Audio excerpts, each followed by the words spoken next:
Good morning, good afternoon, everyone. Hope we are doing well. Heading into the action here for the semi-finals. It is the final set of games for the Proving Ground Series 4, and I'm so excited for this. But Charlie, before we head in, how are we feeling going into these matches?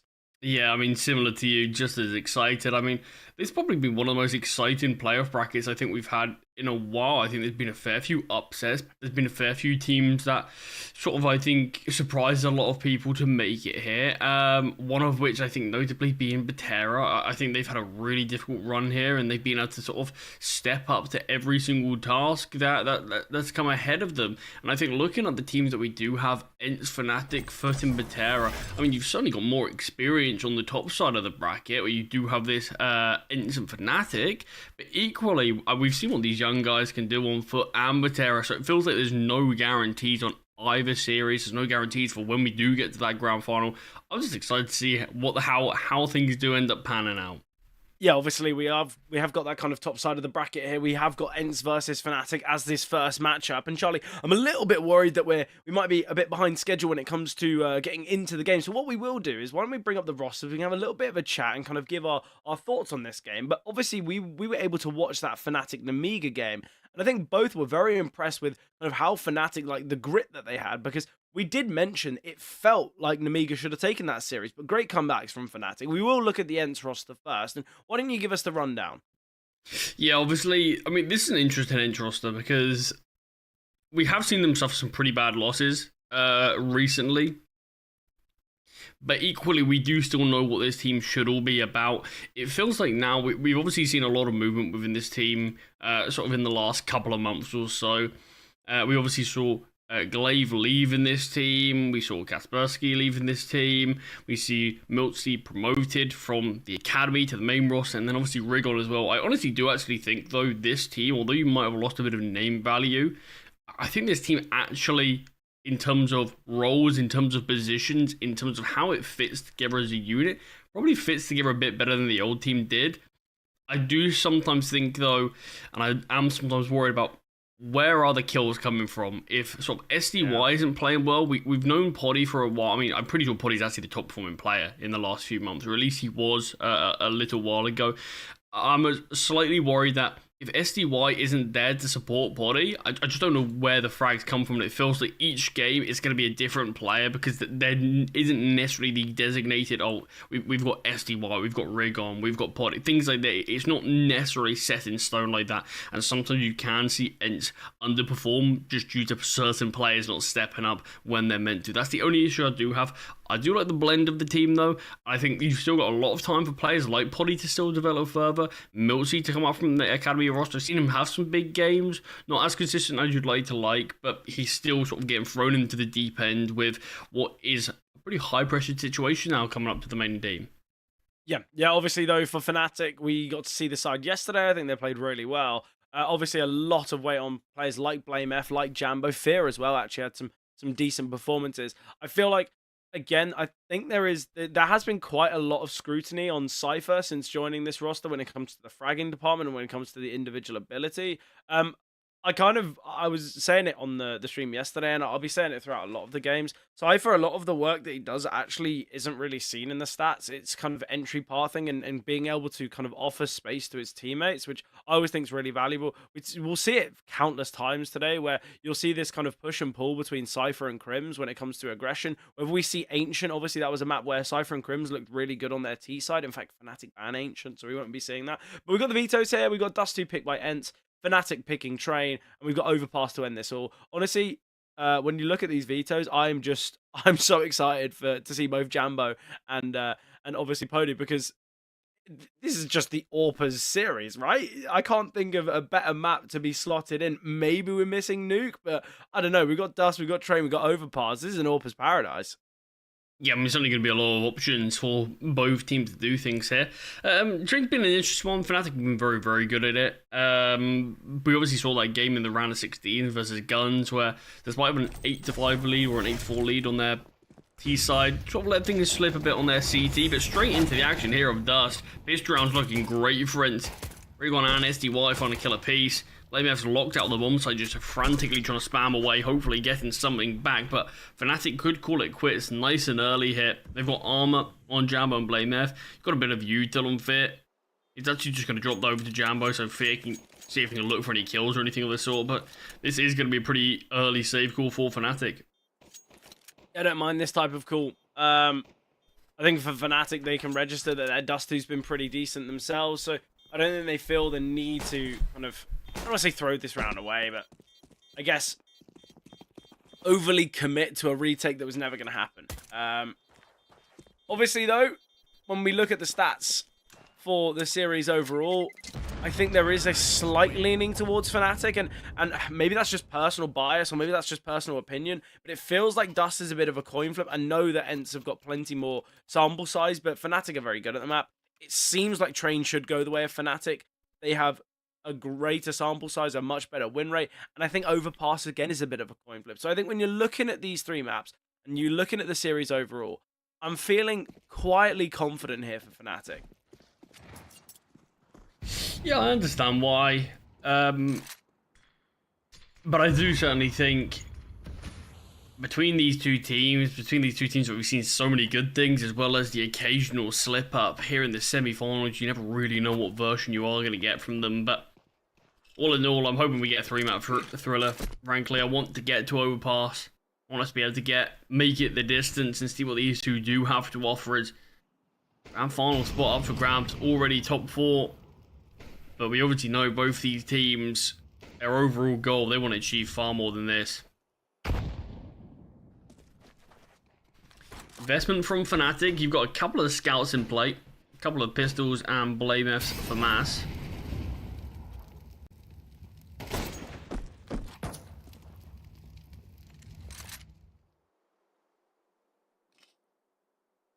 It's a presence made towards short early from ENCE. Dragon having a bit of a look in there, but Smoke's mid to be enthroned. Jambo's scout will spot out SDY. The info goes both ways. There's a double swing. Comes through. And Jambo completely caught out. Netty will find the kill.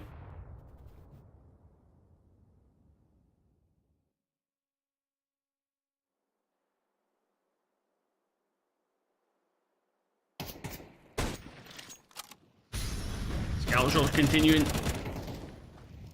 Fire off. Fear will find one. BlameF's for mass as well. Fear's looking for a second with his scout. Yeah, I like that from Fear. And that's how you have to play. You have to try and take the attention away with the scout and allow for the FAMAS to get the refrags. Nice decision making there. Man advantage here for Fnatic, and ENCE never even going to give this one a look. Nice find from Fear.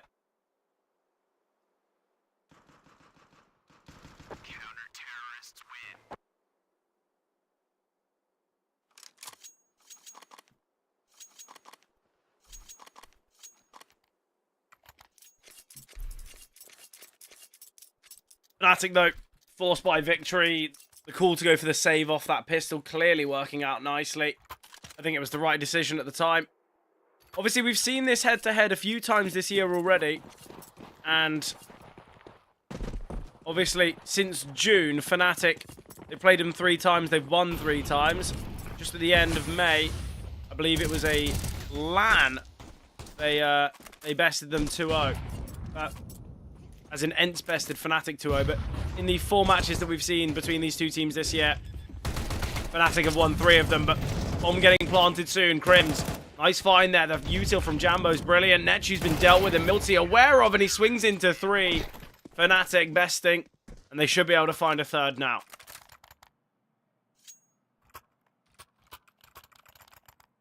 Yeah, that's an unfortunate one there from ENCE. Great start to this game. Felt like they had the opportunity to capitalise, but weaker weapons prevailing on the second round, and then Fnatic being able to ensure that they're not letting ENCE get back into that one. On to win the 3rd. Look how good the money's looking already for Fnatic. Decent bit of money on Jambo and Cypher. You're just up against pistols. This could be a nice clean sweep. When you look at the weaponry as well, Jambo on the AWP, 4 rifles in play. Jambo finds his first, won't quite get the second, and now under pressure, will actually get taken down here. Lingers slightly too long. It allows the Glocks to overwhelm. Just the 1 casualty though on Jambo. Orb can easily be scooped up, and Fnatic do find that 3rd. Money's Slightly better. Shouldn't be reset now, even if they do lose to ENCE, but that's going to be the main goal for the T's here. We'll see, this is ENCE's map pick. Expecting some big things from them here. You obviously said both teams reasonably similar statistically on this map.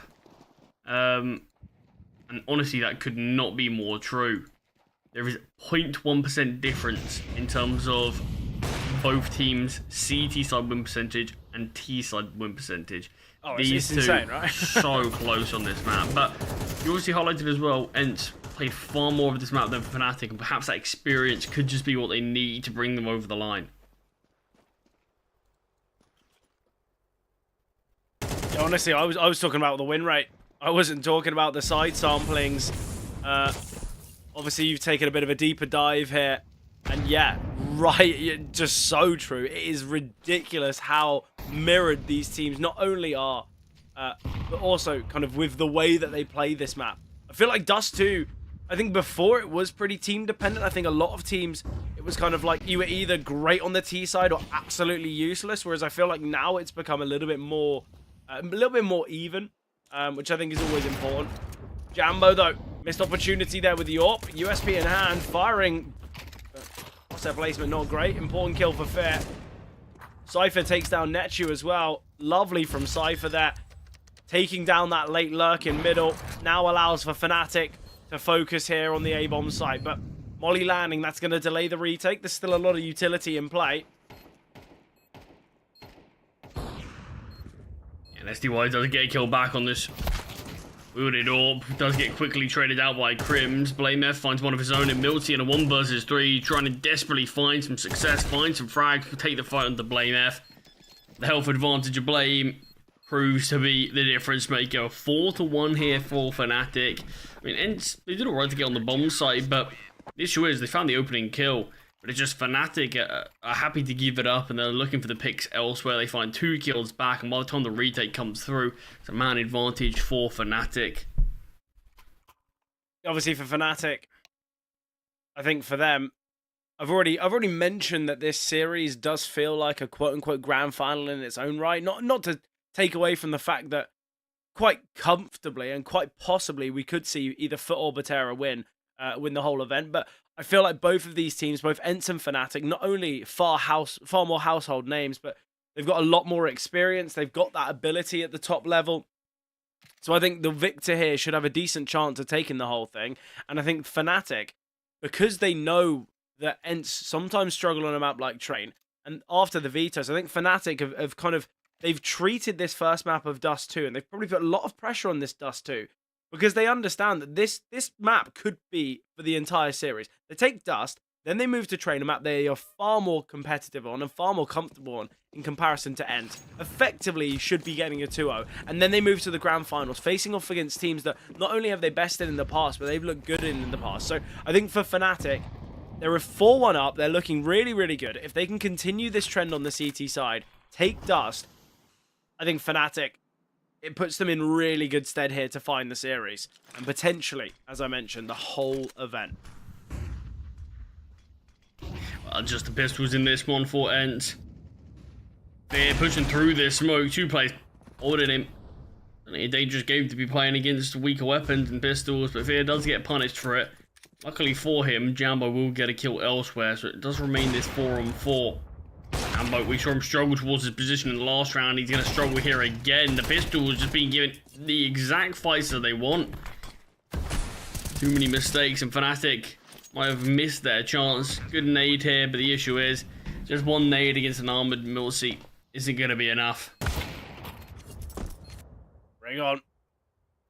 Nice find there onto BlameF. Obviously, money for Fnatic should be enough to invest in the next, but important for ENCE to find victory here. I think without it, we'd be a little bit worried for them, as we could be moving to that kind of 6-1 scoreline.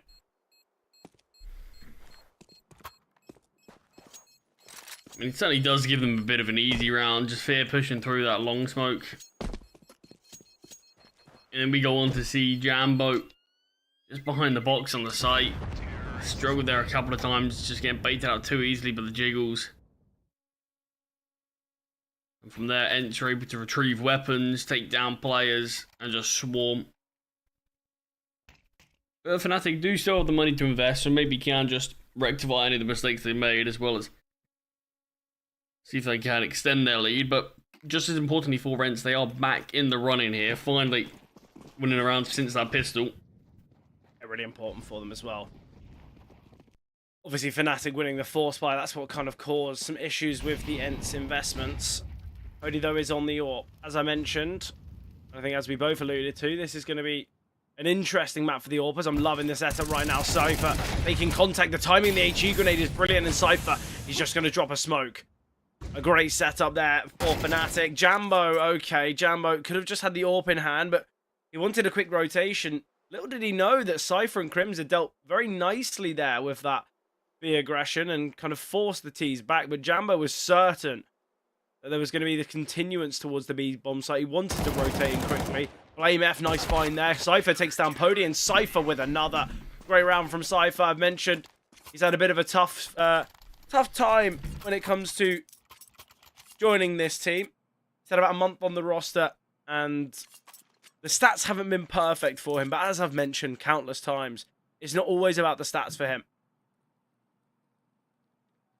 Bit of a tactical board here. It's an interesting decision from Fnatic. I wonder if they're just expecting ENCE to change something up. Maybe read into something that ENCE tend to do on this map in their homework. Obviously, they are leading pretty well here since the weapons have been in play.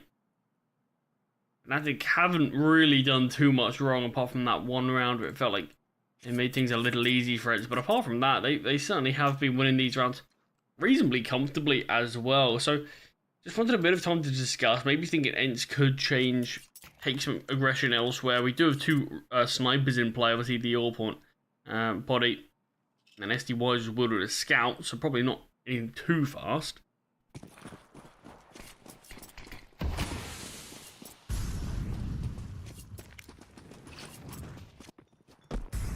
Ammo though does have that AWP.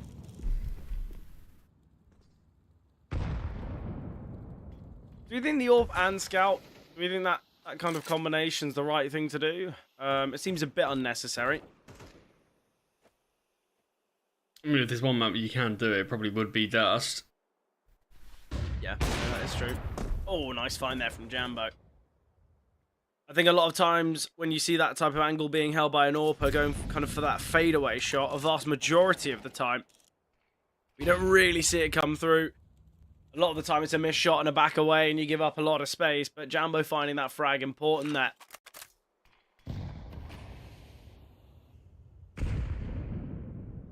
I feel like Fnatic, the setups and the positioning, and it's kind of perfect for them. Crimson Cypher, I mentioned on their T side, they have a really nice synergy. They play off one another really nicely. And I think it's because they're both under the same notion and they have kind of a similar game style of, okay, well, we're going to look to play a little bit aggressive. We're going to look to take a bit of a fight. And I think towards B, it works quite nicely because double tunnels aggression, whether they want to refight like they are currently towards middle, I think it's a nice synergy. Blame F on his own towards middle. If there's going to be a player who can try and contain mid-aggression and try and kind of deal towards short, it is going to be him. Obviously, Jambo, we know his AWPing prowess, but I can harp on about these teams and their setups as much as I like, but Cypher now under pressure. They know about the positioning of the AWPer. Cypher kind of needed to get two, but the fact he only finds one, 15 seconds on the clock now. They have just dropped the smoke. Jambo needing to find a fortunate frag, but it doesn't come through. 10 seconds. Oh, is he going to look for the plant?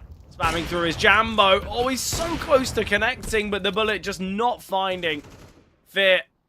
He is in a late position here, already towards tunnels. I think Fnatic are just going to be looking for these exits. Yeah, obviously we know the money's not great for ENCE. We know they didn't have a great investment coming into this round. Money was sort of pretty whittled away on players like SDI and Body, so it wouldn't be a bad idea if they can look to take them all. Could have a buy on Fnatic as well if they are able to, but 3 players towards tunnels. Fear will find one. Does get the dink onto SDY. The bomb will do the job to finish him off. Body is able to save this up, as is Jambo with his. So money for both teams, that's going to be pretty tight after this one, it seems.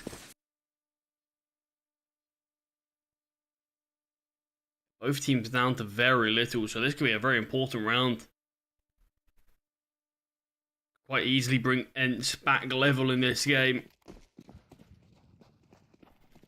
But equally could give Fnatic the halftime victory. They're able to take this one, pretty aggressive with the AWP. Molotov has feet, flashbang as well. We'll just back away through the flames. Jambo just as aggressive as Potty, but does get taken down. Missed shot. Lucky to be able to back away there from ENCE, actually. Ring on. Gonna be looking to make this kind of play towards short again, but surely needs to realise, well, Jambo me down from here last time. Maybe let's not head there again. Again, though, as I said, Cypher and Crims, they'll take these timings. They'll decide to head towards upper tunnels on their own choosing. Netu now going to be under pressure timing. Oh, Netu finds that. I was so certain Netu was going to get taken down for nothing, but what a shot that. Cypher, that's an unfortunate way to fall. It's a costly casualty, as Fnatic should have been able to level up the game there. Now Crims with a decision.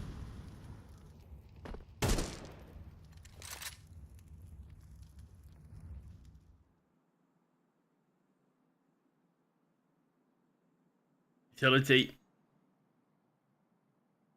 We'll look towards middle. Is spotting out nothing. Gonna push through this, in fact.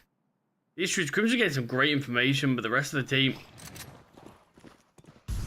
just sort of waiting for his instruction. That's a great find from Jambo there on low HP. We'll bring things back to a 3-on-3. But I think with no utility, I still don't know if Fnatic will actually attempt this. I think if Jambo finds one, they could give it a go. You're asking a lot for him to find someone through a smoke, through a wall. Again, though, it seems like Fnatic and for ENCE, in fact, that they've kind of figured out where to head. It's that early mid take from ENCE, because Fnatic are playing a little bit more bomb site based. You take that early mid space, then you pivot towards B.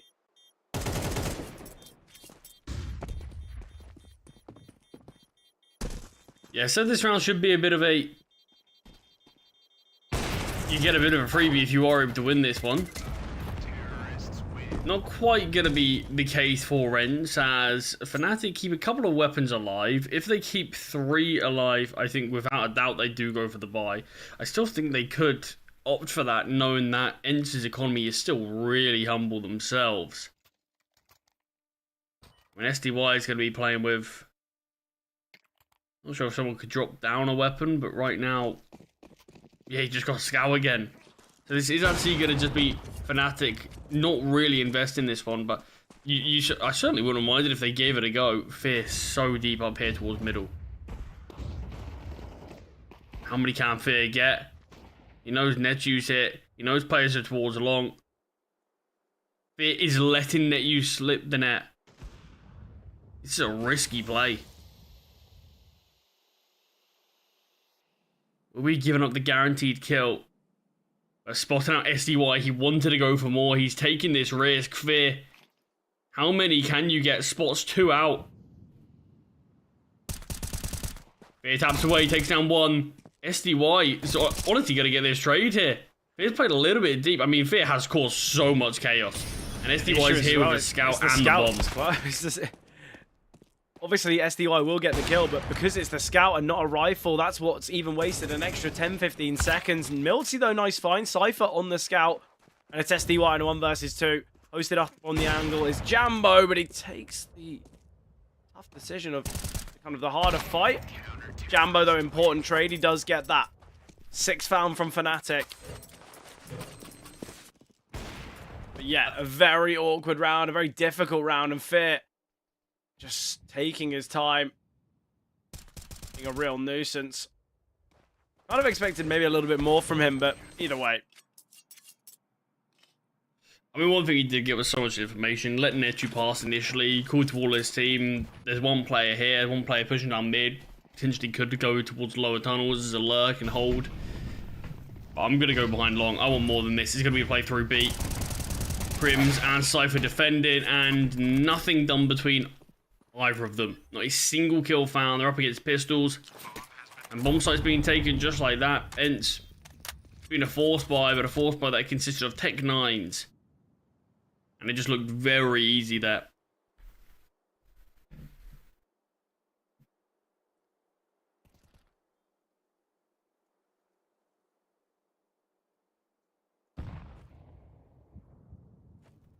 Again, though, somehow ENCE are just able to keep these kind of weaker weapon investments. I know it's a force buy, but it's somehow they're just keeping these rounds positive.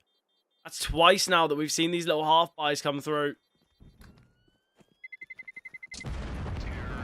Yeah, I mean, I don't mind a half buy being one. I'd rather we could have seen a bit of a better defense there from Fnatic, because if I'm ENCE, I'm looking at that B site defense and saying, that looks pretty damn exploitable. Why don't we just continue to go there? Crims and Cypher both on the bomb site. Util damage wasn't even a lot. Bullets weren't really connecting. But it is still ENCE leading.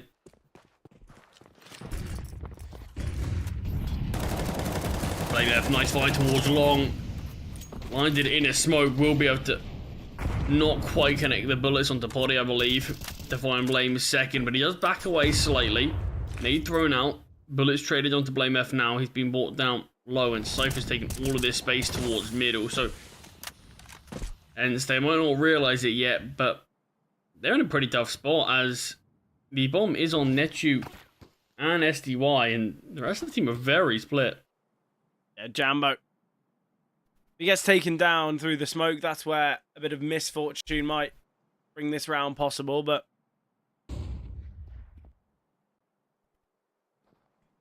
Fear could just end up accidentally spotting players out towards B here. I think he did.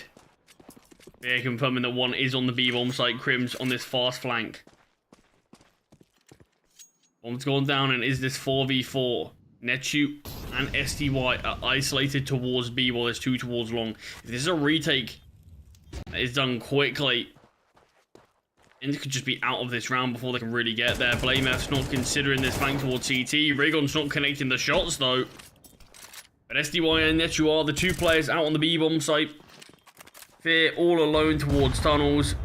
1 versus 3, and we'll only be able to find one. ENCE bring things back. We're a 5-2 deficit. They go on to find 6.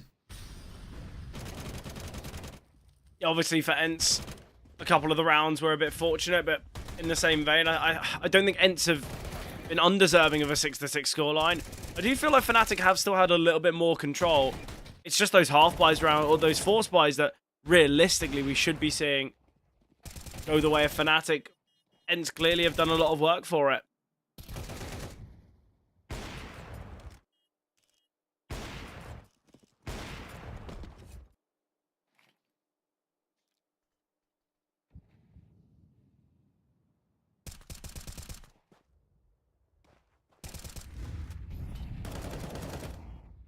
So far, though, we are going to be heading into the second half. It is all square, and obviously, it's going to be leading for a very exciting second half, isn't it? I mean, both teams obviously moving onto their second half. They're both teams statistically are very good at both sides. And there's not a huge disparity in terms of statistics, and Netu's looking really sharp here on this pistol. SDY and Netu, the dynamic duo right now for ENCE have been vital. Does give ENCE their second pistol win here of the map. These are some great first two shots. SDY chiming in as well. Good looking pistol there, and it's sort of a bit of a reverse of what ENCE had to deal with. They went for a B rush on their first pistol. Broke open the bomb site, won the round. To win the second pistol, then to go for a B defense, but it's the same names making the difference. I said at times I'm a bit worried what happens if someone like Poddy doesn't step up, doesn't have a good game. Who's going to pick up the slack? And so far here in the latter portions, SDY and Netu, they have been the two to do just that.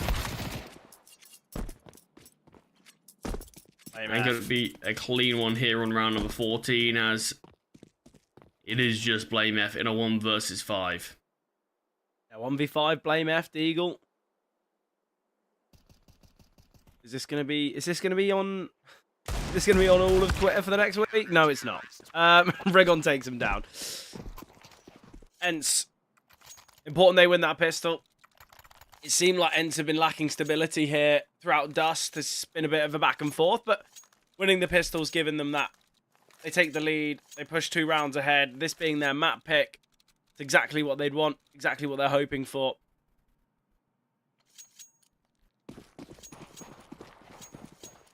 Investment here from Fnatic though. Got AKs across the board, Jambo wielding the scout.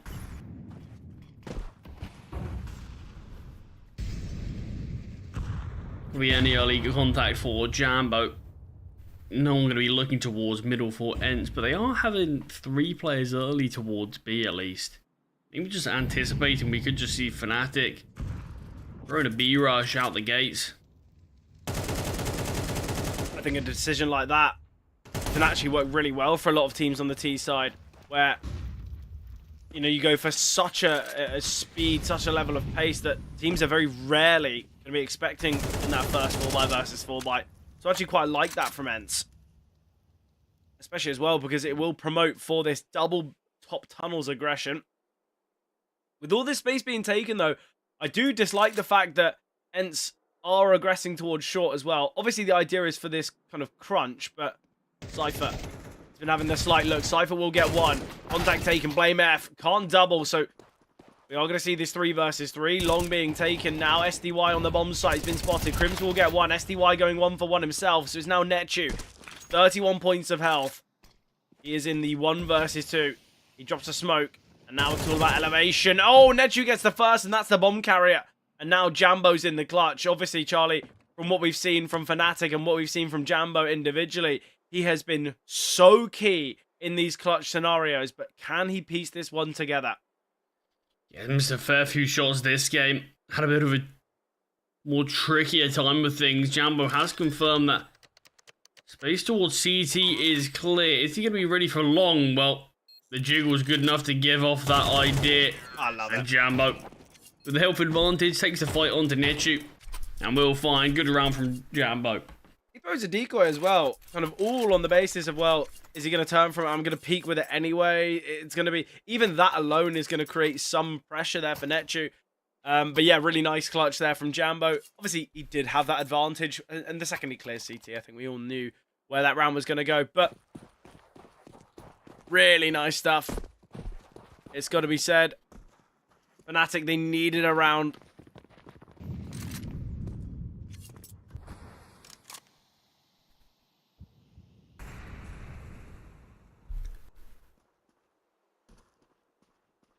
Money. Heater on being broken for both teams, but ENCE, they've got Potty on the AWP, just 4 kills found so far. As one of the leading men for this ENCE roster.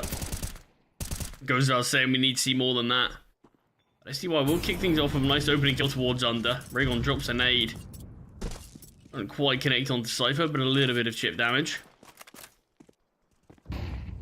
And just individual fights all across the map. Millsy wins on the Crims towards along doors there. We see SDY early towards tunnels finding Crims, and it just gives ENCE 2-man advantage.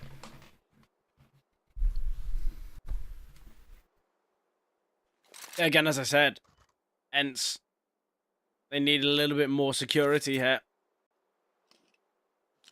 And I think we have seen that now.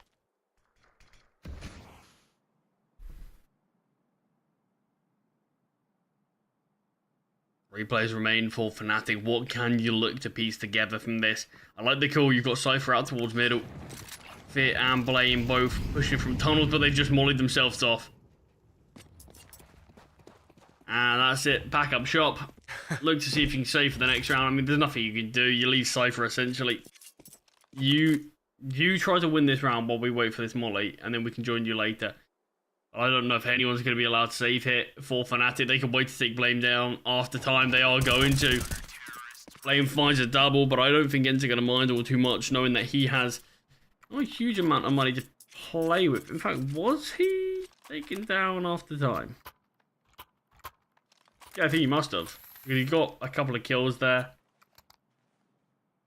But it just had a bit of extra money, I suppose, and finding a few kills certainly helps out.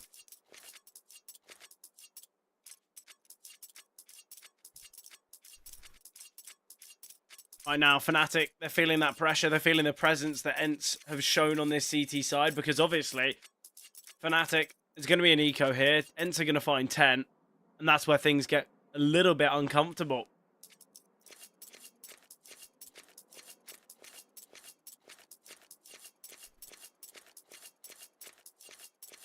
Fnatic will go for the full eco.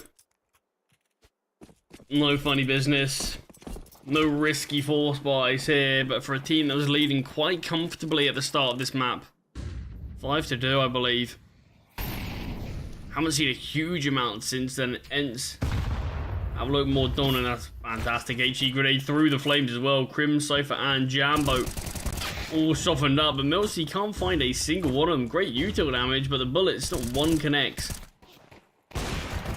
SDY steps up to clean up. He's on for the ace. Even more damage on Fear. The nade will be what finds. Dragon was still the ace away with the HE grenade, but SDY is not going to mind. 21-9. I think when a lot of people were sort of talking about the star on this team, even back when sort of you had Glaive at the helm, I think a lot of people were saying, who is the star, and I think a lot of people thought SDY could be that man. I think a game like this, he's showing that he certainly can be. 21-9. I mean, unreal performance from SDY there, but he can't do it alone, not throughout this whole series. You can see quite a big disparity in terms of kills between him and the second, which will beat Netsu, and even more so when you look at the other three, Rigon, milZ, and Poddy, neither of which yet to hit double digits.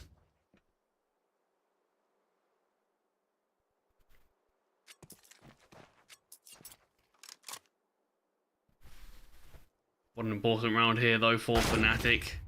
Oh, what a shot there. Yeah, that's a crazy kill from Jambo. FlameF will find, but not ready for the second of SDY.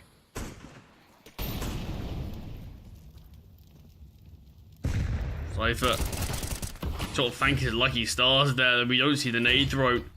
Or will be thrown late just to sort of tease Cypher that he might live. SDY finds a triple. We'll throw a nade on the bomb site. Doesn't quite connect onto Fear. The bomb will get planted. And SDY now wielding the AWP. They can give this one a go. SDY's found 3 already. Both players grouping up towards short. SDY, he is having quite the game. Obviously, you mentioned who's the fragger, who's the impact player for ENCE if SDY isn't fragging. Well, Charlie, no one cares for the answer of that question. Because currently, he is 24-9. I think this is one of those games that I think SDY is playing really, really well.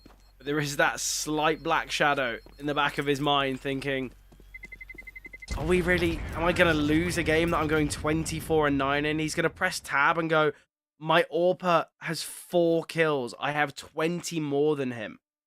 And as you mentioned, Poddy has been one of the better players for this roster. It's a tough game. Honestly, if I was SDY, I'd be a little bit worried myself. Still 2 rounds between these two teams. No issues with an investment for ENCE. The same can't be said if they lose another. Since the weapons have been played, without a doubt they have been the better team. Spearheaded by the man on your screen right now. Long taken without too many issues. Fnatic going to be biding their time before they look towards this portion of the map. See money. Still in a spot for ENCE where they can invest. The loss in this round could lead to a leveled up game.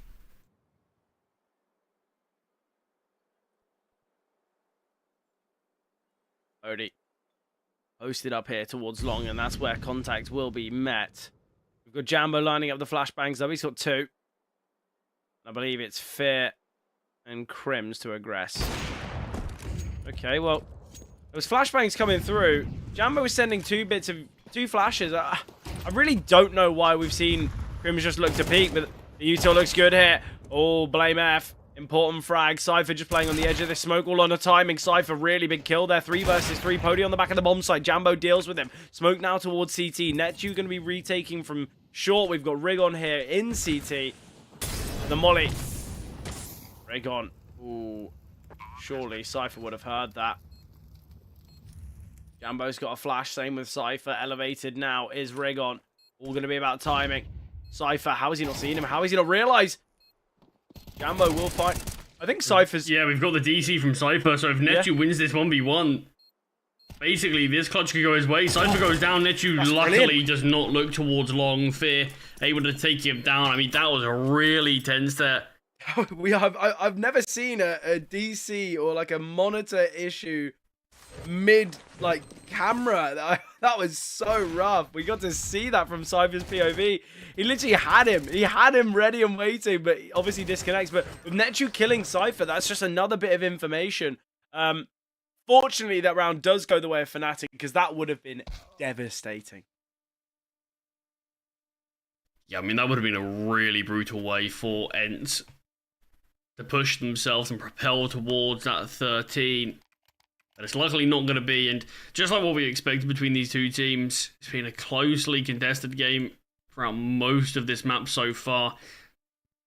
I mean, I certainly do agree, and I do believe that ENCE have been probably the better team when weapons have been in play. Fnatic haven't looked as consistent, and I think one way to know that is, apart from those initial 5 rounds of play, the last 2 rounds have been the only time this whole map that Fnatic have actually strung 2 rounds together. A lot of their rounds have been won in isolation.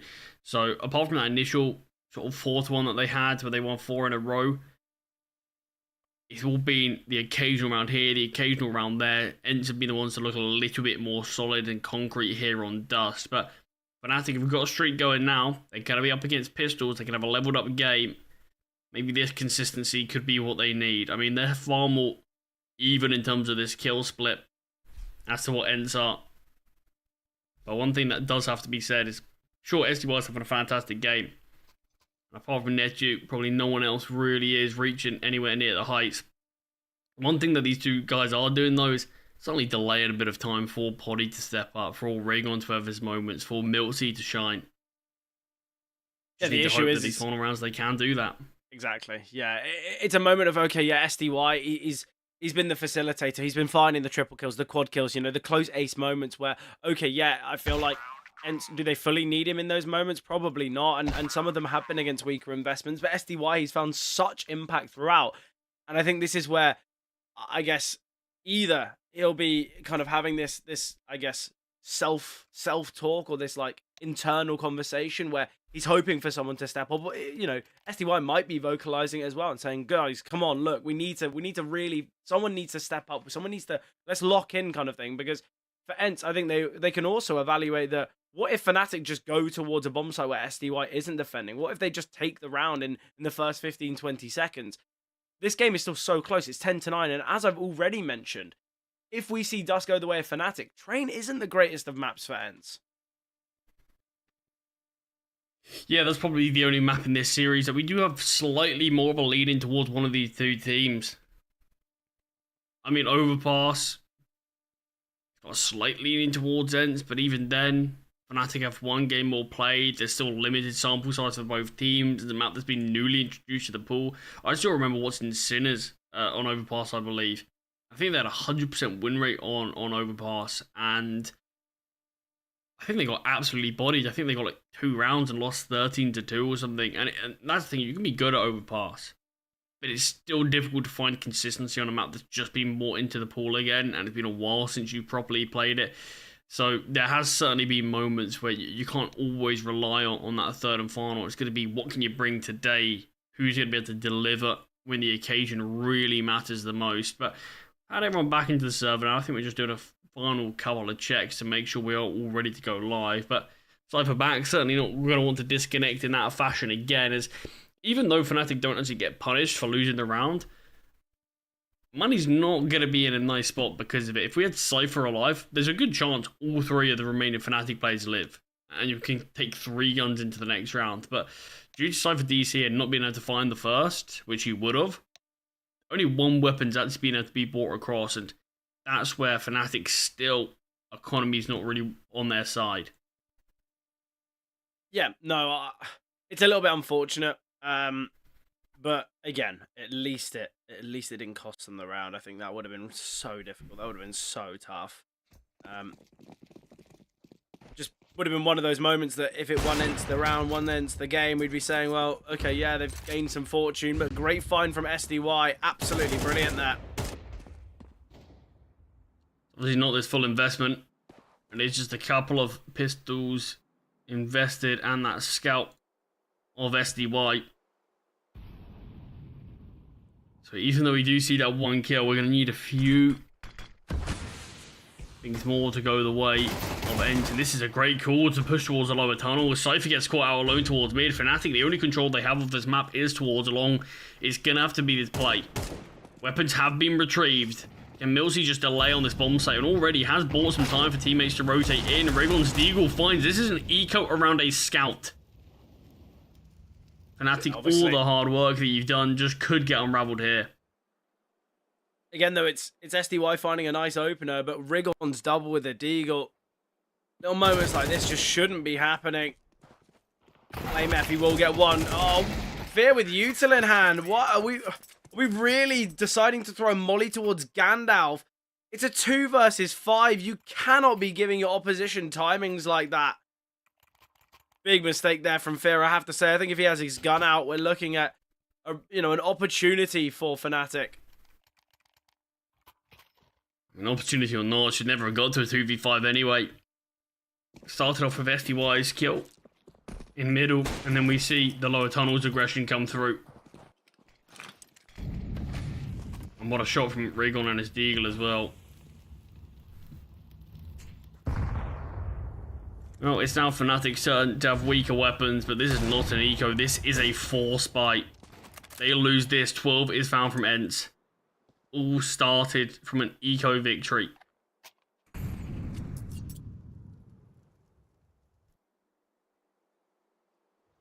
BlameF the only weapon. The man we have to look towards. Obviously, BlameF definitely is that player that you'd want to have that hero rifle for.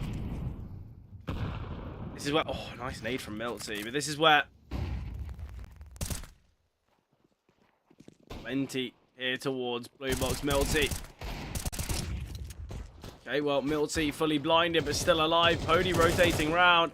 BlameF will get the pick here, but milceY still alive. SDY finding Jambo elsewhere. They've just allowed milceY to find so much. Fnatic, that is just such an unnecessary error. I just don't really know why they've given so much time for players to rotate round and help milceY out.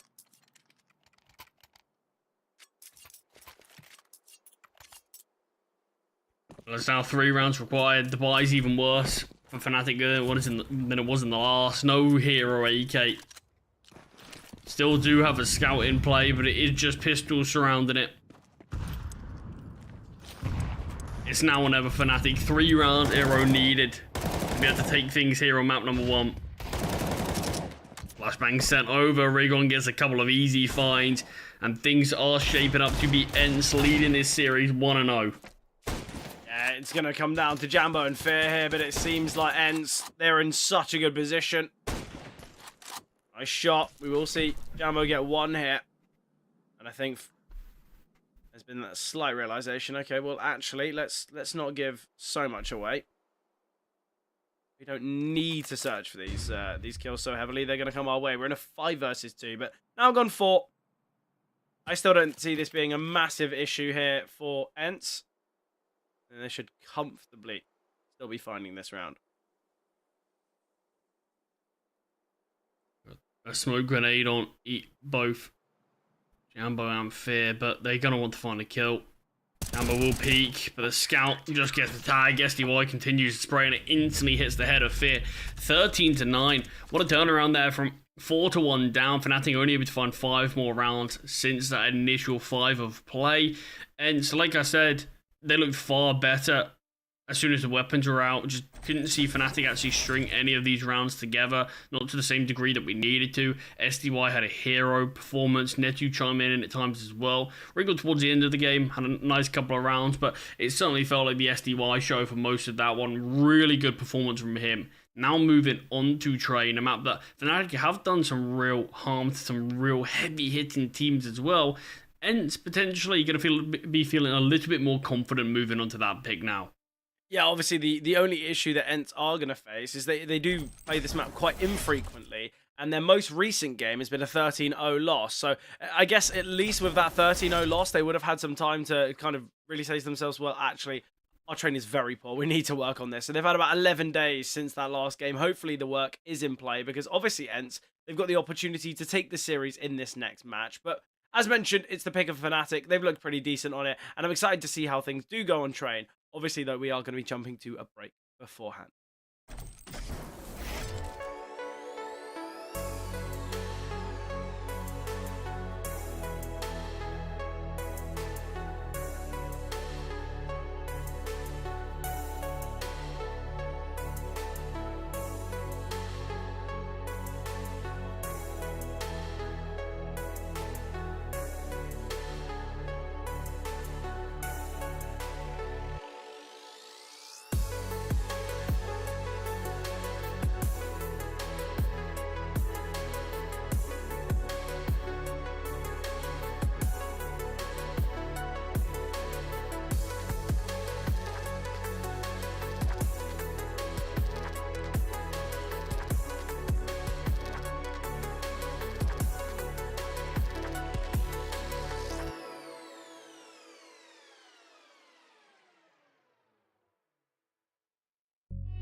Gonna be heading back into the action now. Second map of the series going to be underway in just a moment's notice. It is Train. It is the map pick of Fnatic.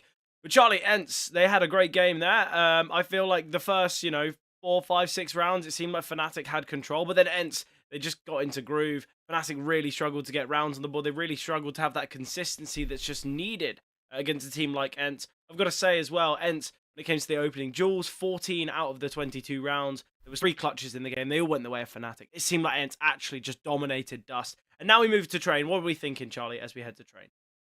Yeah, I mean, Train can be an interesting one, isn't it? Because I think statistically, what we have seen in the past, we do need to give Fnatic their credit, honestly. They've been decent at this map. I mean, don't get me wrong, I don't think they're perfect. We saw that their most recent gaming out against Guns, they had a great start on their T side. 8-4, and then they moved on to their CT side, and strangely, they just didn't look great. They did eventually end up winning that game, but it took all 24 rounds for them to eventually do so. Ooh, already okay. right in the midst of this one. Yeah. 3v3, Nechu, he's found 2. GT's not even going to be going for it. So Fnatic, they win the pistol. Important for Fnatic to do so, being a map down here between ENCE. Yeah, sort of what I was going to say, I think Fnatic have a very good chance to win this, just because ENCE haven't been great at Train. But I do think if we can have SDY play to the same level that he did on map number 1, not that it would be easy for him to do so, if we can have that come through, if we can also have sort of Nechu, Hoddy as well actually start to step up around. I mean, Nechu did deliver, but it's sort of the other 3 that I want to see a little bit more from in this game. And I think, because I do think ENCE are going to need a little bit more to be able to win Train than probably what they did on Dust or what they will do on Overpath.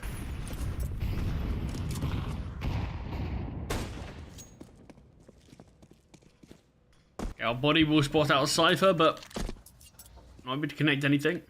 Cypher with a Mac 10 playing towards Ivy. I feel like that's probably the least common of positions if you've got one Mac 10, but I really like the setup here, actually. Rigon playing from the right-hand side out of pop.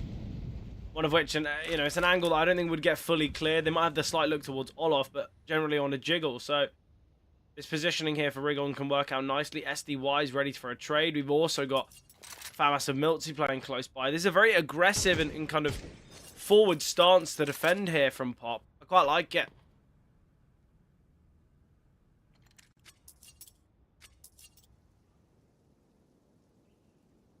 There's going to be plenty on a flank, at least that's what we know.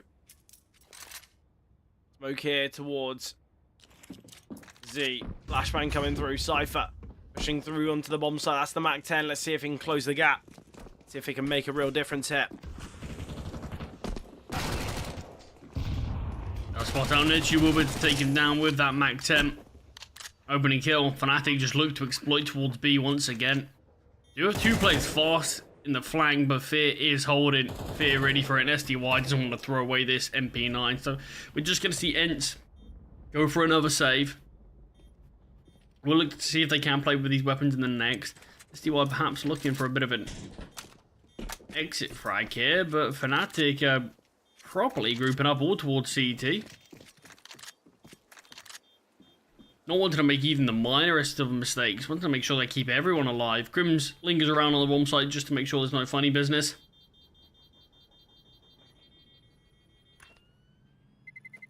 Fnatic. And this is kind of how they planned. And this is how they plan things to go. Maybe not the result of Dust, but I think we knew that when they were allowed and had the opportunity to pick Train, I think we knew they would kind of gravitate towards that. Just instantly, it's been their go-to map pick. It's their most played map, and again, I'm always for teams that kind of quickly adopt maps like Train and Overpass. I feel like we're seeing a lot more of Train and Overpass than what we were seeing just a couple weeks ago, which I'm all for.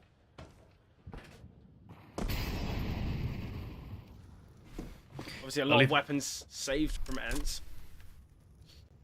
Early pop control taken from the T's. We do have Two CTs, that being Rigon and SDY nearby though, so certainly could look to regress into that position if Fnatic give them a chance to do so. But again, Brownhall's being taken from Fnatic. Once again, a call through B would be a perfect decision. It's an unmanned bomb site. Free for the taking, ENCE just fully gambling towards A. I don't mind a call like this. Look, you're on weaker weapons. You've got Netu with just the USP. Not a huge chance in this round, but Fnatic, I mean, they're sure looking comfortable on their XQs towards B every single round so far. Yeah, Fnatic. They are yet to face off against a full buy, though. It's been these forced buy scouts, MP9s, low utility. I'm interested to see how, just to see how they fare with the full buys. Right now, not even needing to spot out any of the CTs to win a round. Again, ENCE are just saving. And I suppose when you do have Ragon and Netu on just pistols, SDY and Miltz, he certainly can use an MP9 and a fast in the next round. SDY looks like he could have some players coming his way. SDY swings out, we'll find one low HP player in the corner, and Jambo luckily gets away with that. We will have the full investment now. And Mills is obviously going to have a little bit of cash to play with, as this scout was just saved over. Not scout, sorry, for mass. But it's the 3-0 start for Fnatic. We knew they've had some good things. T-side has impressed me on this map. It's just been, I mean, I haven't watched a crazy amount of Fnatic's train, but in the games that I have, I didn't feel like the CT side was anything particularly special. But it was the T side that felt like it's what's given Fnatic a decent chance in so many of these games.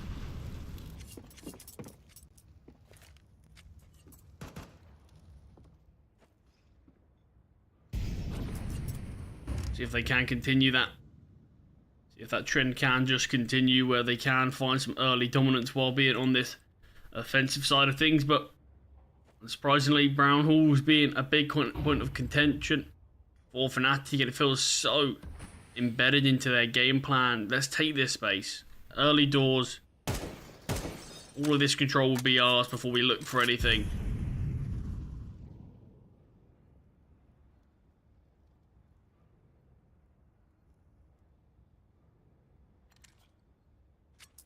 Real aggression anywhere, though, from either team yet. Well, I think it's because ENCE, they've had the weaker weapons, they've had the 5.7s, they've had those types of kind of, you know, protocols in place, dealing for any HUT players or any pop players, but we haven't seen contact from Fnatic, and I think ENCE have gone, well, okay, well, now we've got the rifles, we're not going to go for a similar approach. We are just going to sit back and kind of make sure that we have an opportunity with these rifles. But nice find from Jambo here. Pody will take down Jambo, but Cypher kills with Rigon. Pody, he's got work to do, but there's a smoke one side, a molly the other, and teammates have fallen. What a great call and a great round here from Fnatic. Yeah, and it's another spot on round for them. Not sure if Pody's going to be allowed to save this up. Cypher's already making his way in the flank. With just 19 points of health. He is going to be searching for something, but it does feel like he'll be shaping up for a save regardless. It's actually holding for Cypher. I mean, it's good for Pody. That should be good enough to make the save happen, but Fnatic probably aren't going to care all too much whether this AWP's in the hands or not, as for them, already 4 rounds found in the first 4 rounds of play.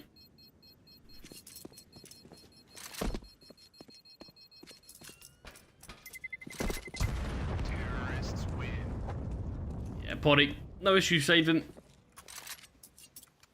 But money's in a good spot for the T's anyway. Millsy with the extra money that he had from bringing up, keeping the FAMAS in the last, as well as Pody saving the AWP, will actually allow ENCE to buy, so maybe getting rid of the AWP might have had a bit more impact than I thought it would.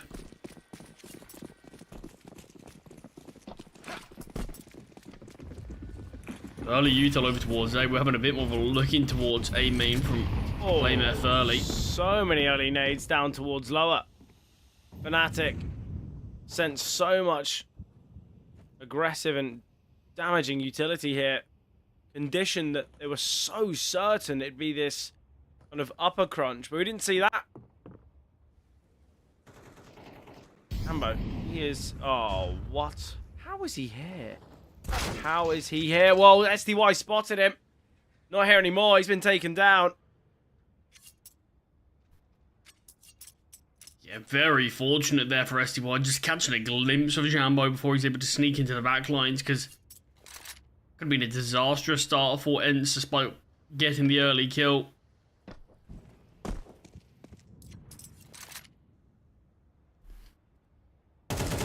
Crims out towards B, finds the first, spots the second. Nechu just biding his time, allowing SDY to rotate in and find impact off of the pressure he created. 2 assists for Nechu, but SDY with a triple quad in total. SDY. I think that on switch has happened now. He's gone, actually, wait, wasn't I playing well on Dust? Let me go back to that. Quad kill there. Lovely from SDY.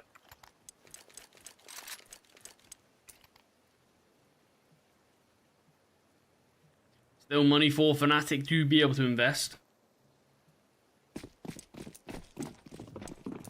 But it is slowly getting drained, and I think probably not far off one of these rounds being must win just for ENCE.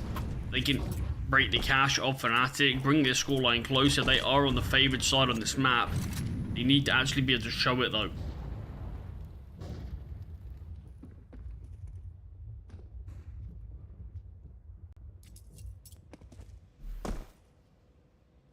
Late. I haven't had much plays through Ivy really. We do have Jambo here with the AK, but Fnatic, they certainly have looked to prioritise taking this space over towards B rather than looking for much in Ivy, and it's allowed probably ENCE to get away with not putting too much stock or pressure into those positions.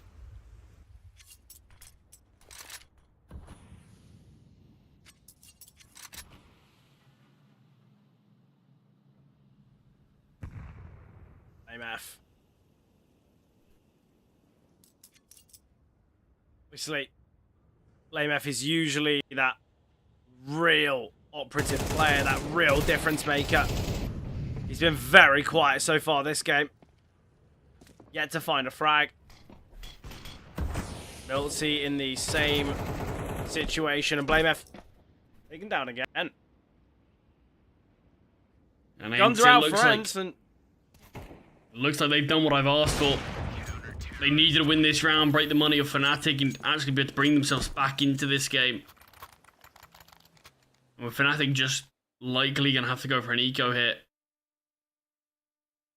And should have no issues finding 3, bringing this scoreline a little bit closer. I mean, it's almost necessary for them to do so, as Fnatic 4 rounds early on the T side. It's a really good platform to sort of just be able to push themselves to a very good first half, and on the T side, the weaker side, when ENCE haven't been great at this map in general, they can't really allow for something like that to happen. Yeah, I think the biggest issue that ENCE are going to face is, you know, their T side is very poor, as you've just mentioned. So, look, that kind of idea, better late than never. Cypher taking his time with the P250 will get 1, and Crims finding Milty as well. Rigon ready and waiting, jumping around the corner is 2. Rigon finds a 3rd. Rigon, excellent moment there. Gets a 4th as well. I think Rigon's a player that I think he was held in a very high regard for quite some time. Had a little bit of time, I guess, out of the limelight, but now here on ENCE, I think a little reminder of what Rigon can do there. I know it was just against the pistols, but clean kills there. We've seen players mess up those little moments in the past. Rigon called upon and does fine. That is ENCE with 3. We're expecting that great nade. Jambo tagged down early. Nechu and Potty set up here. Nechu not spotted, and he is able to try to pounce Fear. Looked a little bit caught out despite him in the play to spot first. The play to have the advantage, and damage sadly all Fear could find. No kill confirmed. BlameF getting pressured upon. Timing is a bit unfortunate as Rigon does aggress towards A main. Cypher's there with a trade, but still Fnatic disadvantage. You can see Fnatic have sort of conditioned ENCE quite heavily towards B, so there are 2 players, STY and Netu here, but I like the decision to aggress, Netu being a low HP player to take all of this space. I would have minded Netu to sort of be right behind, SDY to be right behind Netu here, but it's quite a distance in space. Util thrown out towards B, Netu's making the long flank while SDY will go towards Pop Dog. Fnatic. Yeah, quite like this from Jambo. He's silently clearing this out. He's got Cypher behind him. The issue is they kind of need a kill before they even tap the bomb or before they punch in the digits because they don't have any intel. Cypher, one plant coming through now. Miltzy is in a good position. SDY and Netu both with a lot of utility. I think the util could be a real benefit in this retake, especially with the positioning of Cypher. And there's the nade. And they know about Jambo. Stick of the bomb. The full 10 second stick, though. And Jambo, he's crept on the right-hand side. He'll take down the diffuser, Jambo. I love how he played that, recognizing that there is that slight gap on the left-hand side of that smoke that SDY would be peering through. And that's why he hugs that right wall. It doesn't matter because SDY still wins the clutch, but a nice attempt there from Jambo.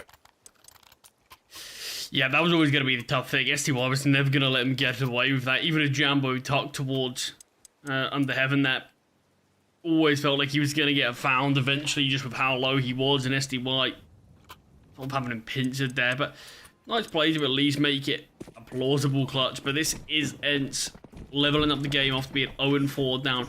Similar to how things started on Dust, really, where Fnatic had a great start there, but weren't able to close things out. Weren't even really able to continue things as much as I would have liked to see. And it was also that idea that the second the weaponry was in play for ENCE, that's when they had a lot of stability, a lot of control, and that's something we've kind of seen here as well.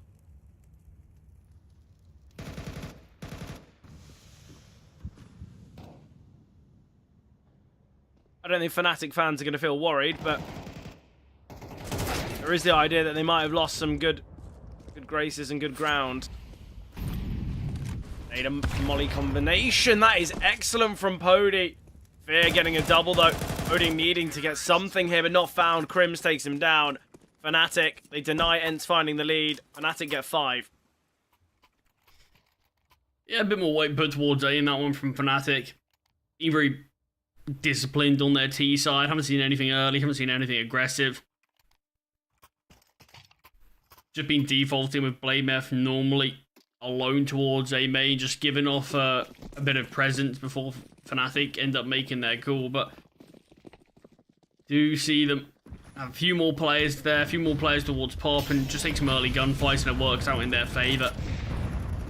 Nice utility early on. Oh, it seemed like BlameF should have been able to line 2 up there, but he just couldn't find the frags. BlameF, where has he gone here, Charlie? He's 1-9.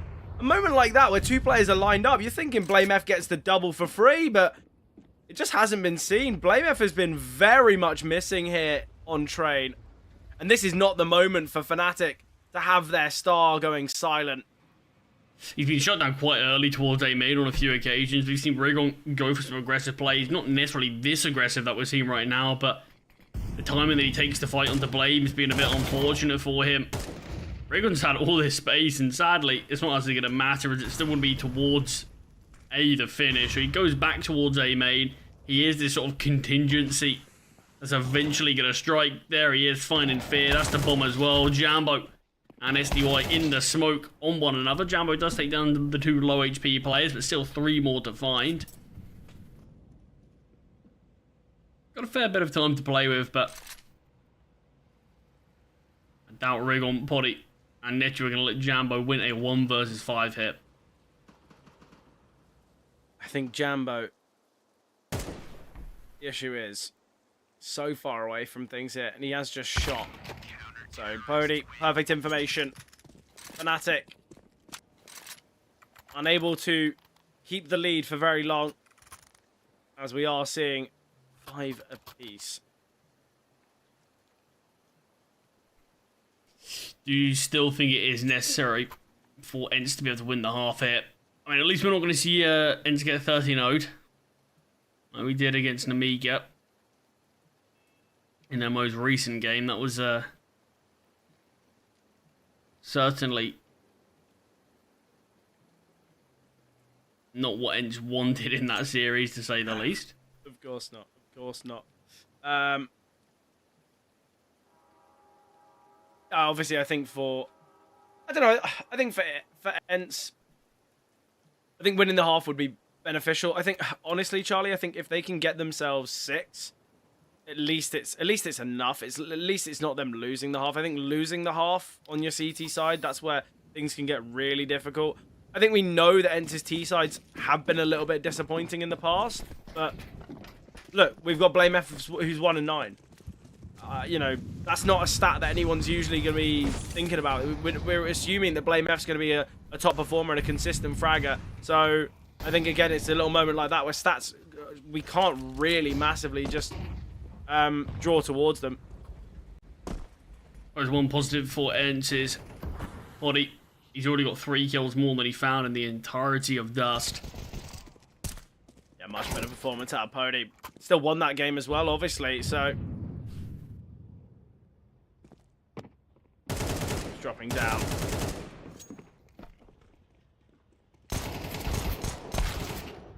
Actually, do what he can to deny this bomb, but Crims was the player with this... with the bomb on his back, so no chance for the bomb plant. 1 versus 5 for the veteran in the server. But ENCE, at the very least, are going to find 6. We have seen these two play training against one another before. It's been a little while since we've seen them. It's been about a month.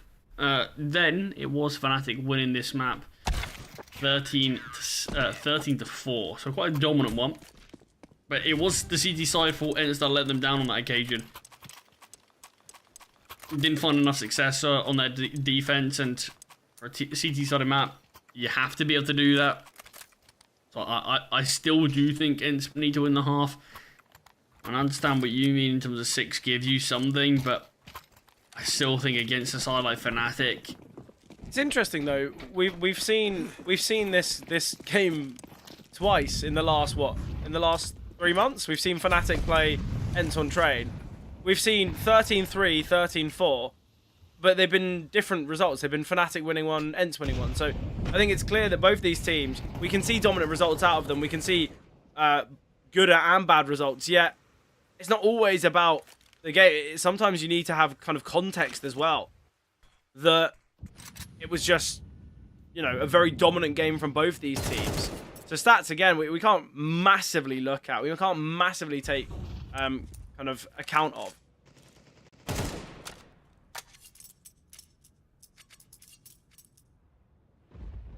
I suppose I do think one thing that has been notable is we've really seen Fnatic bring Train into their roster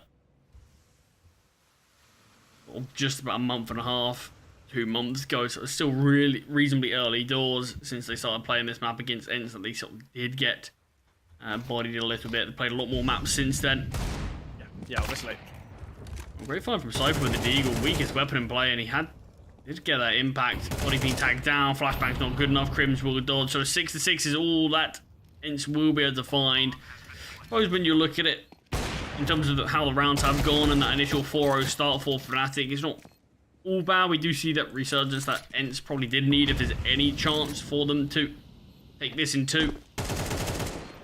Body in a 1 versus 3. They know exactly where he is. Dropping the smoke, dropping the flashbang. And eventually will be found from Jambo through the smoke. Fnatic, they'll be more than happy with that T side. Gives them plenty of chances to work with here. But the initial rounds towards B, things looked really smooth sailings. 4 rounds reasonably uncontested. Yeah, no, from 4-0 up. ENCE, it could have been a 7-5. It did feel very similar to what we saw on map 1, doesn't it? Yeah, certainly at times, but definitely not as one-sided as, or Dust certainly isn't as one-sided as a map like Train is. So very true. Still a lot of intrigue. I think this pistol is going to be pretty important for ENCE to win. But equally, Fnatic, they are the team that are down a map in this series. They could do with winning it just as much as ENCE could. I don't mind this pistol from ENCE here. Just plays waiting for any aggression. Crims is aggressive towards B, but isn't actually going to peek. be a huge risk if Grims does decide to peek, obviously.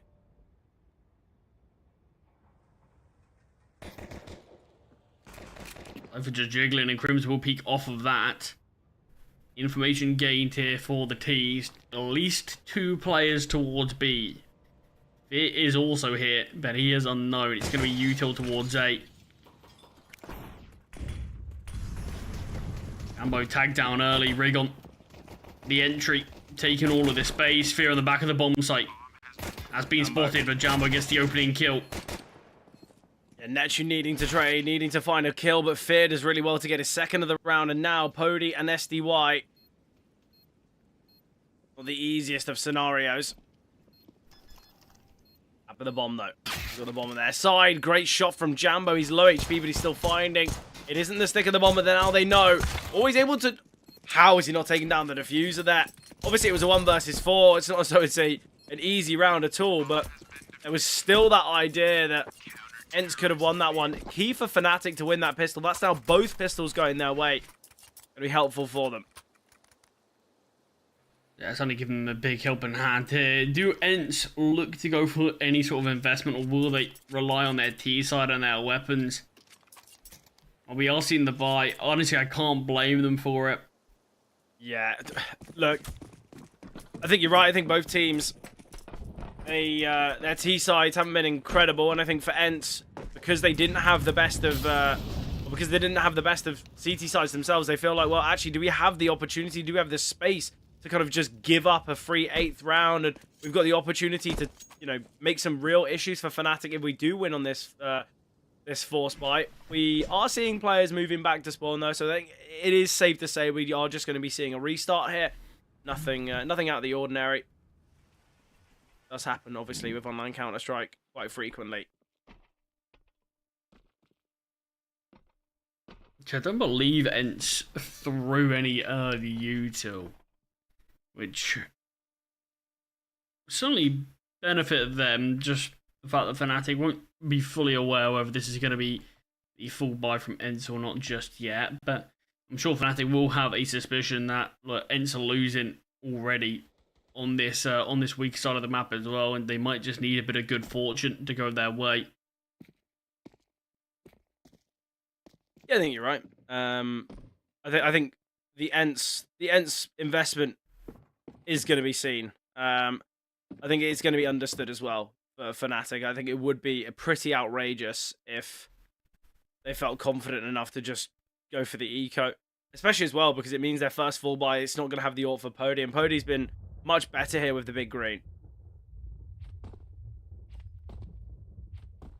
Yeah, and that's the thing. It's not as sort of normal anymore that you see someone like Pody have quite an underwhelming result on map number 1. Of, you don't really expect that from him anymore. It feels like maybe a few months ago, maybe about 6 months ago, it's not that surprising. It felt he was a little bit more inconsistent back then. But now he has felt like he's been quite a stable part of this team, even though he is still very young, even though there's still plenty of time for him left to develop it. It felt like you see less of those sort of maps, and it felt like a bit of a one-off. So I would have been surprised if he had a disappointing rest of the series, and I'm certainly expecting some big things from him on Overpass, similar to Jambo, which you highlighted in the pre-game when we saw these map vetoes come through.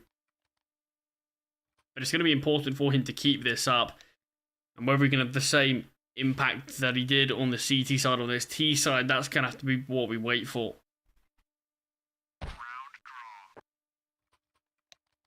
Yeah, back into the action. We'll be going shortly, though.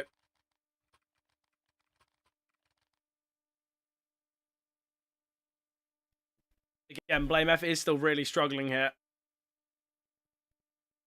I think on the T side, I think we both know, on the T side, you can have someone pick up the pieces, right? You can have someone, you know, looking, you know, to make kind of a real difference and, I guess, pick up the slack. But on the CT side, if Blame F still just not hitting shots, just isn't performing well, there is still that idea of if ENCE can figure out where he's playing, you can just kind of look to try and head there. You can try and find, you know, kind of an avenue to deal with Fnatic. Not to say that's what they're going to do, and not to say that's how they're going to find success, but still.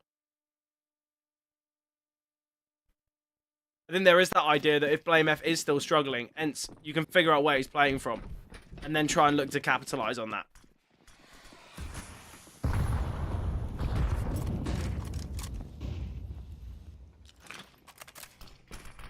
Jambo under pressure here early through Ivy. Cypher does find the first kill onto Rigon. SDY, lucky to be alive there. A couple of missed shots from Jambo, but Milsey won't be given the same amount of luck.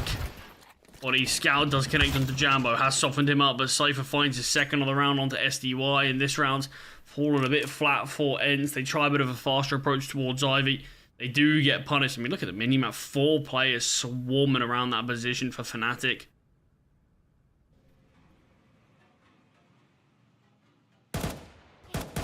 This has been spotted up and will be found by Poddy and his scout.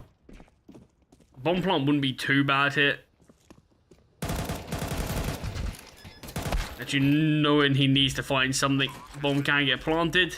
No util to take down Poddy just yet. But will eventually go down to the bullets.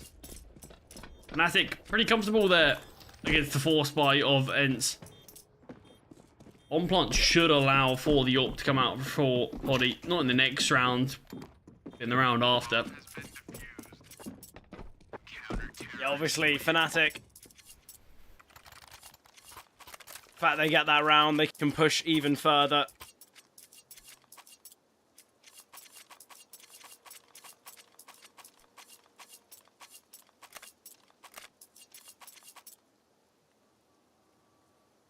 I think for Fnatic, finding victory here on Train so vital because the Dust 2 performance, they had the odd moment here or there, they had the positives, but it wasn't perfect. It had irregularities, and that's why I went against them.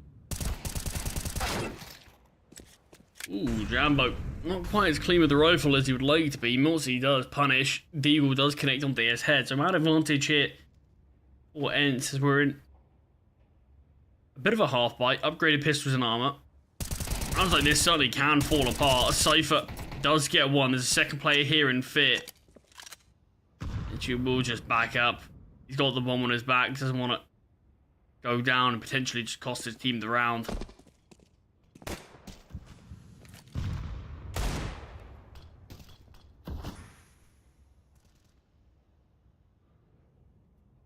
Obviously,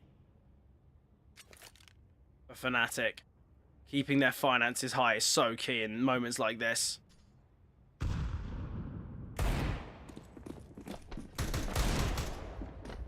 Damage is being dealt to Fear. Fear will be taken down. You still do have Crims here who finds the bomb planter. That's the important thing. That kind of creates some problems. But Rigon again with the Deagle. We've seen moments like this from Rigon before, but Cypher will take him down. Missed shot from Poddy there, but again for Fnatic, it gets a little bit worrying, a little bit nervy. Obviously, only 2 survivors. And that's going to create some problems financially. BlameF's going to have to drop. That's obviously for Fear. Crims can invest himself. Oh. Jambo's dropped as well. Yeah, the finances could be far better, far greater for Fnatic. And now for ENCE, I think they've realized, well, actually, we've done really well with the Deagles here. If we can win this 4x versus 4x, we give ourselves a bit of a chance. Miss Molotov there from Jambo. He's going to be going for an early peek towards A main, but no one through this. SDY already quite fast here towards B. Crims playing behind this smoke. I mean, that's the thing. I think if ENCE were able to, on their actual second round force buy, they were able to do a bit more damage. Only finding 1 kill there. Yeah, they could have been in a really good spot, but equally, even if Fnatic lose this round, there's a good chance we're going to see a couple of players save at least, and there they can still bring out an investment. But certainly don't look like they're going to lose it. So far, they haven't really looked like they were going to lose a round apart from sort of upgraded pistols in the last. Jambo with the opener, Cypher. Nice angle that he's playing right now. Quite an aggressive stance. See, if he does back away, this will be information gained by Netu.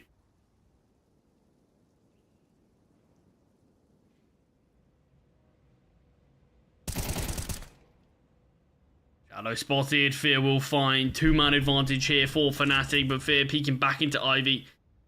Doesn't just give Poddy the kill, but gives the T's this space. Missed shot from Jambo as well. This is where Netu needs to activate. He's got a good timing. Oh, okay, Netchu taken down. Rigon holding for Cypher, though. That's the issue. Cypher was there in A main. Oh, they've just... Oh, has Netchu not spotted him? I thought he jiggled and saw him. Well, Crims finally been seen. Finally accounted for. Nade to allow Crims to push on out. Positioning for Rigon's brilliant, though. And he spotted Crims. Now Rigon backing away. Crims with Intel are both. Molly landing. Odie needs to back away shortly. Oh, in fact, he's going to have to go forward. Odie, though, third kill of the round. Excellent AWPing here from Pody. But it's the kill that Rigon gets onto Cypher that completely changes this round. If Rigon doesn't get that frag onto Cypher, we see Netchu get traded right here. And that's where we're looking at a very plausible round here for Fnatic. Excellent, though, from Rigon getting that kill. But obviously, Pody, what, you know, a very impressive round. Yeah, what a turnaround. I mean, that probably could have been Fnatic started to wrap up things here on train and set their sights towards Overpass, but despite the two-man advantage, ENCE still fight back, showing that maybe they're not quite there on train, but the individuals can't really impact things when needed to.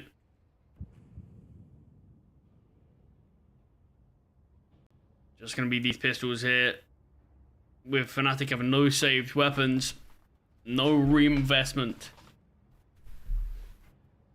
It's a full stack towards B. All 5 CTs reside here.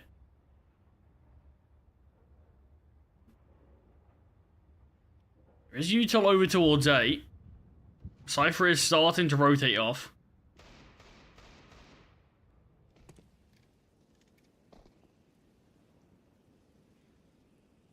Space is just being taken from Rigon. Rigon will take down Cypher. He'll coming through, and surely this is where... Oh, okay, well, Fear gets the pick. Still 3 towards upper, though. ENCE, they've sent some players, obviously, towards A. To keep Fnatic guessing and keep their attention, but... Oh, Jambo opportunity here. This is a 3 versus 2. Important for SDY to get that kill.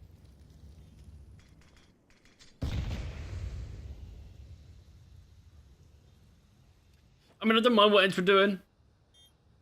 Util towards A. Send Rigon out to probe. Does find one, but I think after he gets pinged down by the second, maybe we should have had a bit more of a look there out towards B from ENCE, but still just waited for Miltsy to do something as well. He would find 1 kill, get traded, and at that point, ENCE knew, okay, there's still max 1 towards B. That's when they pushed out, but I wouldn't have minded them to get a bit more advanced stance, because as you can see, SDY is the only survivor for ENCE. It gets super costly on a round where, I mean, that wasn't even like a Deagle round that ENCE had, where there's armor behind those weapons. There was a couple of Deagles, a couple of USPs, not a lot else to really speak of. Maybe a 5-7 as well, but very little invested there for Fnatic. It still does come right down to the wire, but 1 round separates these 2 teams. Obviously, investment for Fnatic. Last 4x versus 4x went the way of ENCE. SDY getting very aggressive. He's been sent in. Cypher taken down. Fear spotted towards the back red. Netchu aggressing now with the bomb. Crims being given opportunity. Crims can get 2. Oh, the trading and spacing is pretty poor. Rigon, got to be cautious. Down to 2 HP now is Rigon. He's got information of 2 now. Jambo finds Rigon. It's been hurt. Taken down by Blame F. The trading there, I don't know why they push through the Molotov, but it goes so poorly. Grim's getting 2 here. Just should never happen.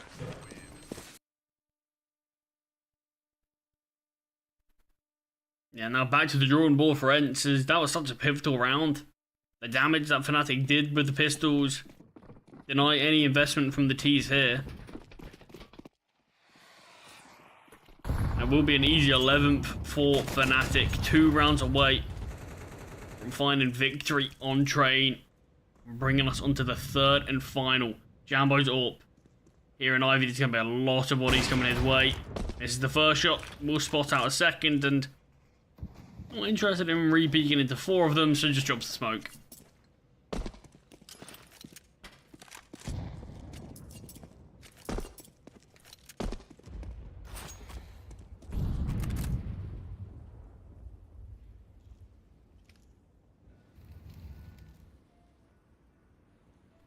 Obviously, right now, Fnatic are in a very good spot. They should be able to find 11. Puts them in that sort of operative position, not only for this map, but the idea of this series. Nice shot from Jambo. Gonna be this continual aggression. Too close towards A main. Rigon will get one, but doubt anything else will be seen. 11 for Fnatic now. ENCE needing 5 in a row if they want to take it in regulation. 4 to confirm themselves a spot in overtime. But seemingly, Fnatic should be able to push to a third and final now. They're in such a good spot, aren't they? Yeah, and I think this is what we always thought. Although these two teams can be super evenly matched, it does feel like Fnatic do have the edge on Train in particular. It feels like that's what we're seeing in the scoreline. A close game, but Fnatic, for me at least, always did feel like they were in a good enough spot to take things on here on Train. That 4-0 lead that they had, 6-6 half, they'll still be happy with them winning the pistol. Felt like ENCE were always trailing, even when they were able to bring themselves technically in the lead. Opening frag from the in-game leader. Fear finds Netu. Elsewhere does take down Cypher. Jambo's honestly hasn't looked quite as sharp as we're used to, and it does allow Netu to find a double. Now bomb site has been taken. Bomb is still on Poddy. He is towards A main, wary about any sort of flank, but the longer he takes, the closer BlameF gets, and I can't imagine Poddy's going to hold this angle the whole time.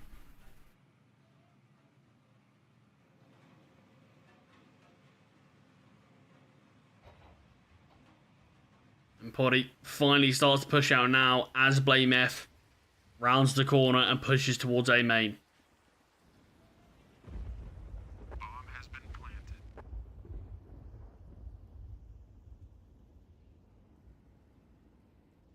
Looking at where Fear's playing from, I was going to say we might just end up seeing some exit frags being hurled. So ENCE will find 9. They do deny Fnatic getting map point. Thing is, though, they still have to do it so many more times. They've got to win another 5 in a row. Or another 4 in a row, sorry. 5 in a row in total, obviously.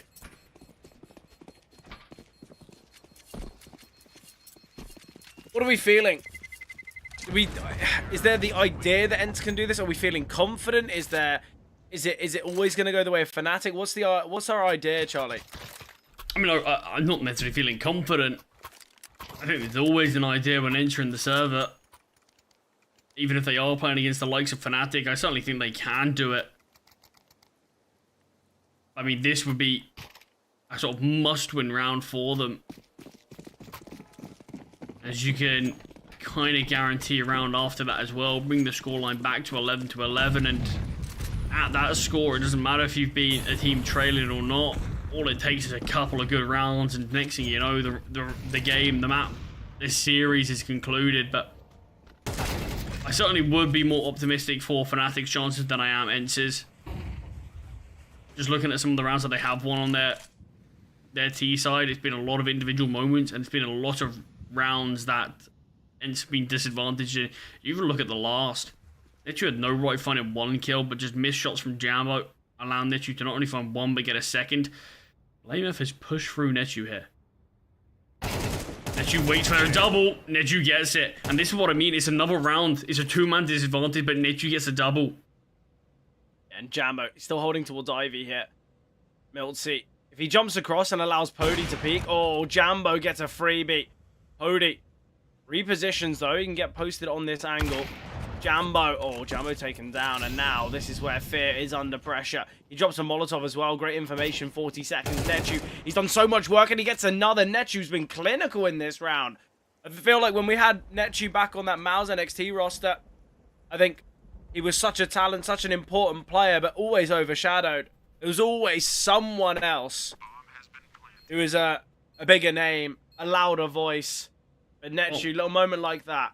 Oh, it isn't planted for Netu here. If Poddy goes down, this round becomes so difficult. But he's just been able to sneak his way into Z. But how much further? Poddy does look back.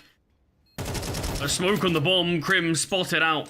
3 HP. The nade will find. Crims wins the 1 versus 2. And I think a big missed opportunity there in that 1 versus 2. You see Netu instantly heads towards pop. But it leaves Poddy really paranoid about a Z.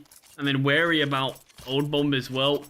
And there's just too many positions where Poddy doesn't feel comfortable planting for, so he ends up just planting backside, and it means as soon as he gets taken down, the round's pretty much done from there. Crims could have just stuck the defuse. But this was the double from Netu in the last, this was the double from Netu in this one. And that's the issue, it feels like Fnatic are the better team on this map. They are just making mistakes, which is allowing ENCE to get back into these rounds, but 3 in a row needed for ENCE just to be able to bring things here to OT. Here with the panic jump gets taken down. Milsey not even going to be interested to try to take down BlameF and get the trade on his in-game leader. SDY, in case you have missed it, is just wielding a Glock. Now he's got a Deagle actually. Obviously, ENCE, I think things now look a little bit tricky, and they get a little bit tricky because this is looking as though Fnatic should comfortably find this.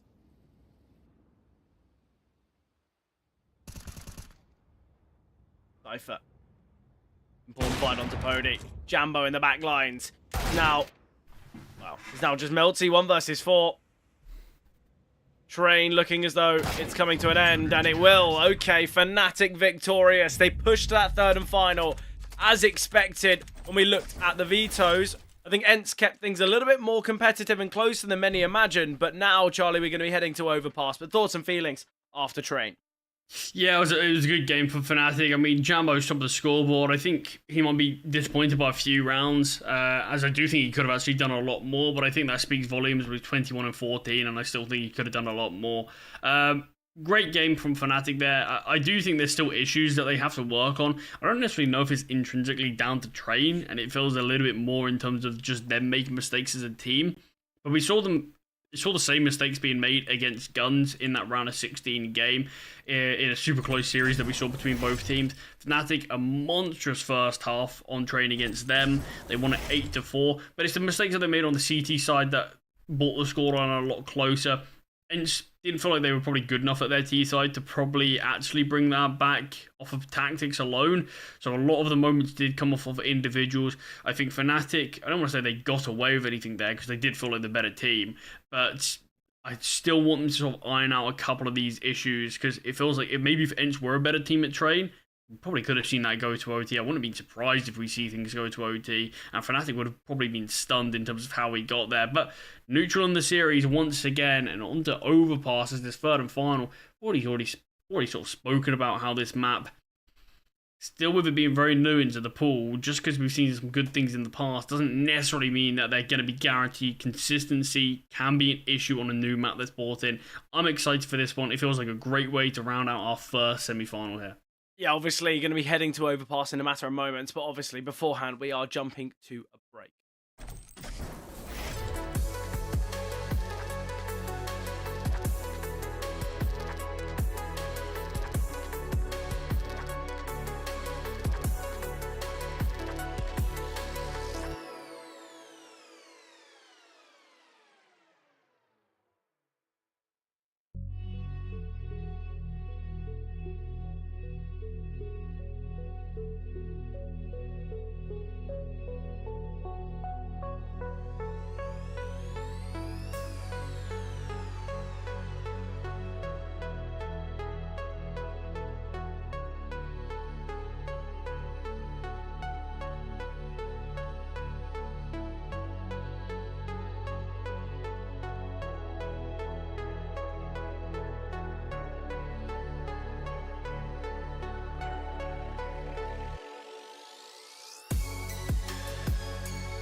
Going to be heading back into the action in the final map of the series. It's obviously semi-finals, grand finals on the horizon for one of these two teams. And it's going to be Overpass to determine it. Charlie, what are we thinking heading into this one? Yeah, I mean, it's grand final spot now, isn't it? Look, you said Blame F underwhelmed slightly on Train. Didn't matter. Potty underwhelmed slightly on Dust. It didn't matter. Both maps still went the way of their respective teams. Now, there's no second chances. There's no excuses, is there? We need to see players step up. But there couldn't be anything worse than sort of Blame F underperforming and losing this map. This is for a grand final. We know how important these VRS points are. We know how important it is for these teams to climb their way through the rankings and just cement themselves sort of comfortably in a decent position. We've got the major coming up. We've got big events coming up. We need to see these two teams and do what they can best. But the most important thing now is there's a grand final waiting in the wings. In just a few hours, Fred, we'll find out our victors. But before that, we need to confirm which one of these two teams are going to be the first to make it there. Yeah. Obviously, I feel like ENCE are they looked a little bit more they looked a little bit more persuasive on Train than Fnatic did on Dust. I know people are going to be saying, Fred, the scoreline was 13-9 apiece. What are you on about there? I mean, more isn't. The opening duels were a little bit more even. The clutches were a little bit more even. The ratings was a little bit more even. It seemed as though the game overall was a little bit more even. But pistol round looking good for ENCE so far as they've got themselves in a 4 versus 2 scenario. Yeah, unless you're trying to spam it away at Cypher as well. He's got the diffuse kit just waiting in their smoke. A lot of weight on Cypher. He's taking gunfights all across the board. Rig on towards long. 3 here in middle.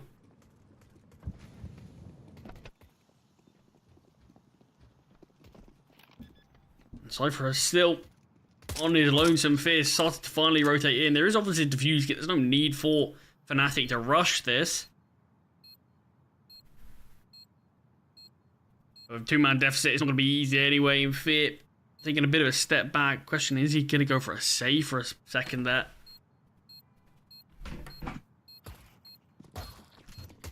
Fierce found. Cypher finally does get his second kill that has been eluding him. Searching desperately. Milsey's just dancing around. Cypher finds his third. There's not going to be any fantastic clutch here for Fnatic in the first round. Pistol goes the way of ENCE on this T side. ENCE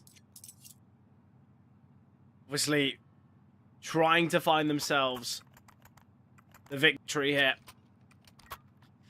It's been interesting actually when you look at sort of how these two teams have played on this map, because ENCE actually have like massively favoured this CT side to a point where the T side's been a bit underwhelming at times by quite some margin, whereas Fnatic, although the CT side has maybe not been as successful, they've been quite a decent bit better at their T side than ENCE have. So it's going to be interesting in terms of what we see from both teams on this map. I think this first half is all going to be about setting the tempo. Jambo with a scout connecting to Milty. 3 versus 3, but Rigon, important pick there onto Fit.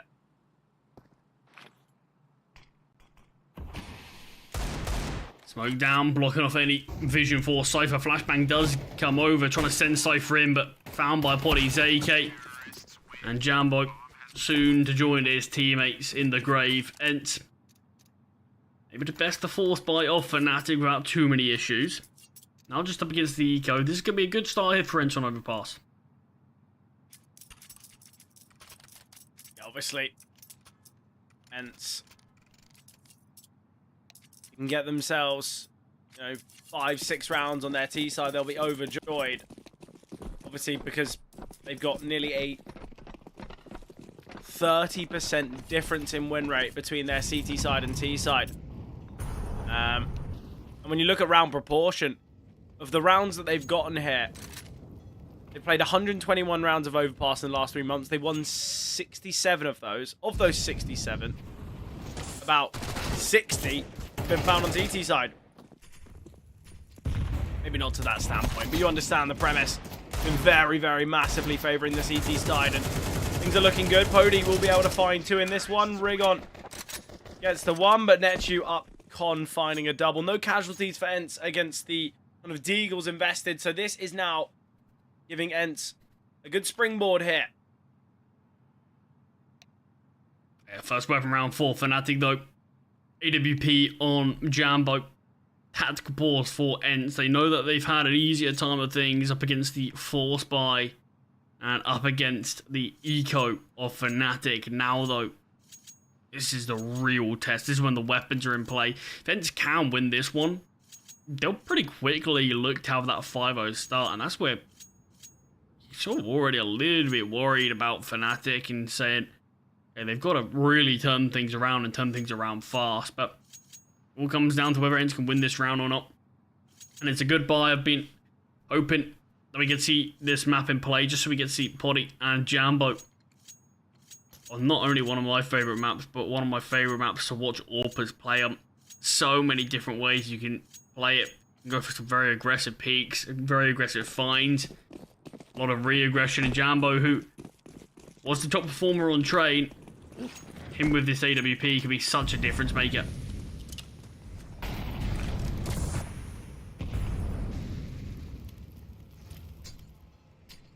Obviously for Fnatic, this is going to be a really important round for them to sort of set their stamp of approval of this map. Milty, oh, important kill for Milty to get. Flashing in. Cypher's already backed away though. That's not an easy find for Milty onto Fear, but able to take it, and Cypher not wanted to give up the advantage. We'll just back away, so it remains as 4-on-4, but I like the idea that Fnatic go for the re-aggression very quickly towards short water. Player barrel spotted, that being Cypher.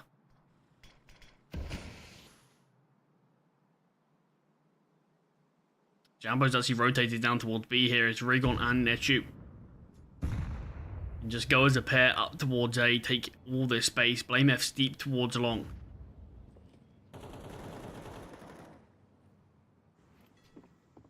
Obviously making this noise on B, but it's the A play that's all been taken. SDY does have the bomb on his back. Blame F looks back towards the bomb site. Has been spotted and does get punished by Netu.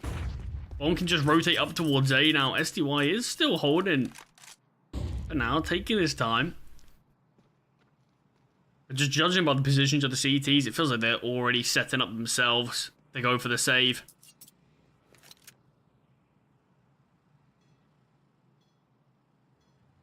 Yeah, obviously for Fnatic,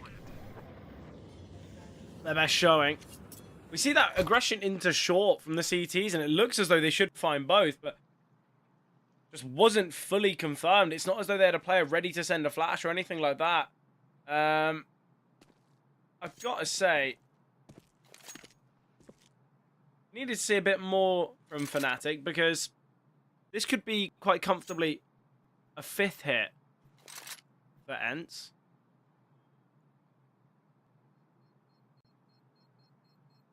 The re-aggression from Rigon and Netu that make all the difference though.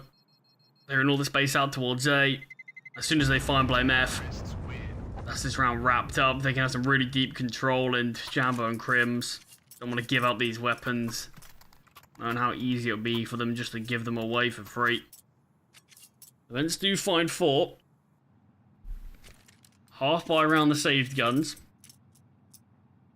Obviously with the loss bonus being full, it's still a pretty decent buy. A couple of MP9s, you've got the AK saved, the AWP. And Cypher just with the 5-7.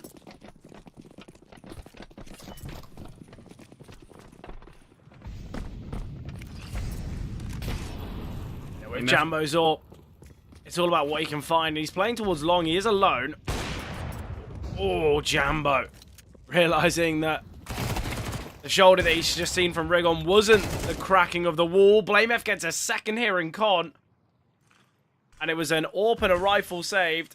Oh, and a half by round. Spotted. He could have seen the boost. Threw the sort of rail in there, but he just didn't clock it. It's a 1v4 for SDY. What a great round from Fnatic. Grims has been spotted. SDY can get a second. Might be able to get the bomb down now. Blame F. Blame F is making noise. Molly to be sent. Blame F pushing through though. Nice there from Blame F. Triple from Blame F. Really nice. Fnatic, they will get themselves their first round on the board here. Yeah, not bad from SDY there. Funded a couple of kills, gets him the bomb plant. Will at least stop Fnatic bringing too many weapons across. Free of charge. It was just a half buy. We're going to see a buy from Fnatic regardless, and they have 4 weapons as well, where you can see money instantly start to boom out of nowhere. The bomb plant also just keeps a little bit of extra cash in the reserve for ENCE. But first round foul for Fnatic, like you said. And we need to see what they can do off of this.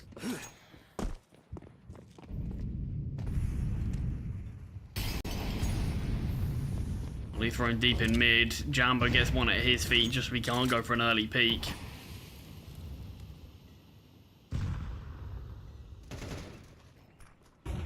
Nice from Fear here, but Netchu, important trade. Oh, SDY taking so much damage to the flames there, brought down to 3 HP.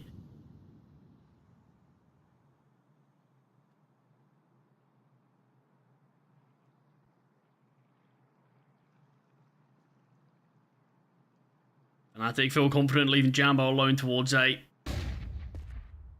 I'm not that confident as Blame F is rotating back up.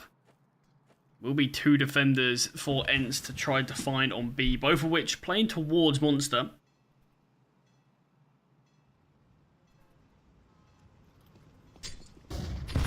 He gets sent out, flashbang's great, Crims goes down for nothing, Cypher just 1 for 1. And Blame F and Jambo mid-rotation. Blame F is smoked off. Oh, double nades onto Pody's position and Molly as well. He's forced out. So much damage dealt to Pody. 75 health combined on all 3 players here for ENCE. Not really the scenario you'd want to be in, but let's see how they can weather this one. Jambo does have an AWP, so I guess the lack of health on the 3 isn't the biggest issue, but this is where Blame F can do a lot of the heavy lifting. Does have a kit. Slowly creeping closer. It's all about the bait though, and Netchu can find, that's the 4th of the round, and Jambo, all that remains, he's just going to be looking to save. There should be a 5th hit. Netchu, he's searching for the ace, he wants the big moment, but it has been taken away. Pody needs to be cautious, I think Pody might fall to the bomb in fact. Let's find out. Yeah, Pody taken down, so both players and both teams able to keep an AWP into the next, but that is 5 found from ENCE. This is really nice from them. Their T-side is which has been very poor, yet I've been impressed. Yeah, looked pretty decent there. I mean, it was the setup from Fnatic, 2 plays towards Monster. And ENCE the Utah was so good, just Crims completely blinded off the angle. He goes down for nothing, and it's enough players that they can just overwhelm Cypher. He's only able to find 1. And the execute towards B for Fnatic didn't quite hold as much as it needed to. I think even a 2v2, you've got more belief there. But I like the setup that ENCE even go into with the post plant. Got a low HP Poddy. He just tucks while you have Netchu taking away all the contact for him. I mean, Poddy not even needed. Netchu does that alone, but it's just there as a contingency. Even though Poddy's low, they're still finding a way to get use out of him.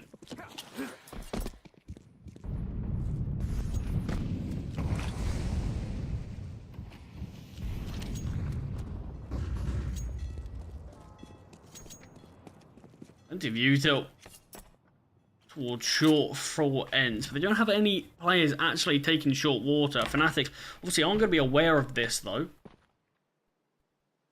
They might not be primed for how many players there could be sent up towards A.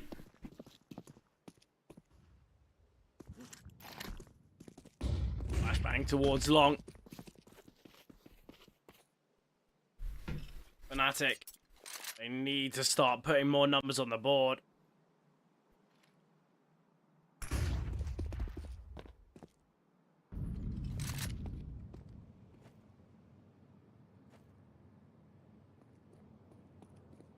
Everyone boosted up, nothing's going to be spotted. It's 2 towards toilets. I'm not sure if that drop has been heard there from Fnatic at all. Blame F and Jambo haven't changed their position whatsoever, but Fear is now holding for any sort of long aggression. Still towards the bomb site. Flashbangs need to be good here. Fear still alive. Missed shot from Jambo. Doesn't cost him his life. Missed shots Instead from SDY, the Netu's got a double. Wow. 2 versus 2, positioning a Pody. Oh, what is this? Both orbs are scoped in. Oh, yeah, this no. is devastating. Neither one of them knows. Oh, Jambo's going to clear, though. And now it's Rigon in a 1 versus 2. Just needs to clear for Blame F. He spotted him. But Blame F finds Fnatic. They will put their second on the round. But again, Charlie, it's Netu. If there were one player to have that moment in that round for ENCE, Netu. He got him... You got, you know, for ENCE, an opportunity there. Yeah, it's unlucky. Rigon's paranoid, so he just goes for the jiggles. I think if he just full swings onto Blame F, he's got a decent chance, but just jiggling gives Blame F the indication, okay, I'm about to get swung. And we know how sharp and clean Blame F is, just raw aim-wise, and comes out on top of that without too many issues. Money finally looking pretty weak here for ENCE. But I mean, a lot of things should have went really right there for the teams. You even look at the initial play towards toilets from SDY, I believe it was. Missed shot from Jambo, and you look at that from SDY and say, guaranteed to at least find one. But rather than spraying down Jambo, he switches over to Blame F, almost trying to get the double, and finds neither of them, just does damage instead. And I think if SDY at least finds one, that's good enough. But he ends up just finding nothing, and it allows Jambo and Blame F to play out the 2v2 where they go on to win it.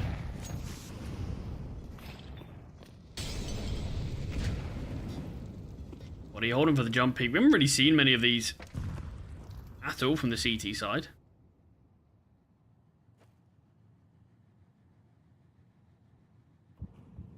ENCE taking a bit more of a slower approach. Obviously, we still got Pody on the AWP. There's not really that much utility either, so I quite like the idea if ENCE actually just try and stay silent, try and give Pody opportunities with this AWP to find frags. But Netu, 11 and 3. A real difference maker here is Netu.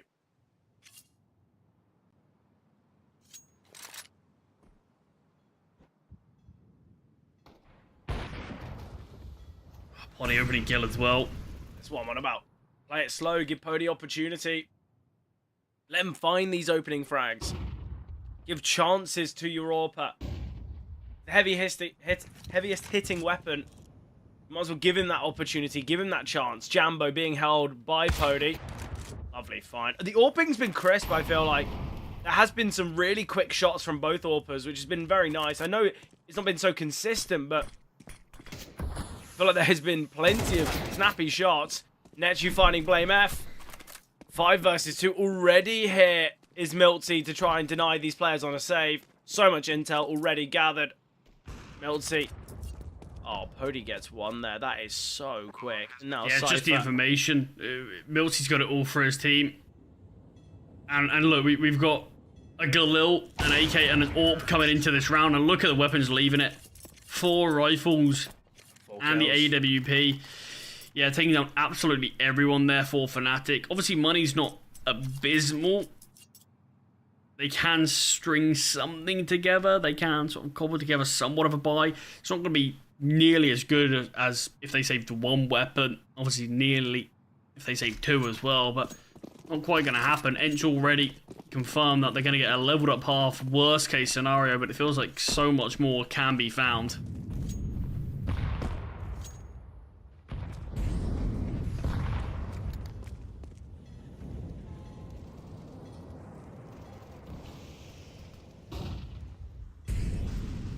SDY obviously was the heavy hitter throughout map 1. Gave them the opportunity for success there. He's now gone quiet here on overpass. Made from SDY. Looking to soften for Cypher. This is the buy here from Fnatic. SDY. Great kill there onto Fear. Cypher repositioning now.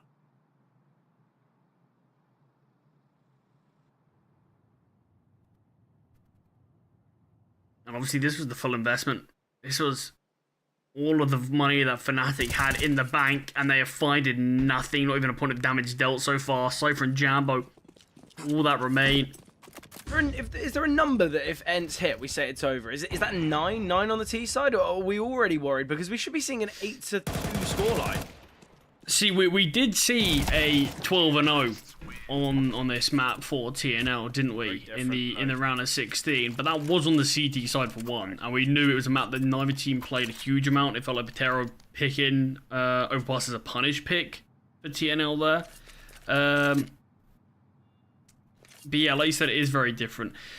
It's difficult. It is really difficult because both teams in the server here really struggle to count them out of near enough any situation. I do think if we are looking at 9, I think Fnatic have a hell of a job in front of them. I mean, even now they've got quite the tall task. Yeah, for me, what I'm most looking forward to is the fact that Fnatic, they have looked, pretty poor on their T side. Pretty kind of, well, sorry. Let me rephrase that. ENCE have looked pretty poor on their T sides. And the fact they've won the half, I just feel like Fnatic, a lot of the closeness that Dust2 had about it was because of clutches, because of kind of crazy heroic moments. ENCE were thoroughly kind of in control throughout Dust2.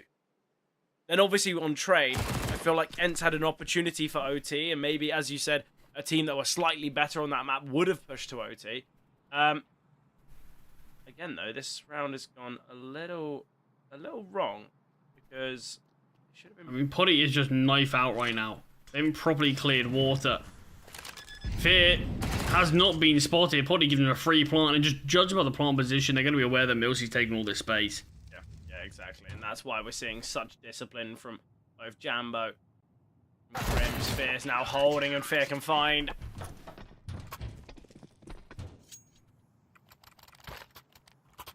Well, Fnatic will find 3.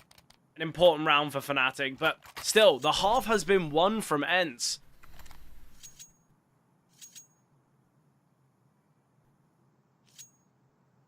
Yeah, and there are 2 rounds remaining. I mean, obviously, if Fnatic do win this, there's a good chance we will likely see 5. These rounds have been few and far between, so there's no guarantee they are going to win this.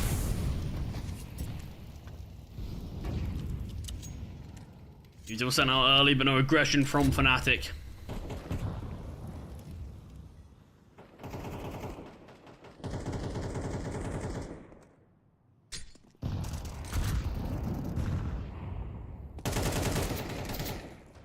White. A little bit of a search from short. Netchu. Again, looking to activate out of connector.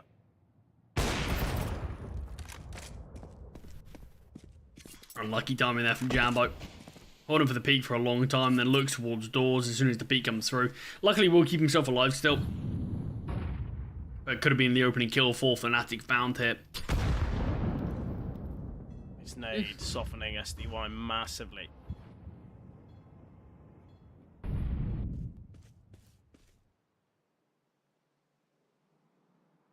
Rigon is taking this space up long. We do have Blame F playing tucked around this corner for now. Rigon has to be aware of this. For now, is just going to be patiently waiting.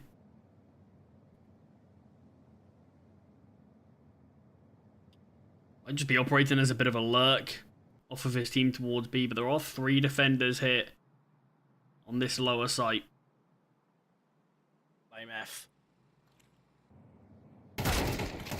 One kill onto Rigon.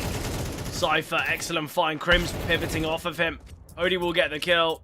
But Pody now just going to look to back away, keep this AWP for the last round. Again, I really like the combination and the effective nature that Cypher and Crims have together.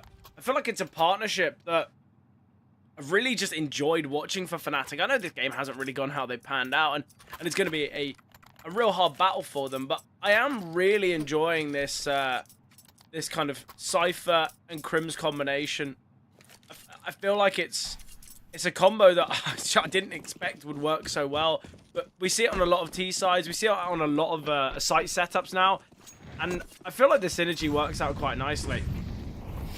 Yeah, I'm not quite sure what we've seen in the last round from ENCE. I don't really know the purpose of Rigon, because he basically takes the fight as soon as the players towards B go out. So it's not like the B players have forced Blame F to rotate off. It's not like Raygon finds the kill of the Blame F to force someone to rotate out of the way. It's like at the exact same time. So I don't really understand the premise of the push. Look, potentially, let's just pretend that Blame F isn't there, right? I think the idea of the push is he'd slowly then be getting in place for a flank, catching off players rotating. So I think that's something that we do need to take into account. That maybe not ready for Blame F, assuming he might be on the bomb site or playing from front toilets or what have you. But I do get what you mean. It did feel like the decision for that was a little bit unnecessary. I mean, don't get me wrong, to be fair, I think even if he does wait and Blame F rotates off, the side defense was very strong for Fnatic. The chances are Raygon is going to be pretty out of the round anyway. There would be no time to pivot up towards A either. It's not as though they had that opportunity. Raygon, Tech 9 in hand, going to be found by Cypher. Cypher, surely to be rotating up. We've got Blame F here towards Truck. He's been spotted and found. Nice shot there from Miltsy. It looks as though ENCE are going to be in an 8-4 scenario, unless if Cypher can win this 1 versus 4. Clearing through Bank. Obviously, not much info whether this space has been taken, and Cypher's going loud. Surely to be taken down in a moment's notice. He spotted one. You know what you do if you're Cypher. Clutch. Yeah. Miltsy, 3rd kill of the round. Nice frags there from Miltsy on the Tech 9. He'll be happy with that. But ENCE finding 8. I think this is where Fnatic, it might feel like this game's gotten a little bit out of reach.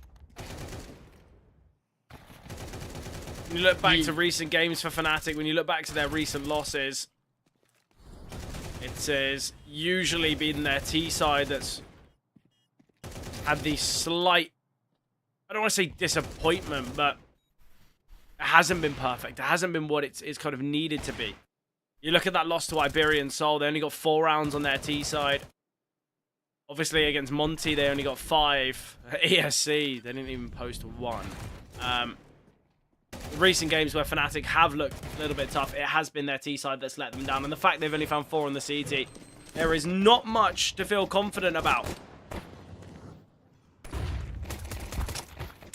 No, this is what I'm talking about. This is the dangers of a map like Overpass, and it feels like this is why some teams do just look to ban it out for now. Because, but I think you look at some of their games that they played. 13-0 win against Bet Boom. 13-10 recently against Monty. Even some of their losses have been very close. They've had some really good results against some very good teams, but that's the thing. Sometimes it can just be difficult to translate a map that you haven't had this sort of constant repetition for a couple of years on. Grims does find SDY as he gets aggressive, and it's disadvantaged here in the pistol. I think it goes without saying this is near enough a must-win for Fnatic here. Yeah, obviously as well, Fnatic, they had about 3 weeks without playing this map, or about 2 weeks without playing this map. Obviously, they had that 13-win victory against Monty, and then they got battered by ESC. So, yes, okay, throughout the month of August, they were having a fair few times playing it, and it looked all right. And I think when they had that consistency, things were looking pretty decent. But the fact they had about a 3-week period without playing the map, and the only instance being a 13-1 loss to ESC, it's clear that it's not a consistent, and that's where issues can be seen.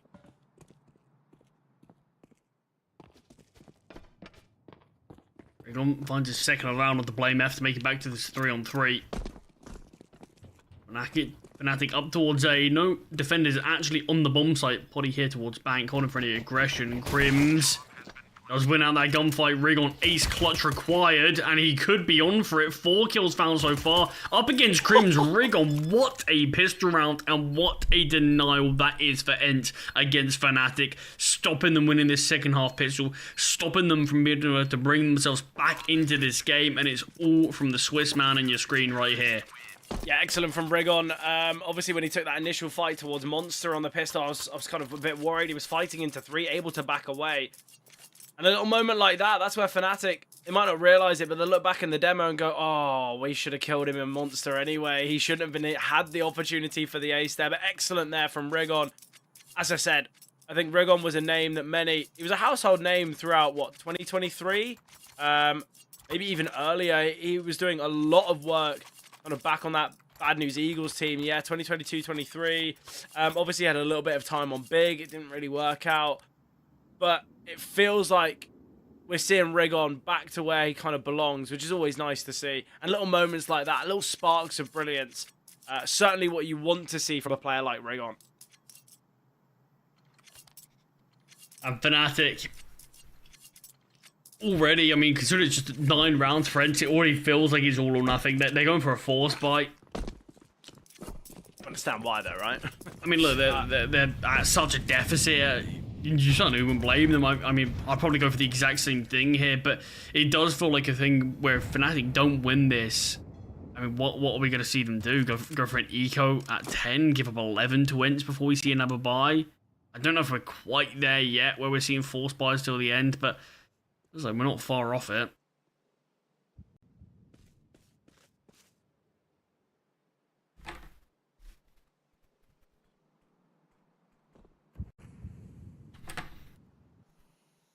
Very slow played round here from Fnatic. They've taken this initial kind of portion outside front toilets, or outside long toilets, sorry, and they're looking to be quite systematic with their approach. The issue is they don't really have the utility to play this kind of system game plan. A little bit of contact taken by Pody.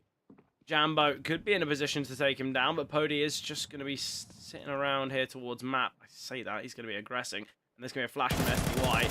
Oh, okay. Pody just takes the heads up fight. SDY could have flashed him in. Rigon, though, excellent refrag. Flashbang seen. Blinding. Not Cypher, but now the second flash is thrown. Rigon just trying to keep himself alive. SDY will get a kill. It's on BlameF and Crims now.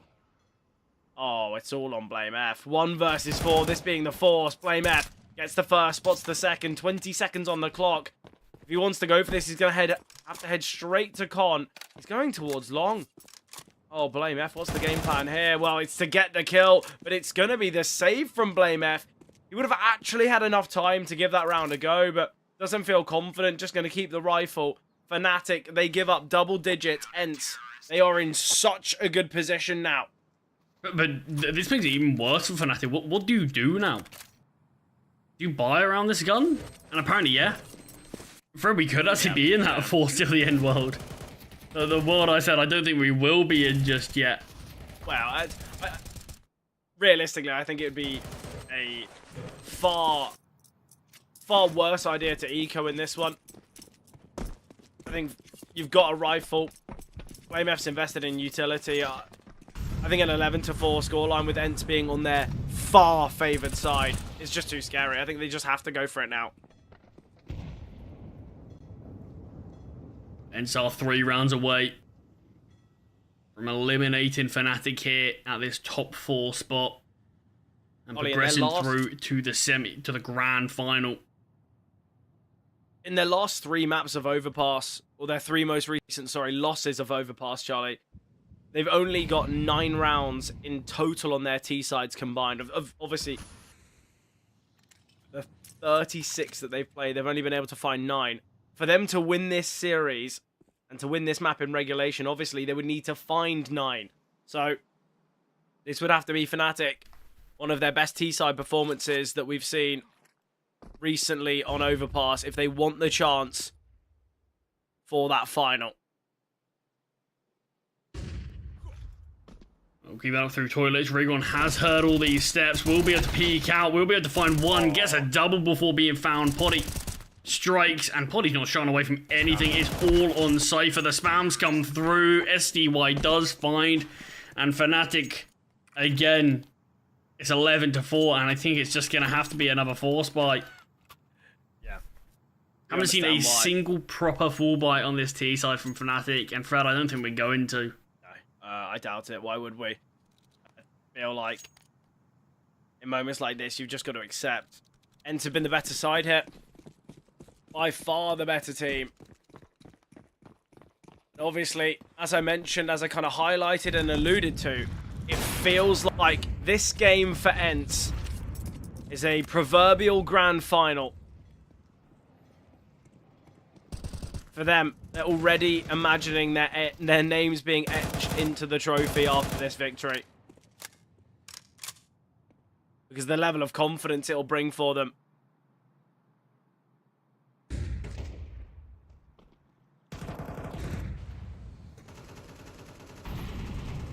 We're just 2 rounds off doing so, and in what has been a close dust to a close trade. I certainly didn't think Overpass would be the one that was more one-sided. I thought it'd follow the trend. Jambo's got some really nice space hit.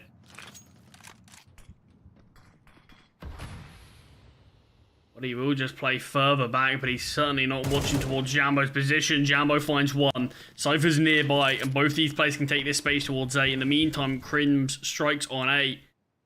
Oh.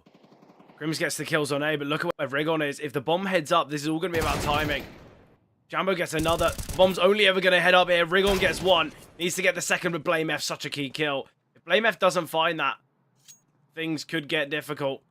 Jambo in heaven. Netchu maneuvering towards Monster, but Crims, he's in the short pipe. Taking his time here is Netchu, and Crims will be found. The T's do not need to hunt this. They really don't. We are seeing the slight look from both Blame F and Cypher. But I feel like this is less of a hunt and more of a hold an angle and hope Netchu peeks into it.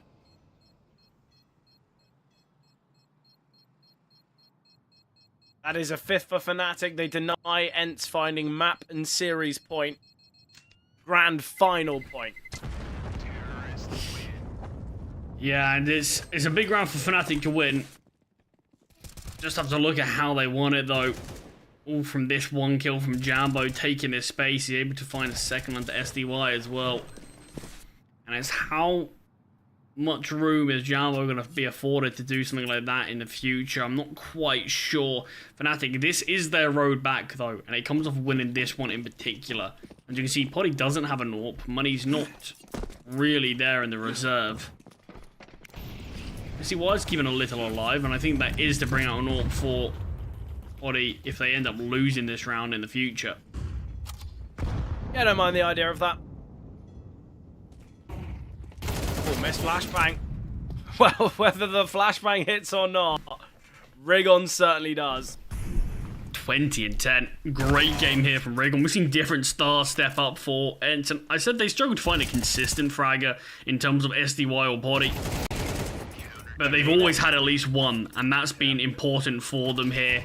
Dominant round there for ENCE to find 12. They don't do it quite in the last, but they're able to instantly bounce back. They have 7 map and series points.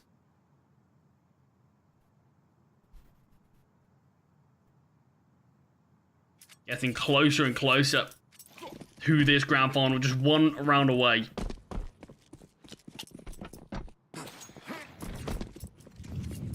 Early util thrown.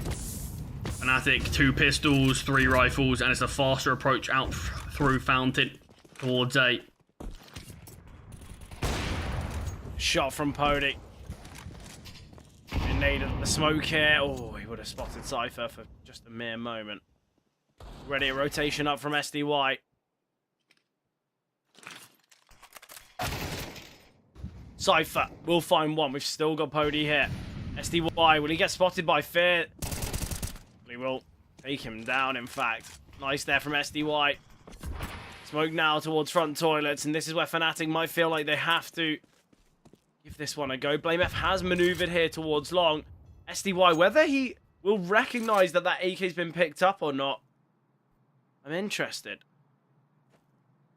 Still this 4v4 though, but the setup towards B, and Blame F taken down. That is the AK falling. Man advantage now. And they've heard all this intel. Molly's landing towards barrels. It's clear that Fnatic are going to be heading towards the B bomb site. Flash is not blinding. Milty, contact taken. Cypher on the bomb site. We've got his teammate in Crims rotating up. They will get one, but SDY trading. Milty needs to find Cypher, and he does. And it's the Deagle of Jambo, but he's been taken down. And ENCE are victorious. 13-5 scoreline here on Overpass. And they get that spot in the grand finals. ENCE, the better team today on paper. Fnatic It was always a guessing game of how Overpass would go. Ancient could have been selected for them, and clearly would have been a better decision. But excellent from ENCE. Charlie, thoughts and feelings after that one? Yeah, I mean, what a game it was from ENCE. Started off with just some T-side dominance, and we already said we were a little bit wary just with how the start was heading. When it was obviously the first 3 rounds, the pistol, ENCE winning against the fourth buy, and then the eco, then winning the first full buy of that first half as well.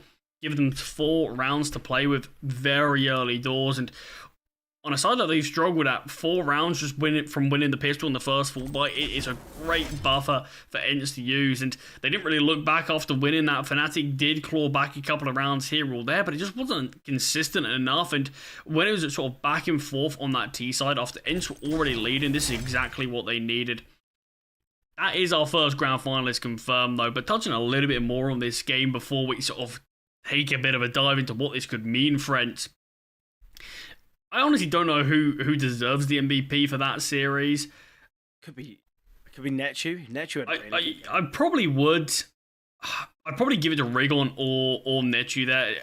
Both players had a lot of importance on Dust, not to the same degree that SDY did. Both Rigon and Netu had some big rounds on Train as well, but obviously Rigon took it one step further, but Netu always was that consistent factor as well. Plenty of big rounds. I think sort of either of those two, including SDY, probably deserve it for me. I mean, fantastic games from each of them. Certainly stepped up at different occasions, but they did enough here to best Fnatic. Fred, I think this is a really, really, really important event for ENCE. This has been a team that, sort of since the movement that we've seen of obviously bringing in Rigon, promoting milceY to the main roster, it's been a team that I think results haven't been great for. We've seen them bomb out of events far sooner than I think we would have liked them to see. Sort of their last 2 events before, in fact, their last 3 events, you could even say, before the Proving Grounds here. 9th to 16th, got knocked out first round of playoffs. 13th to 16th, similar thing there. It's not been good enough for them. And I think Fnatic, their results have been better. I mean, Fnatic certainly do want to achieve more than what they are now, but results certainly have been slightly better for Fnatic than they have for ENCE. I think this is so important, though, for ENCE to be able to win. I don't believe they've won an event with this new 5 yet, or even made that deeper run. I think 3rd was their best finish so far. And I think it's so crucial that these guys get a bit of confidence back. Because, like I said, I think the blend of this ENCE team is one of the best that they've had in a while. I think the results aren't quite there. And there's still a lot of young players in Netu, in Poddy, in milceY. These 3 have a lot of room and a lot of time to develop and grow. But at the end of the day, esports and Counter-Strike is a results-based industry. And you don't necessarily get given that time if you're not getting some results. And I think it's crucial that ENCE are the victors here, and I think it's important that ENCE can actually go on to see if they can win this event now. They've got a great chance, don't they, Fred? Will they be playing against either Batera or FUT, which will be coming up next? Yeah, obviously as well. When you look at the teams that ENCE have faced, it was a kind of a 3-mapper against Sangao. I know the maps weren't necessarily very close, but Sangao a strong opponent. Obviously a very close 3-mapper against Saw. We saw kind of similar here against Fnatic. Are we going to see ENCE find it in 3 maps in the grand final? Is it going to be a 2-0? Who's going to be the opponent? That's something, obviously, though, Charlie, we'll find out by the end of this evening. But coming up, we've got FUT versus Batera. You've mentioned it. It's not going to be me on you on the broadcast, though. It's going to be brought to you by M&J and Wild Deity. So make sure, if you guys are staying tuned for that semi-final, you show them too some love. I'm so excited to see how the remainder of these 2 matches go. And look, we're going to in about 6 hours' time, we're going to have our victors here of the Series 4, Season 4 of the Proving Grounds. So, as mentioned, we're going to be jumping to a short break, and then we'll be in the action of FUT versus Batera.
Welcome back, everybody. I am so excited to continue the semifinals. We've got the second game of the day to determine who that second grand finalist is going to be.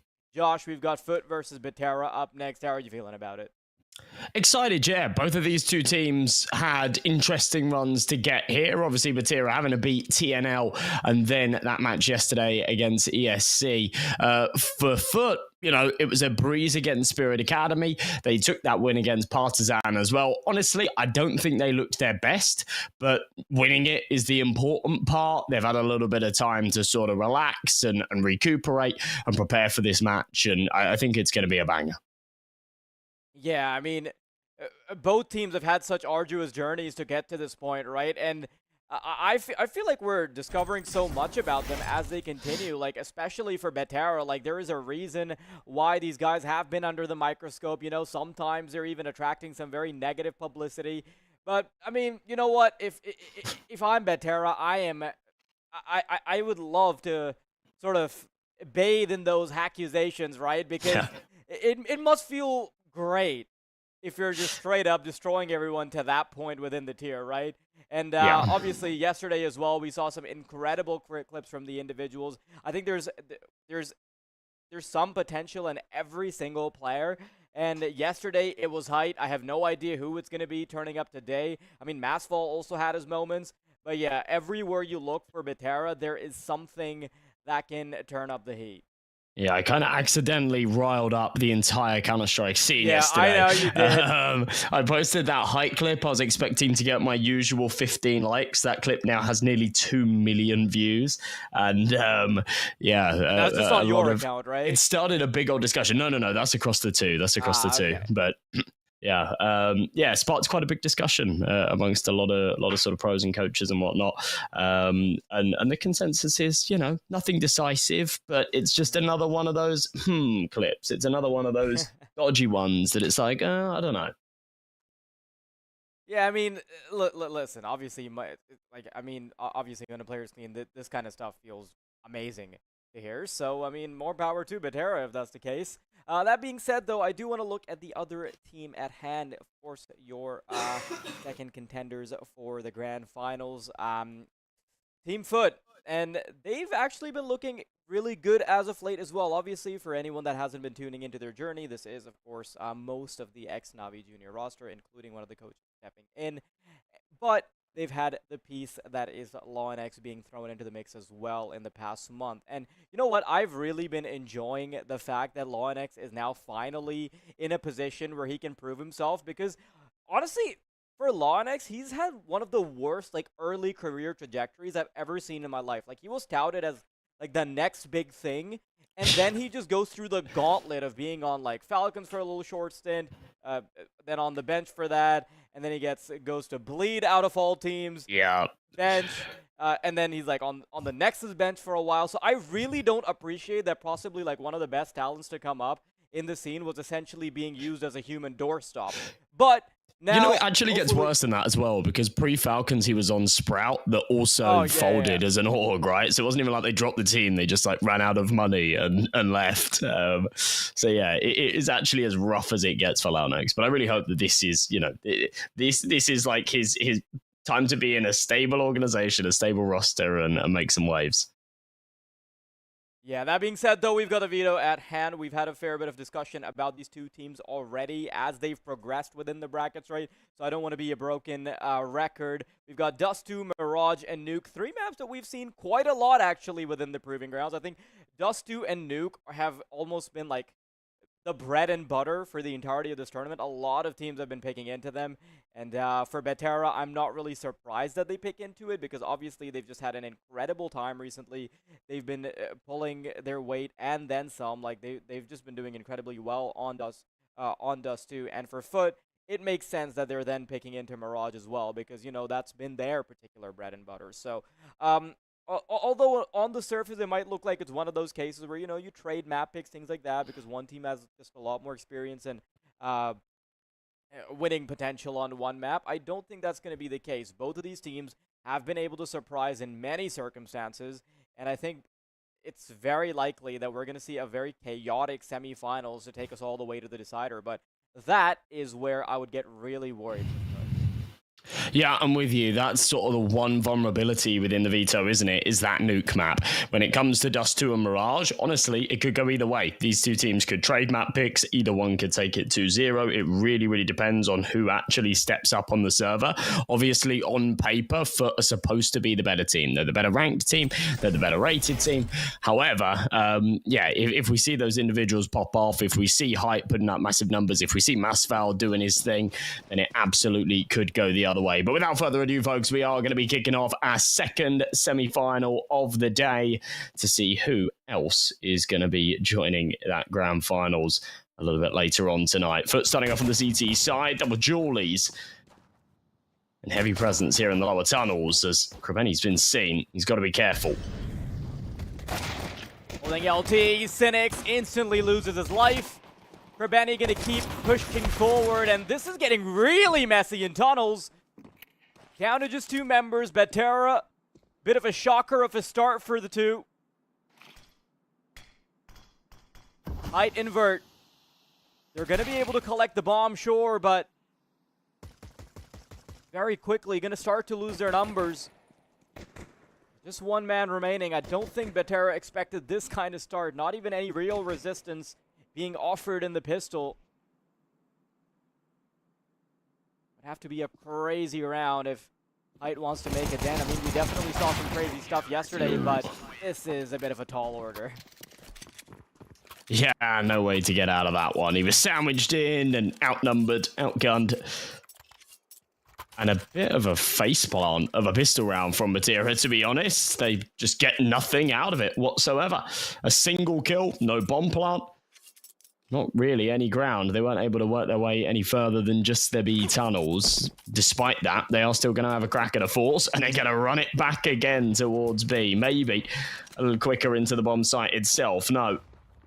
Asphalt, once again, expecting some pressure into the lower tunnels. FUT aren't foolish enough. They know they've got the firepower advantage, and they're going to play the range game. They've got rifles out. Masval's going to go chasing.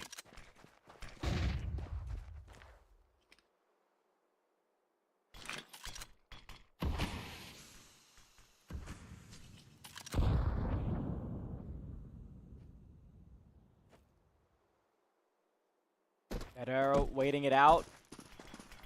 Now starting to approach middle.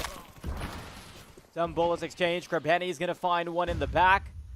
And getting through this B bomb site feels like a bit of an exercise, an impossibility. Both Lonix and Jugs starting to get shots in. And not a single real casualty or real damage. Well, I mean, that was just a complete wash-up. Yeah.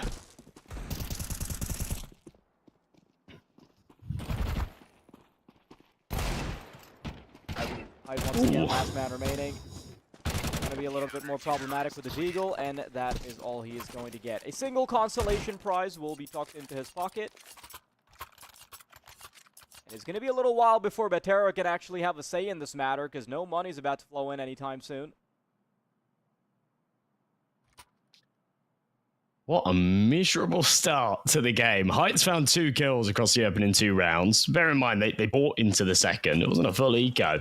No one else has been able to inflict any damage at all. This has just been a real flop. I mean, I don't want to comment too much on the start of a game, right? But you've also got to consider that Betera have... They're the ones that have picked into this map. This map has been what's been paying the bills for them. So a bad start like this one on its own, sure, it's not that bad. But then you consider that any freebie rounds going the way of FUT, anything that they can build on top of it, if Betera are taken out of contention because of a close game, then these are the rounds that they're going to feel really regretful about. Yeah, honestly, I kind of feel the opposite. I think the start of a game is so important, especially in CS2. We've had a lot of players and teams talk about it recently. It is super important, especially in a match like this with a lot of weight behind it, to get out of the gates hot. And if you come into a match cold, it can be real tricky to get your head back in the game. Vert's died to his own molly. And again, just a single kill found, this time from Cynics. It is on the full eco, so, you know, it's not the end of the world. There was a lot of expectations for that one. But FUT, they've got all the weapons out, Symmetry with justification to upgrade into that, or the rest on the rifles. There's not a huge amount of cash built up, but there is a little nest egg behind them if they need it. I'll tell you what is needed, though. Batira giving us a little bit more here in the fourth. Height. Oh, on the jump across. Hits it, not lethal. But Jugs is now limping. 26 HP he's got to work with. Yeah, that's a pretty big connection to be making this early into the round.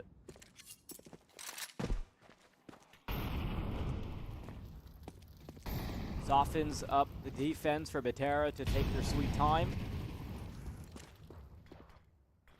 Some early short control being established, not straying too far forward from the default. The only real prong that starts approaching the A site will be Masval, who wants to perhaps contest through short. And they've gotten a fair bit of space. But doesn't really have any info. They're playing in a pretty turtled up setup. They don't have any prongs that have pushed forward, so wherever Batera come through, FUT are going to have to play in a very reactive way.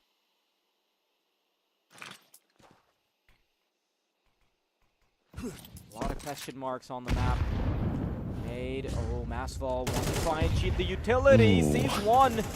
It's all about whether or not they're going to expect the Goose player, though. Flashes to try and delay their presence. Lonix burning to a crisp. And this is going to get real awkward as 3 players await them.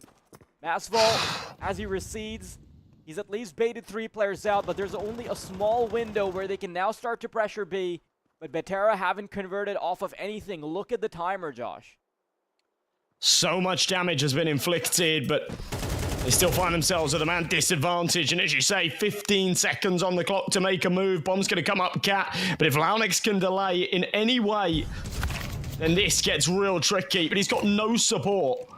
And the press up from Cynics towards Long, that was really bizarre from FUT.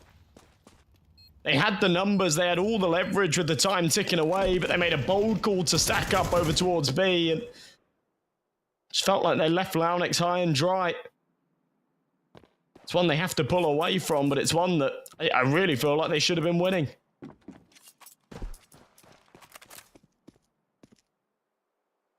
Yeah, I mean, I'm not really sure how that ends up happening, right? Because you've got the opening kill. You have very little time remaining on the enemy squad, so kind of surprised that it goes the way that it does. And Batera, by the skin of their teeth, be able to mark the scoreboard a little early.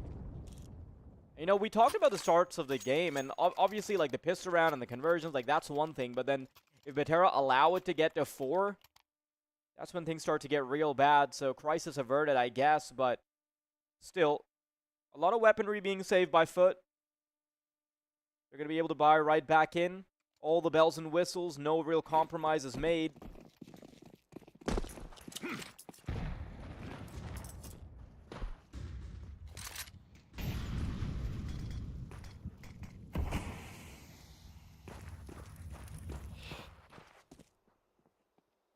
Tenzi's just going to full W down mid. Flashbang goes over. No one's going to play through. It's that HG. Doesn't actually blow the whole smoke open. Second time asking, it will. It allows Launix to draw first blood. Fair bit of damage onto Masval as well as the shots keep popping. Height returns one, but it doesn't connect. And a man advantage once again for FUT. Minute 15 on this clock. Batera still looking for any kind of space. A lightning fast shot out of Symmetry. And the way that they're playing this is just perfect. Soon as he connects, doesn't stick around, doesn't give him the opportunity for the trade. Goes and plays the safety in numbers. Yeah, giving them an opening is just asking for trouble, so totally understandable. 40 seconds on the clock. Batera are going to be delayed even further by the flames that are going to be nipping at their feet. If they decide to press forward, there's a player tucked into Goose as well. They have to get past Grabeni. And as the smoke starts to subside, they're quickly going to realize that there is death waiting for them. But no, it's Masval on the swing, and it's Vert to start opening up the site. This looks like a repeat of the previous round. Shadow betrays, but Height is still a little faster on the trigger.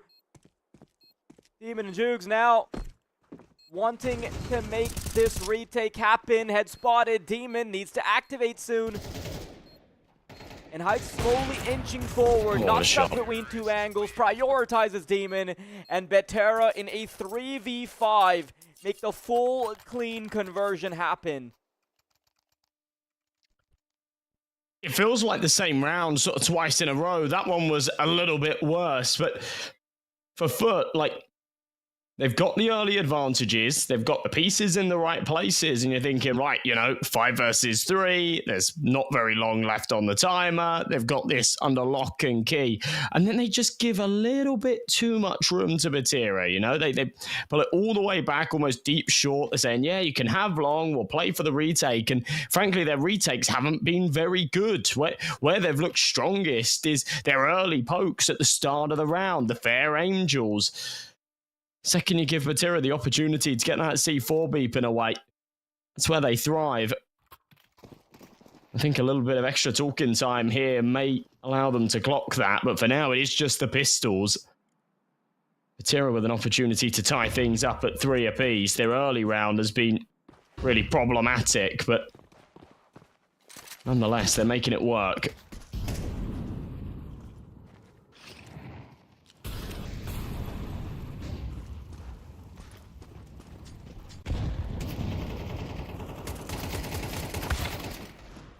Betera, very quick turnaround of their fortunes, and this one's obviously just one that should be tucked under the carpet very quickly.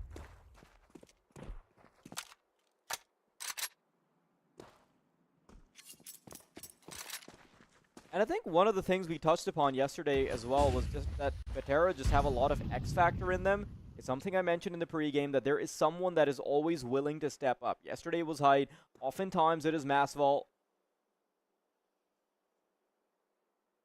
Even in those 3v5 with 2v5s, things like that, it never feels like they're out of commission. Also, Masval might have like the weirdest playstyle I've ever seen in my life.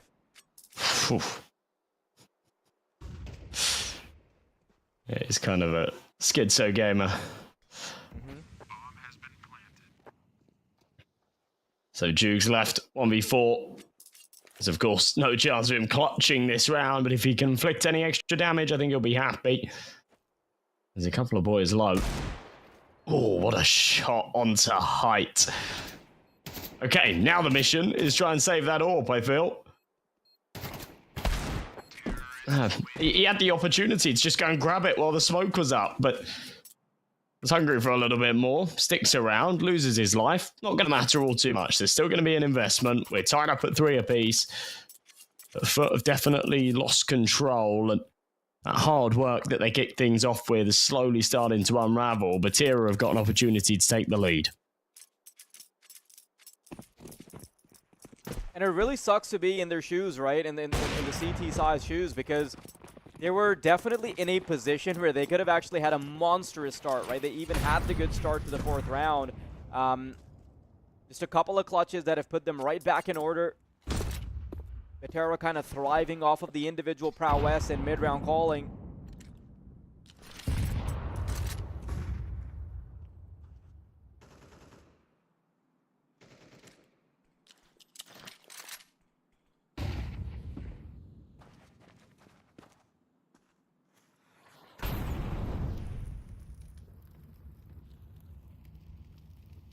A little bit slower here. 40 seconds elapsed and no action yet. Flashbang not going to blind Launix though. Wasn't playing full anti, but had himself sort of semi-looking at the wall, so when the flashbang comes, it'll likely go behind him. It's an easy first pick. Masval's been relentlessly trying to find these early openings, and it's ended up being the first casualty time and time again. Sat 2 and 6 as the star player that's supposed to be shining. Launix won't stick around, of course. This does give them the control out the doors, but once again, man advantage for FUT, 30 seconds. Batira have got to dig themselves out of this hole.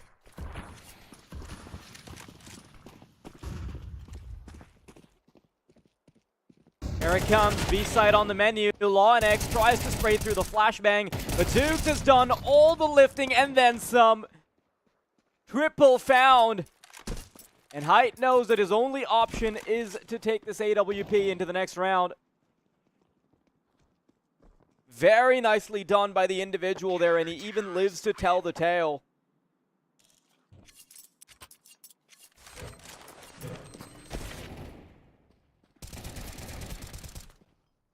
Yeah, this is crisp.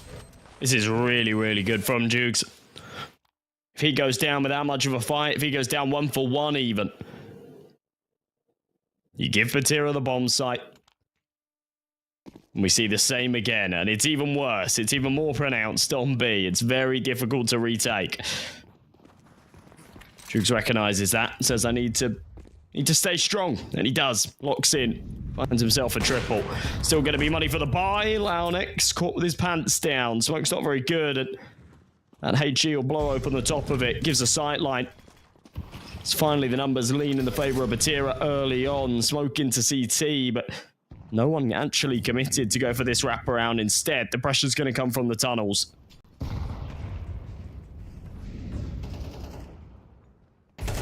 Comes B-side abandoned, actually. No, Zooks is going to stick around.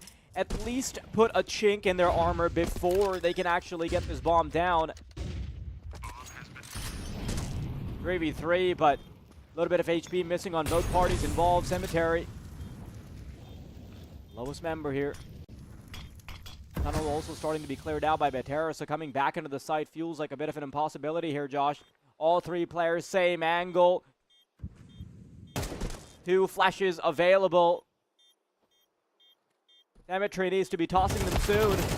And as they start to second guess themselves, the flashbangs come in, but they will be all for naught. And Cynics even does some consolation damage towards the end. 4-4. This game is back and forth. Too much expected of Jukes that round. As soon as they found that opening pick, the easy fight onto Launex, it then became pretty apparent there was only going to be one towards B. CT Smoke cuts off the rotations, and I think Jukes did the best you could ask of him. In such an awkward situation. He made it viable for his teammates, he found two.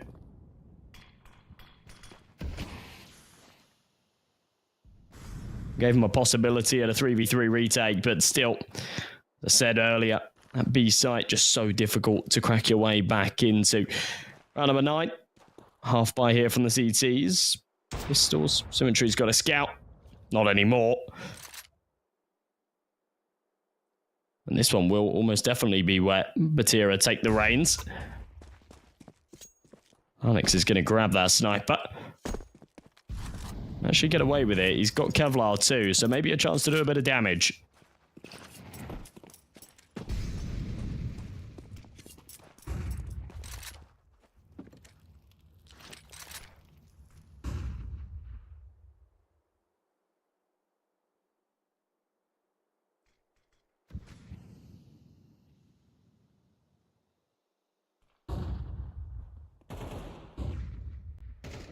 Good shot from Demon. 2, actually. Only got to see it on the mini-map and the kill feed. Hopefully we'll get to see that in the replay, especially if this round converts, but 30 seconds, and now Batera starting to look a little desperate, heading their way down middle. And if they, regardless of what site they go to, they have to get past 2 defenders. And through the smoke, this is going to be so tricky here, Josh. Onyx with the scout rifle. He's gotten the collab. That's 2 kills. I think he might have seen the second player as well. No, he's second guessing. Since that final player's in tunnels. No scopes. Good height. No, is this one of his signature plays? Misses the first shot. Onyx is pinned down. Easy to victimize with the Glock.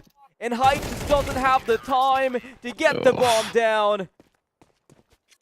But what a valiant effort. Man, that second AWP shot was millimeters away as well. This is really, really well played, Demon. There's 2 huge kills earlier. And Launex's scout going massive, and more importantly, just staying alive at the back of the bomb site, knowing that timer will win them the round. And Height kind of screws himself at the end. When all hope is lost, when there's no chance at the frag, he jumps through the doors. Ends up losing his life after time. It's okay, he had 2k in the bank, so it sort of keeps the money balanced, but there could have been an AWP in play here to do some extra damage. Instead, it's just a full eco. FUT back in control. I maybe jinxed Vatira a little bit when I said, yeah, this is going to be, you know, the easy round for them to take the lead, something they've not been able to do so far this map. FUT disallow.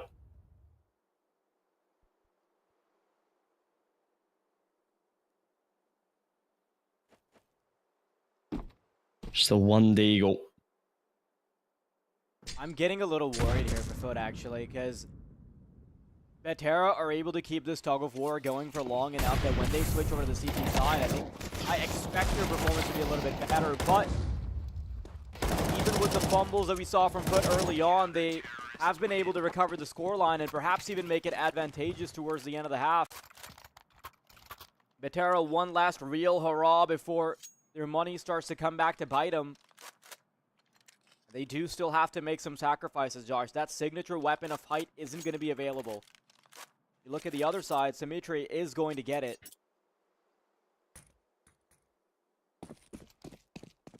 Yeah, Symmetry's not been as potent with that AWP, but still been hitting some good shots. Let's move into round number 11.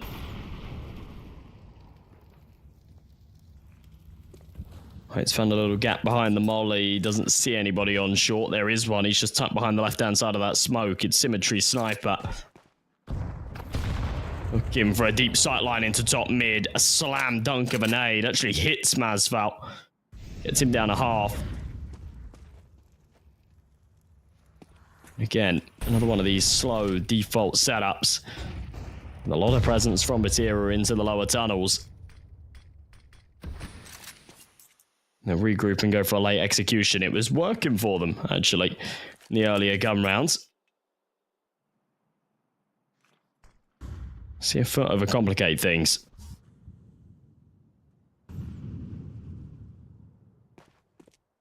Interestingly enough, outside of, I guess, their eco and the pistol round, FUT have been playing it in a very passive way, but it's not passive in the sense that they keep turtling up and keep receding. No, instead, they have very calculated reactionary plays, and this is one example of it. LawNX preemptively waiting on the angle, knows that he can't let them get past middle without at least delivering a quick blow. Dude sees them coming. Oh, that's good. That's at least one. The problem is everyone else is stuck behind that CT smoke. Got a window of opportunity there where they can actually isolate the truck player. What a shot from Symmetry.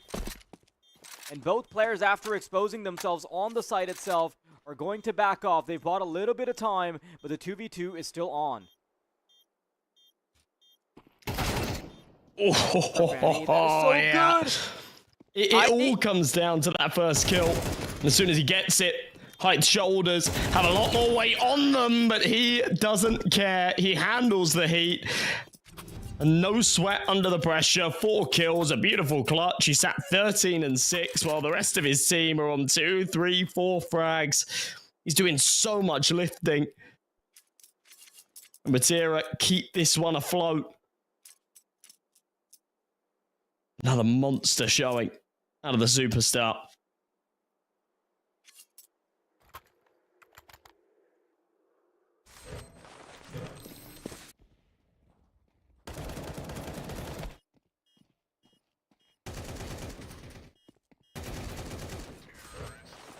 Yeah, honestly, it feels like Height really thrives in the scenarios where he's put into like 1vx's, where the pressure is on him. You can really see the uptick in performance. I think adrenaline works in his favor.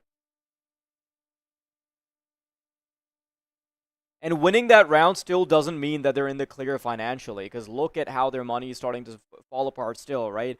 But obviously still a much better position than had they lost it. But now wanting to fight for 7. And this time their setup's going to be a little bit more different. Now wanting to full contest short, having 2 players into tunnels as well. So it feels like anyone that decides to transgress here will feel nothing but pain. Masval, first on the chopping block, swings out. Nothing that he can secure off of it. And that doesn't even give them a lot of clues because he only saw 1 player, Tenzi. sees him coming, and I feel like Better are being a little overwhelmed from every single angle. The duels are coming to them. They got so used to the default that they couldn't see what FUT was about to establish. 7-5. It's a very nice CT half, but Betera not out of it. Yeah, not out of it at all. It was looking worrying when they went 3-0 down and, you know, no one had even really done any damage. I was concerned. But they spring to life, and even if it's just Height and Cynics that are breathing on the server right now, they're doing a whole lot of it. As we move over to their CT half, there's a real chance that they could take the reins here. This second half pistol worth quite a lot. Some big highlights though. Kind of look back at the replays. We've seen plenty of clutches, plenty of cool moments. Tira could do with this one right here though. An opportunity to tie things back up. They've been playing on the back foot for the whole map so far. I'm sure they'd like to poke their head out the window. Feel a bit of wind in their face. Oh, good stuff from Symmetry. Wow. How overwhelming, and up close and personal is not a great idea for Height. How does he get away there? Unbelievable footwork to back into CT spawn. Tenzi's being an issue, and the dualies have come out around where they should have had all the marbles will go the way of Betera. Height is unbelievable, dude. Yeah, it falls down to Height's ability to stay alive there, and then he just continues to deliver. Lands a triple kill, pushes himself up to 16 and 7. And as you say, he should have been dead to rights. FUT, no bomb plant, no real justification for much of a force. It is going to be a scout out of Symmetry, and he does connect a shot on the cross, but it's not lethal. Will at least get Vert down low. I can't imagine you can expect the Glocks to do all too much in terms of damage or even finishing off Vert. Guess a headshot will do the trick. Here we go. They'll barrel out, try and overwhelm. They do. They find Height. Now it's onto Masval's shoulders. I really like how carefully Masval's playing this. He doesn't want to concede that space, so very quickly he's going to deploy the utility, buy enough time for Cynics to start coming in. Flashbang's going to assist as well, and it just leaves Symmetry. He's trying to get anything, claw and eyeball out on the way down. The Betera, they did end up giving a fair bit of space. The bomb plant, couple kills. At least the crisis of losing the round's been averted. Yeah, in dropping that smoke, he does give up the bomb plant, but I think that's sort of a fair trade for securing the round, making sure that that doesn't get out of hand, and making sure they don't sort of take more damage either, because there was real potential there if he continues to try and fight, if he swings out and tries to deny that plant. Getting overwhelmed, giving him a couple of rifles, and yeah, just losing a really, really awkward round to lose. So we're tied back up, 7 apiece for Tira. This may finally be their opportunity to inch ahead. Height's got the AWP, the rifles on the rest. A similar buy for FUT, but no sniper. Symmetry. Just down to the AK. He actually doesn't have a helmet here either, so vulnerable to the CT rifles. Look at Height, super aggressive. Plays through the smoke, doesn't stick around. Falls away on the right timing as Launex starts to work his way up. That is a ridiculous shot.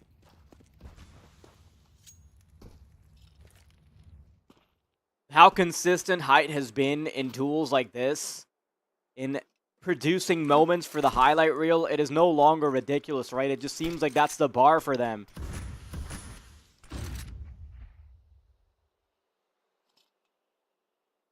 You can really see the space that Height's been able to create for his team. He was by and far carrying the rest of the team, and now everybody else is starting to step up a little bit as well, especially Cynics. They're at least being offered the space, offered the time to kick into high gear. Here it comes, FUT. Want to put the foot on the gas for B. Vert Not spotted yet, and as they start clearing out card, that's when he's going to activate. Just needs to buy a little bit extra time so his teammates can start to be an issue. For Benny, quite low, a 3v3 that should slightly favor the CTs. This is anyone's round. It really is, but certainly will favour that T-half as this B site just so difficult to inch back into, especially now with that AWP on height. Krebeni's low, but it's not going to matter against the sniper. Works his way around, tries to go for the fast flick. That was the only way. And it doesn't connect. So Jukes will recover that AWP. It'll be tossed over to Symmetry. Krebeni survives as well. FUT maintain their lead and just about stay ahead. They should be able to extend it a little bit further here, because the buy from Batira is really bad. Yeah, not only that, it also locks them out of the subsequent round, right? Because it's a very hodgepodge, mixed together round, and if FUT can just get this one over the line, then double digits is all but guaranteed.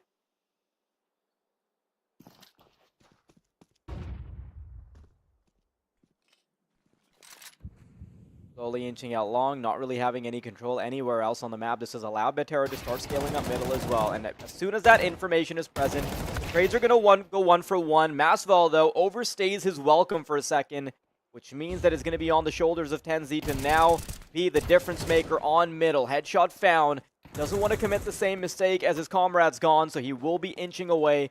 And now with bomb information granted, it's kind of a round reset. Other than the fact that weaponry is a little awkward now for Batera.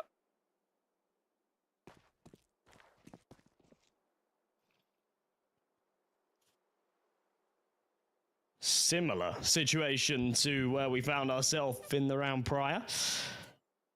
3v3, but this time FUT haven't got the bomb down. Through our rose-tinted goggles, we can see that they have a free path, an easy avenue up onto the A site, but Batera have pushed all the way through mid. They're wrapping behind long, but they're making noise. That's the problem. But they've continued to shift the whole way up. That would have been easy. I don't think they would have ever expected 3 to be coming from behind, but the second they step, all eyes turn to the flank, and FUT are able to clean up like shooting fish in a barrel. It's 9 rounds now. They're against the Eco in the next. Not bad at all. This is for double digits on their opponent's map pick. Symmetry. Calling for the cross. Oh, very close. Threads the needle between 4 of them there. Somehow doesn't connect onto any of them. But it shouldn't matter. Yeah, this should be nothing but a swimming round here for FUT. Asphalt can't even get a stray bullet into the head of the player coming forward. And FUT are starting to run away with it. Batera will have money, obviously, in the next round, but I'm trying to think of how that transpires beyond that point, right? Their chances are starting to look a little slimmer by every passing second. And if FUT gain any more momentum, I think this might be done. And the problem is, you've got Mirage up next. That is... It's not a terrible map for Batera by any stretch of the imagination, but if FUT can decisively beat Batera on their map pick, I think that's a very big sign to ring the alarm bells.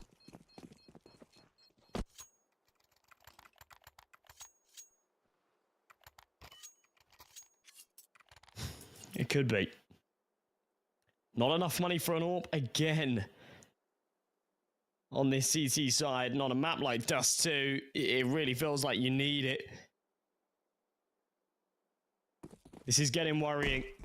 This is a must-win for Batera. They lose it, and FUT inches away from closing out this first map. Demon trying to go for the early pick. Can't quite catch the timing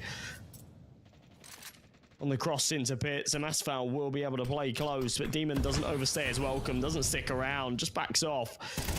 So try and go for the mid-B crunch. TenZ draws first blood. Launix gets in a little too deep and bites off more than he can shoot. But inflicts a lot of damage. Man, disadvantage, although FUT's incredibly low. Oh. Oh my god. He's hit him through the box. That is filthy. Oh, I mean, you never want to be on the receiving end of that. Batera, though, still a reasonable shot at making this retake happen.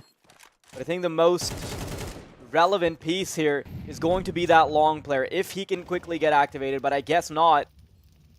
Eventually does. Masvault, having found Krebeni, is going to be a late attempt at a retake, especially with the LT player activating so damn late.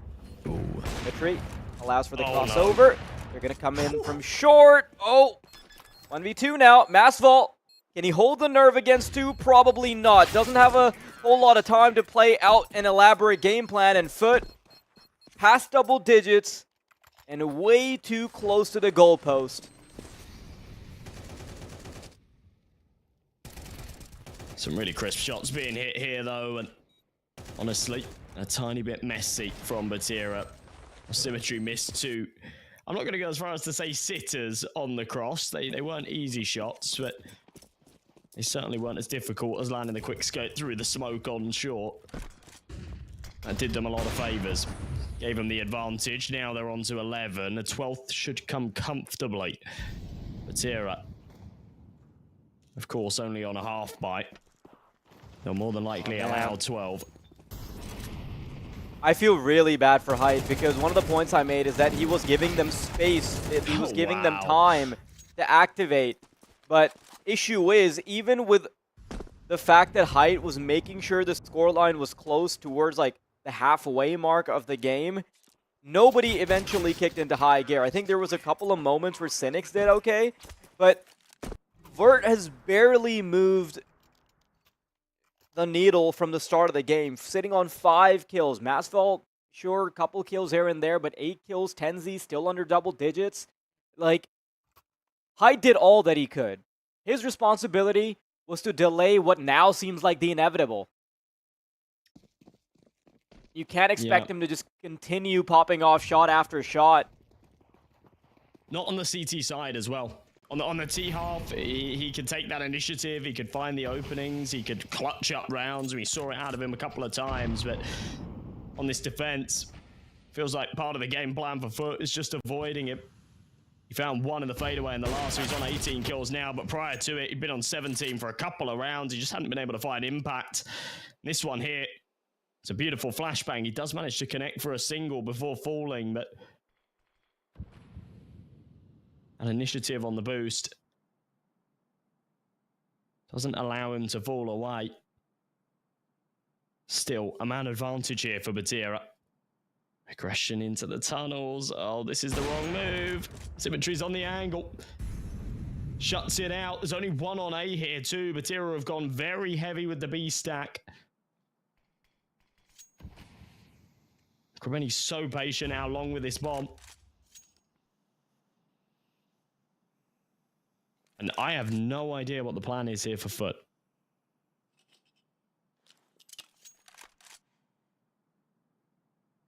Krebeni's not moving a muscle. 30 seconds.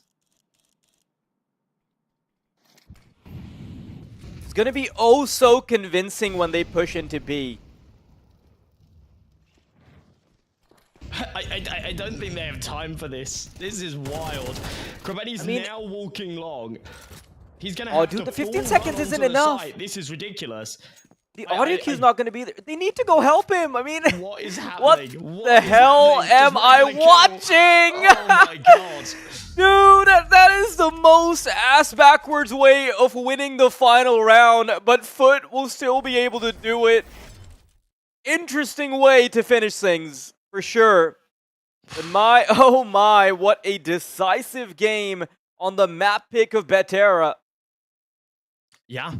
It really was. You know, we put a lot of spotlight on Height, but actually, we really should have been focusing on Launix as well. He's putting up a monster performance. He found 21 kills. I mean, you look at 1,400 damage, you realize maybe he was finishing off a lot of low HP boys. And I actually want to look down to Krebeni, who had about 100 ADR and was calling, and he called a pretty good game. That final round was wild, but I kind of love it, I'll be honest. 13-7, a comfortable victory, and on their opponent's map pick, yeah, I think FUT are firmly in the driver's seat to close out this series. Yeah, That was an incredibly decisive game. FUT was absolutely out-calling in every department, right? Betera looked a little bit lost. They were relying on Height to just keep delaying round after round. He's looking around himself. He's thinking, when are these guys going to get warmed up, right? Like, surely by now the kill feed is going to start getting populated with my teammates' names on the left side, but that moment never occurred. And as soon as Height slowed down, right, he got to like that 16, 17 kill mark. As soon as he slowed down there, we saw no rounds come out of Betera. So that honestly was such a red flag for the entirety of the team. Like, that was not a good performance at all. And I'm not really sure how they're going to maintain composure going into Mirage, which is not their own map pick. I guess they've got the silver lining of picking up the side, but FUT are definitely looking very, very confident. That being said, though, we do still have a couple more maps to go potentially, and we'll be taking a short break before that. Maybe it ends in 2 bites. Who knows? FUT are looking incredible. We'll see you in a bit.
Welcome back, everybody. That was a very decisive first map, and it was a treat to watch. Some of the best passive playing I've ever seen on the CT side, to be honest, from FUT. And Batera looked completely lost. I mean, I guess Height didn't look very lost, but everybody else did. Yeah, Cynic's had an alright first half as well, but yeah, everybody else was super quiet. We kind of put the spotlight on Masval a little bit as a player that normally puts up massive numbers. He was not even close to that in that first map. He really, really disappeared, and I hope that he finds his way back home and comes into map 2 with a little bit more force. We are on the way with the pistol. FUT starting off on their T side. It's Mirage. It is their strongest map in the pool. They've been rocking some great wins recently. They're actually on a 9-map win streak against some serious big dogs in the scene as well, and some convincing wins within it. So I think they've got a really good chance of closing this out 2-0, and Batera need to lock in. Yeah, this game needs to be perfect from Batera. Masval is going to show us a little bit of that. 1 kill only, a little disappointing. I was propping it up to be a clean 2, but I guess not. FUT, they're going to be maintaining composure on the pistol here, not too much damage. And a 3v2 on the defense. Smoke's going to disallow Word from feeling too comfortable, sees that there's a player behind it, but now FUT have a little bit of extra information. They're going to start to recede back. No need to contest it any further, especially if they can get info on that second player. Trying to waste even more time. Dude, the bomb's just too far kicked down. They don't even have a kit to try and negotiate it.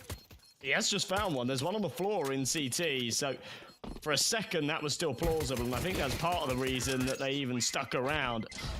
It's not going to happen. 2 will go down with the ship. Launix will survive, but it's not going to matter. It's the pistol round. They're happy to fall. FUT put their first on the board, and yeah, a comfortable victory.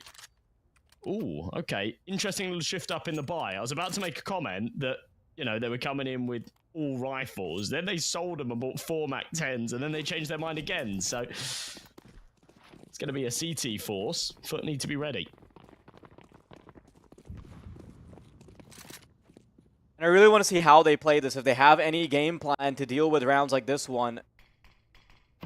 Or if they're just relying on firepower. So we're not really seeing anything too fancy, just try and play your positions, the 2 and 3 setup. Jugs, first one in. Surprisingly takes a long while to clean up the first kill, but both kill sounds on the B site means that there won't be any real chance at a retake from Batera. In fact, I mean, having 2 weapons alive means that you can still have a reasonable crack at the next one, but a 3-0 start for FUT would be devastating, considering this is exactly how that Dust 2 started as well, Josh. Yeah, it really did. It started with no real damage inflicted from Batera as well. As we went into round 3, Height had 2 kills, everybody else has sat on 0. This is looking like a fairly similar theme. They will be on a full eco in the next, so holding on to what they have here, that 5-7, the MP9 and the Scout is somewhat valuable, but they hear danger close, and they're both low. So if this MP9 wants to just go for a drive-by swing, he could have found a couple of kills. Opts against it. It's going to allow FUT to keep things nice and tidy. Everybody staying alive. They'll go into round 3 with their heads held high.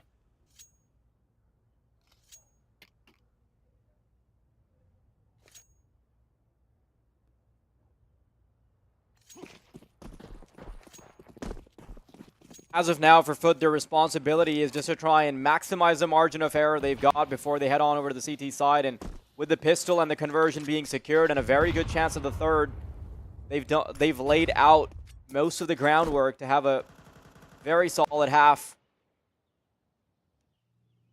Let's see if Batera can try and throw a wrench in the works, though. Don't want to be too negative for them early on in the game.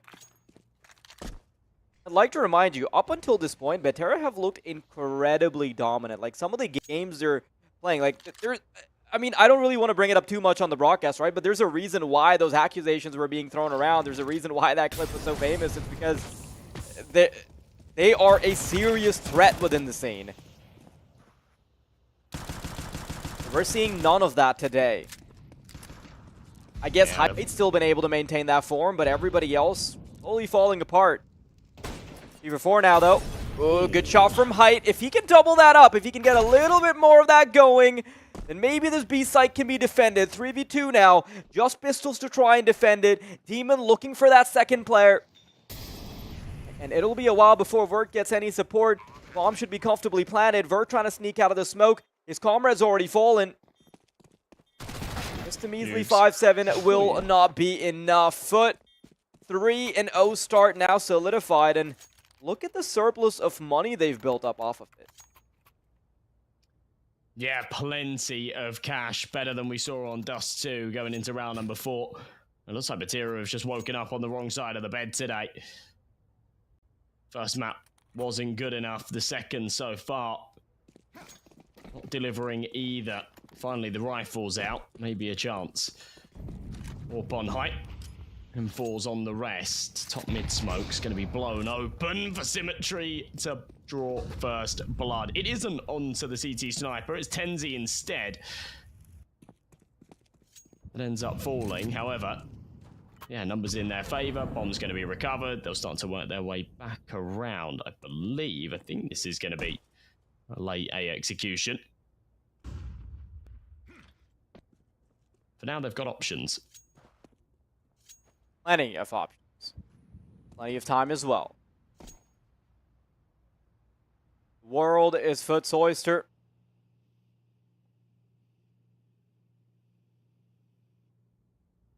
Batera playing in a fashion that allows them to go for fast rotations regardless of where they want to pivot to, but it also doesn't give them many frontline options for either site.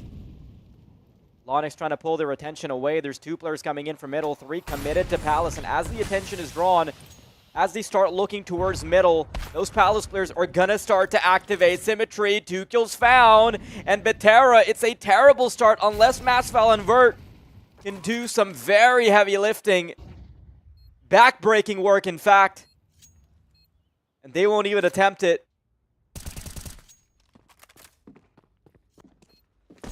I keep these weapons firmly within their grip. But now with information on those final 2, might even wager a hunt.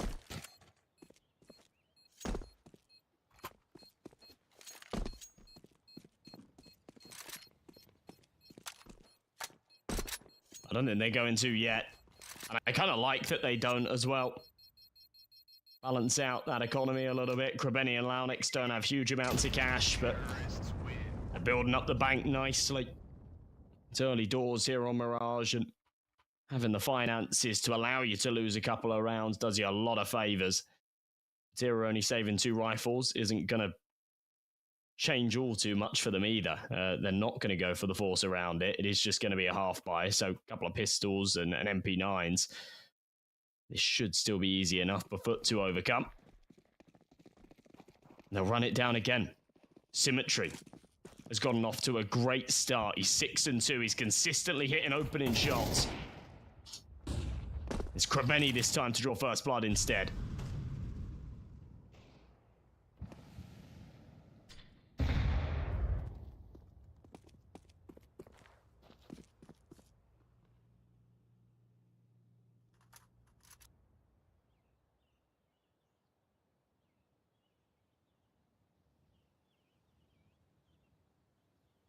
So far, so good.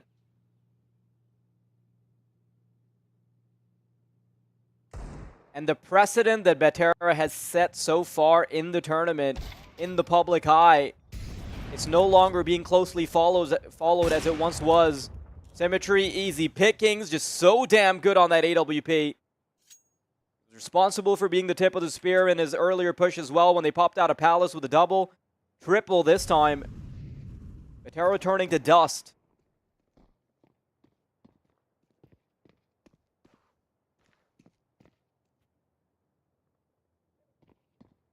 They get nothing out of this round. Might be a chance for a single kill out of the MP9 as he hears Krebeni stomping around. He does grab it, worried to go into the murder holes, thinking there's maybe another there, but needs to be checking his flank instead. Demon with a bullet to the back of the head.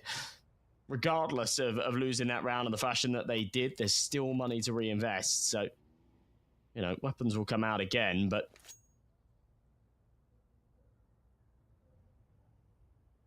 And now we're seeing an example of what would have happened on Dust 2 if height wasn't the glue that was at least keeping them stuck together. With a bad start like this one, when he's going 1-4, this could have been the outcome of Dust 2. This time as well, FUT. Ooh. Very successful at the start. Krebeni being able to find a kill, draw attention away from two further players to fight middle, which means that B site is completely under-defended. All of their resources have been poured down top mid. And I'm not even sure if Betera want to wager this.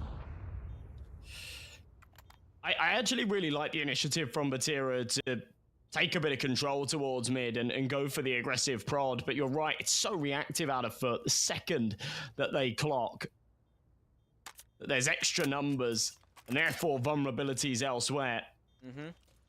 They press into the B site, they overwhelm the single defender, and it's another solid lock of a round. Money building up even further. Another round that they won't go hunting, but after this, you do start to expect them to be honest. They're encroaching on max cash. And they'll start to get into that dangerous realm of two things. Number one, you know, there's nothing to lose by hunting because they can't earn any more money. And number two, as we get deeper into the half as well, they reach a point where they have so much money they can continue to buy until they have max loss bonus again. And therefore, there's kind of no prospect of potential eco rounds to come. So Batira really need to start biting back now. Height's gone very missing. He's 1-4. To be honest, Tenzi's down there with him. Nobody's really putting up numbers. This defense is just crumbling round after round. Batira don't have the answers.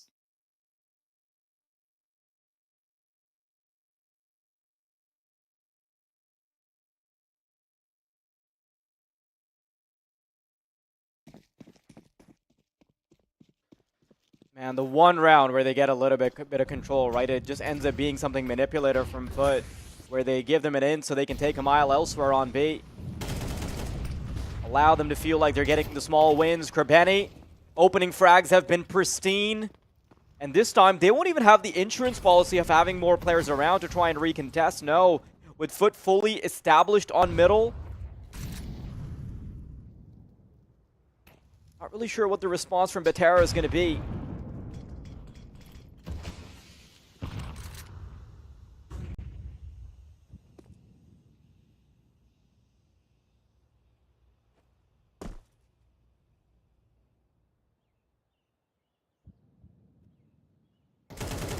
Tenzi sat on the stairs. Oh my god, the spams. Actually get off a couple of tags. Less than a minute on this clock, and the bomb sat outside a ramp with Jukes in the palace, so it does feel like the crunch is coming, and it's coming soon. The interesting piece will be Launix here in middle. If you can draw Tenzi away, it should get a whole lot easier. Lovely shot out of Krebeni. That might actually pull the jungle rotation off. It's gonna do exactly that. And Cynics will get aggressive for info as well. Tucks himself in the corner. Oh, this could get messy. Wow. It's so well coordinated.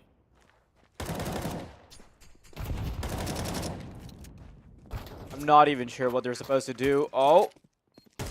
Mastel has found a little gap in the defense. Maybe he can still do something. He has been the superstar of the team for the most part. But a 1v4 seems a bit too tall of an order. Did chip them down to just 2 members, but still not far enough. A 7-0 start. Team level James Bond situation.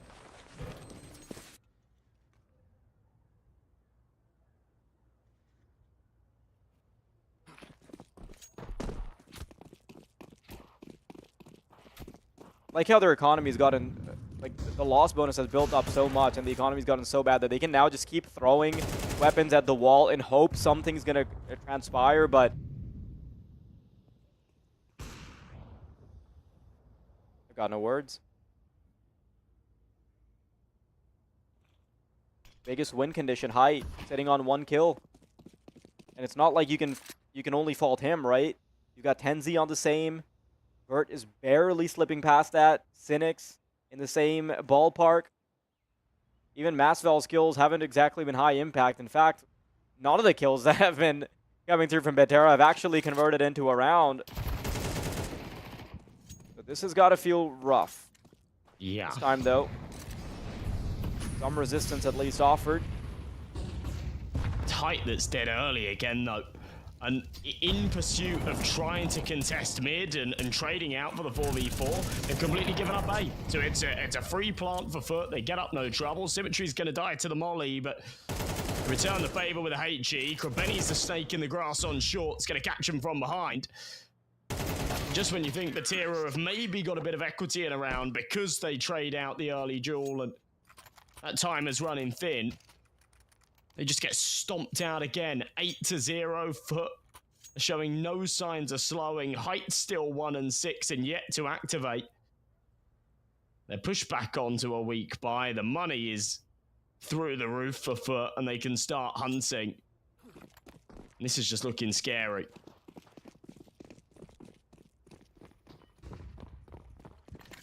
This is such a terrible look because if FUT now decided to unplug their keyboards and go to sleep for the remainder of the half, they would still have an incredibly dominant finish.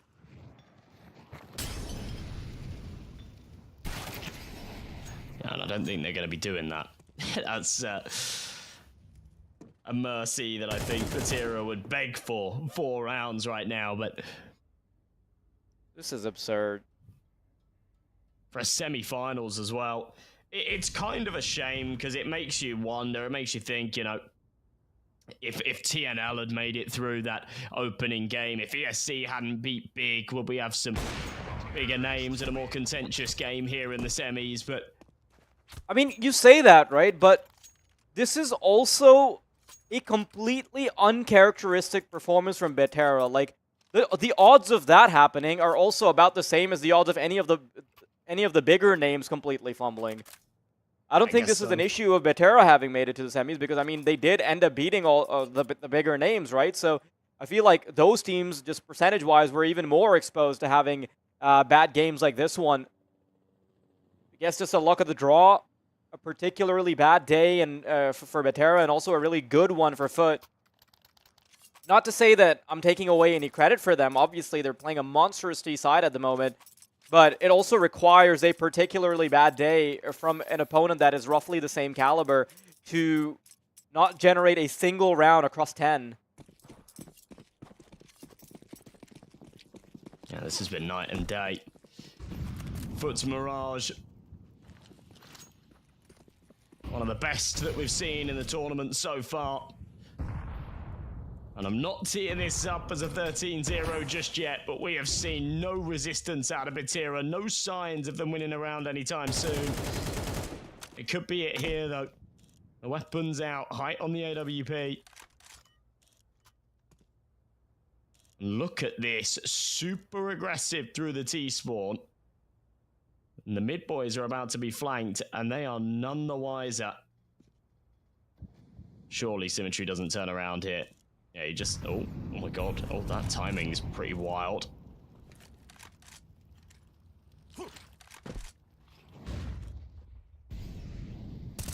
Oh, Zenix, Tenzi. Able to finally start manufacturing some kills. Stop just short of double digits. FUT aren't going to be able to make this as clean as they wanted to. Maybe still, actually. I mean, 2v3. No, what? How is this happening? Demon protects Lawnex from top middle. And we still have a 2v2 on our hands, despite a 3-mana advantage to begin. 30 seconds, they're sneaking up underpass. Information lackluster. They're going to be walking into a site that has one lone defender. And if Vert decides to try and speed things up towards A, this could actually be a completely empty site. In fact, a ghost down that they're going to be executing against. They've walked all the way up. Does Vert expect this? At least one of the kills should be a freebie. That's a couple of shots in the back, but the bomb needs to be planted by Demon. Needs to get a fast track on. Decides to go forward and gets the kill before he even commits. There's no way. This would be such a punch to the gut A team that has already been battered for 9 rounds will barely survive by the skin of their teeth. And Cynics, it's a lucky timing to keep them alive, but that is ludicrous. Only Demon is confident enough to go for that fight, right? With such little time on the clock. There was no panic whatsoever. Knew that he could swing out, pop the head, get back on the plant in time. But yeah, I just read it wrong. Cynics, I thought he was going to come up from market as well, but went for the jump into short and got there. To catch him on the cross. Still a very chaotic round. And a strap from Batira that I like, but there's no way FUT are going to let him do it again, right? That push-up ramp and all the way for the mid-flank is something that now will go checked. A little bit of a tactical pause from FUT to make sure that that one didn't shake them too much. They got more than enough money to reinvest for this round and the final of the half. No trouble. But yeah, with a 9-0 lead, they won't be happy with a 9-3 half. So they've got to focus up again here. FUT back on the gas. We're not even counting the fact, we haven't even talked too much about what is going to transpire in the second half, because then FUT are going to have the advantageous side to behold. I'm just going to say, at double digits, and this game is over. Batera's best chances at the moment is to not only have a pristine end to this half, but also then to win the pistol round and all the conversions. Like, this is a tall order for a team that so far has only shown 1 round under their belt, which also came down to a 1v1 and was almost a botched 5v2. Yeah, it doesn't fill you with too much confidence when that's the way in which you're converting, right? Height still on just that single frag. FUT start to group up, lean over towards the A side of things. The last A execution we saw out of them was perfect. Their timings were impeccable. I don't even think they lost a man on the entry. This time, they'll run it back again. Orp has to trade. Shotgun sniper with a no-scope delivers. The numbers watch out for the way of the Tenzi. CTs. Ooh. Oh, God. Yeah, he's going to pop his load a little too early, and they know exactly where he is. FUT, slight disadvantage, I guess, but still very recoverable. Masvidal's going to find the first. Symmetry does have HP, but doesn't have the angle. Batera, 2 rounds to show for the entirety of the half so far. And maybe they can at least soften this blow a bit, but there is no bandaging that is going to fix what has already happened to them. There's nothing to stop the bleeding other than what could be a perfect T side. That's an exercise in ambition.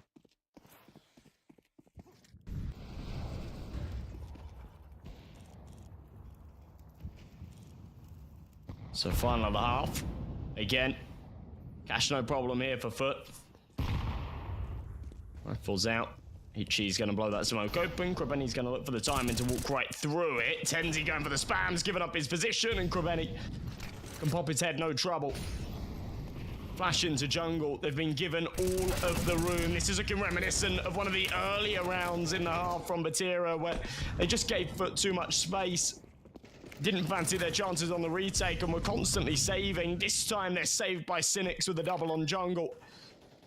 And they've got the numbers here to play for this, despite the fact that it's the final of the half. They'll be going for it anyway. Shots connect for Vert. And it leads all onto Jukes and Demon. Oh, nice shot.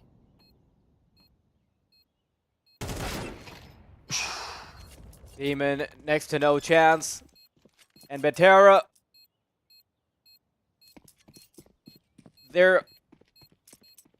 there's no number of sprinkles you can put on mud to make it taste like chocolate. But at least they're sprinkles. Yeah. Yeah. Yeah, you can still pick the sprinkles off. Mm-hmm. Just eat those. Little sugary boys. And I think you coping like that is a perfect analogy for how Batera are going to have to cope. And have to. Having lost their own map pick. going into the second half of the second map. Their opponent's map pick now on the disadvantageous side with only 3 rounds to show. What are even the win conditions? We are going to have a height masterclass. Masval to live up to the rating that he's got in HLTV and then some. And all the supportive elements to also have life games. Do you think that's going to line up, Josh? Probably not, I'll be honest. But yeah, normally there's one big win condition. Here there's quite a few. The first one is winning the pistol round. If they're able to do that, it's a step in the right direction. It's an interesting setup though. They drop a smoke over towards B. There's a little bit of pressure by 2, but they don't take the contact, they just make noise. It pulls a rotate over. There is presence outside of A as well, but the bomb is in the B apps. They've just gone back to TV to grab it, and it does feel like they're going to be progressing now through underpass to go for an A split, but Krebeni's about to just walk up and get a free kill in mid. This is kind of chaotic. Yeah, not a bad kill at all, and he's going to get a head start on these connector duels as well. Dooley's starting to pop off, and he's just got 10-0 remaining when the dust starts to settle. A comfortable round for the CT side. And this is a start that is non-negotiable for Betera. It was just a really weird setup for the pistol round, to be honest. Going for like a little bit of a fake prod towards B. You pull a rotation off of A, but obviously when there's no contact and nothing more than a couple of steps in a smoke, that rotate goes back quite quickly. With no presence in mid at all either, Krebeni sort of takes liberties, walks all the way up and gets a free kill. That then means that they don't have to worry about any kind of top mid pincer, and they've got all the leverage. FUT onto double digits. Well on their way to the finish line, surely. 10-3 just against the Glocks here with no bomb plant in the pistol with no real success at all. Information relayed that they're trying to waterfall out of Palace, and with that kill, maybe there's a chance for a plant. No, they don't even go for it. Locked out, Jukes with a triple and survives with 1 HP.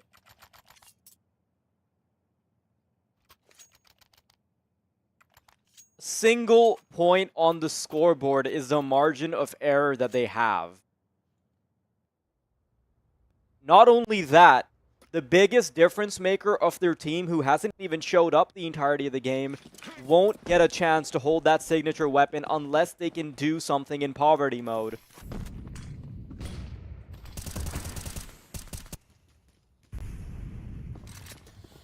Betera wanted to take a little bit of control of B apartments. Mid Molly is going to make things a bit tense for Tenzi. Krebeni's already found a kill. This is teeing up to be a disaster, Josh. You leave this round. I said that they had a bit of a margin of error, right? Just that one round. But even that is going to be tainted with the fact that there's no money beyond this point. Yeah, coming up empty-handed here Wow. means game over, surely. And when I say empty-handed, I mean it in every sense of the word. Not just a round win, but no weapons saved, no kills found, really. There's a single there out of Masval. It's a height 1v4. We've seen some incredible clutches from him recently. We saw an insane 1v3 yesterday. Now is the time to give us a little bit of that magic that we've grown so used to. As he tiptoes into connector, he's going to be looking up towards short, doesn't expect Jukes in the corner, FUT onto 12, and Betera, with no money, need to win 9 rounds in a row to try and take us to OT and stay alive in the semi-finals, and I just don't see it happening. And I'd like to take this moment to highlight what has been going right for the CT side. I mean, look at Symmetry. 20-7. He has not only stepped into height shoes, but his toes are poking out of them. Just a complete laundromat from FUT. This is beyond washing Betera, right?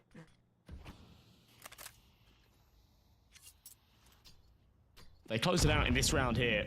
It'll be an hour and a half, best of 3. It's pretty unprecedented for any stage of the tournament, let alone the semi-finals. This has been a miserable performance out of Batira.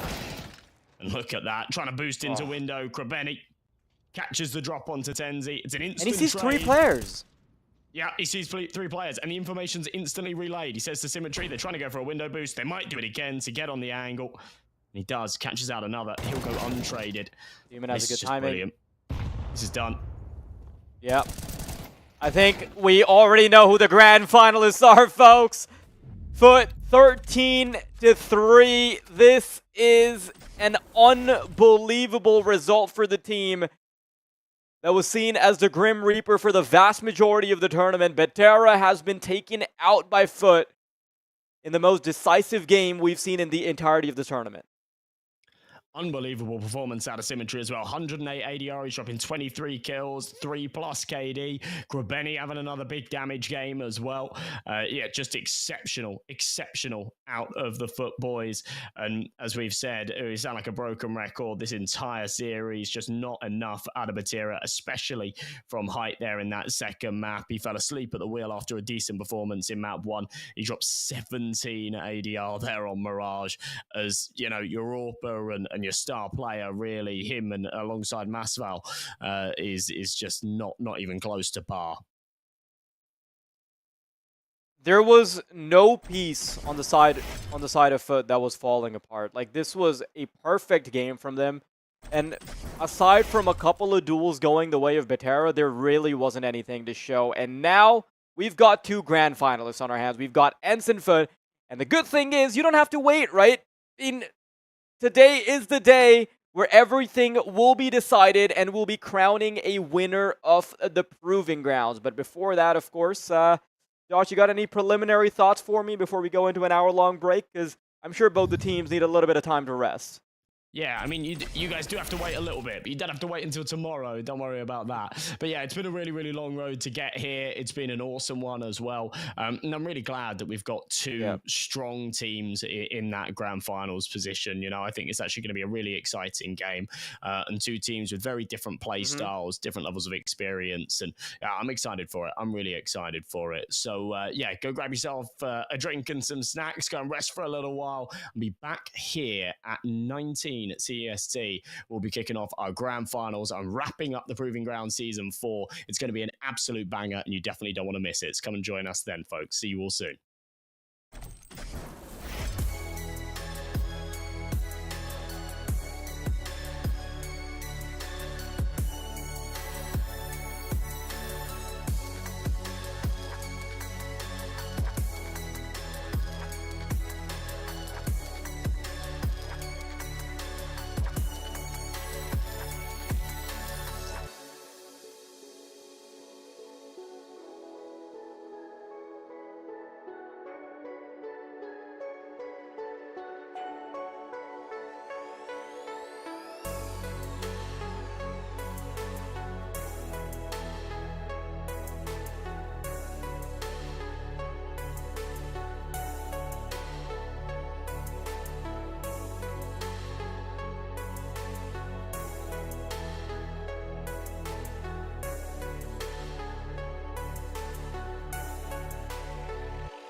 Welcome back, everybody. It is time for the grand finals. It is time for us to go from the proving grounds to someone that has been, in fact, proven. It's Faraz and Josh bringing you through the action. Josh, how are you feeling about this last matchup? I'm feeling good. I said before we went on that big old long 2-hour break that this should really, really deliver us a banger. You know, we've got two of, I think, the best teams from either side of the bracket, and I'm excited for it. I'm excited for sure. ENCE beating Fnatic earlier on as well was a really sort of interesting semi-upset, we'll call it.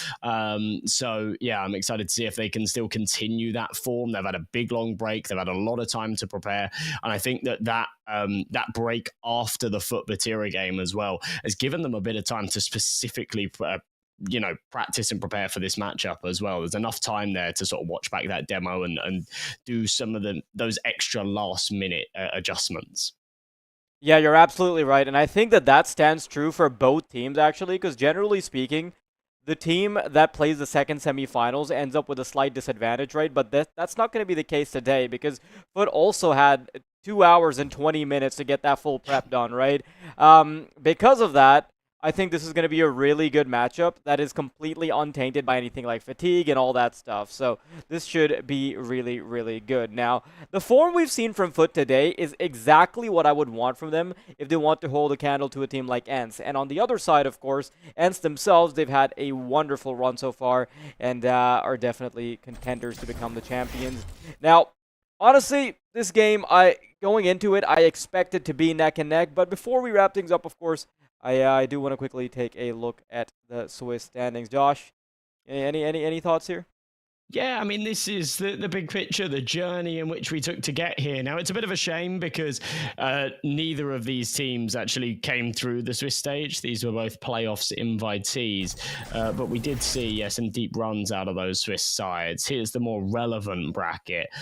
FUT's journey required a win against Spirit Academy, a close one versus Partizan, an incredibly one-sided game against Batira, and that's how they've landed themselves a spot in the grand finals. For ENCE, it's been an interesting run as well. Their win against Sango, it was a pretty close game against Saw, and then a very close game against Fnatic as well. It hasn't felt like such a breeze, but they found good form. They found good form as a team that are maybe playing above their ranking a little bit, as they really should be. And yeah, I'm excited to see if they can sort of bring the trophy home and see it through. This is actually a repeat matchup. We've seen these two teams play against each other 5 times this year. And every single occasion, Na'Vi Jr. have got the better of ENCE, most of the time in a 2-0 fashion. So this is sort of a bit of a chance for revenge for ENCE, and in a very high-stakes match. And the one thing I really like is that this time when these two teams butt heads, I think we're going into it with the expectation that ENCE is the slight favorite, right? This is one of the best forms that we've actually seen ENCE in very recently. They've been skyrocketing in terms of form, like especially with the addition of Miltzy and Raygon. Like, this team is getting a lot better. And if you try and sort of claw it back, if you try and look at the older matches, right? Yes, they had a game very recently, but most of their matches have been pre those changes. And even when they did play last time, right? Even then they did play a few days ago, actually, about 10 days ago, I would like to say, in ESL Challenger. The score line for the first map that FUT won was 13-11. So with 2 of the maps being relatively one-sided, 13-6 and 13-9, like those 2 maps being exchanged, the fact that one of the maps comes down to a 13-11 tells me that this is going to be nothing but a chaotic game, because these teams have already butt heads in a fashion where they're expected to play those close games. Of course, looking at the lineup as well, I think at this point, like, introducing or getting into the specifics of the lineup becomes kind of a tired thing to do, right? Because we've been growing so accustomed to them as the tournament has progressed. That being said, though, I do want to hear your thoughts on who you think we should be focusing on, because there's quite a few players that I think stand out. I think, yeah, just to wrap that up before we go over to the FUT roster, I want to focus on who's performed so far today. And in the game earlier on against Fnatic, it was this trio of Naitu, Rigon, and Sumdai Young that played exceptionally well throughout the series. My eyes are on Pody to step up, because that AWP, if Symmetry is playing the way that he did against Batira, which was lights out, especially on map 2, Pody's going to have a hard time here. You know, Pody has to step up and play some of his best Counter-Strike with that sniper. Otherwise, he is just going to be overshadowed by Symmetry. So my eyes are on him to perform. I think that's a big win condition here for ENCE. And I think that it's just important for him to sort of wake up a little bit and come into this grand finals with his best form.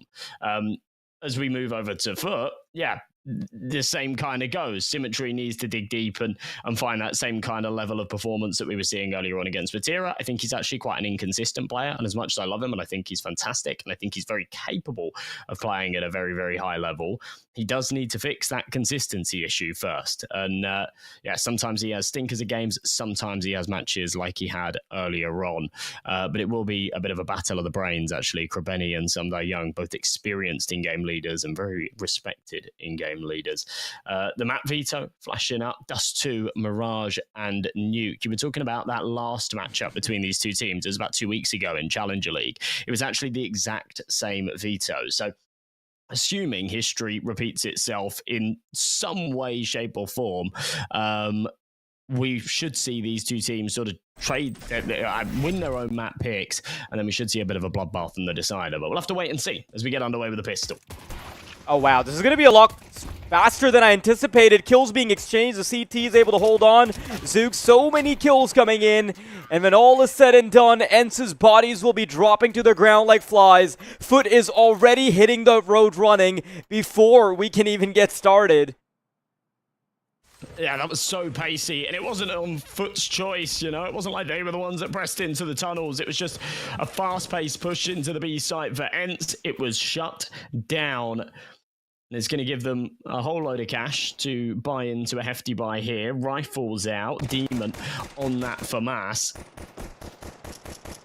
And they are just against the Glocks. Now, I will add a tiny bit of context on, you know, the VRS conversation.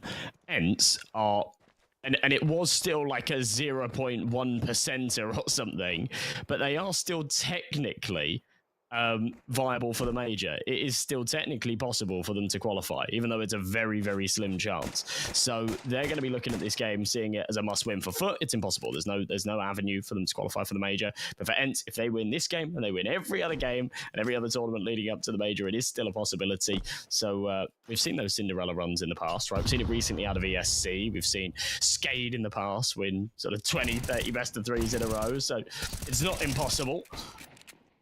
ENCE will be looking to try and find that form to tail off the year. Get themselves in the most prestigious tournament in Counter-Strike. Just a shutdown here towards short. Krebeni's found a triple, and Pody can't deliver any damage. So a very, very good start for FUT. Has met no resistance out of ENCE. One thing I'd like to point out, just to contextualize the veto, Dust 2 Mirage Nuke, it's something that FUT have really been enjoying as a full series. Like, if you look at all of their past matches recently, it's Dust 2 Mirage Nuke. Even their game prior to this one against Vatira, that was the veto that they ended up going with.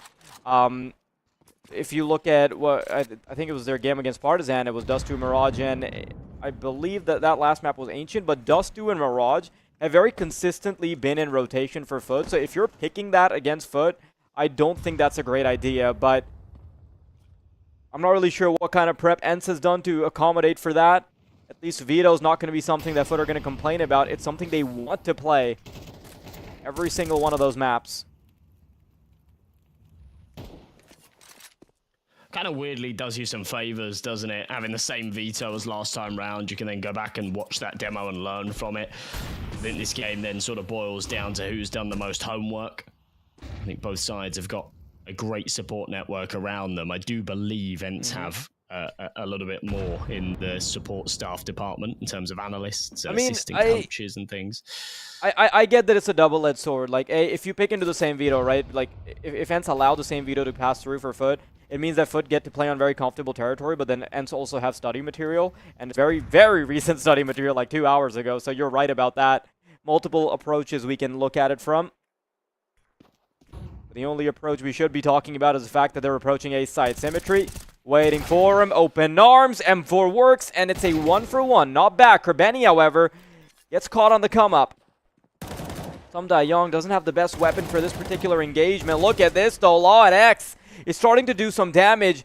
Zoogs and Demons still have a very reasonable shot. Fama's not the best weapon for this though, outranged by the AK. Little HP remaining on 2, but the M4 cannot convert. And as Zoogs falls, ENCE will mark their first round. A much better round as well. A-Site just crumbling under that pressure. 90 with a massive round, 3 kills, and all of them headshots. He's not aiming for the body today. He's a crispy rifler and he wants to show it. There is still going to be a full investment back, though. FUT come in with all the... Well, actually, not quite all the trimmings. There's no kits. They've got off a mask. They're missing util a little bit. This is a buy that could certainly suffice, but... They're going to have to do some extra groundwork to get there. Pressure up into top mid doesn't work, although Launex finds a kill on long. Puts this into a 4-on-4. Door smoke. Allow them to regress. And ENCE are going to group up and lean over towards the B side of things. It's kind of just a guessing game here for FUT.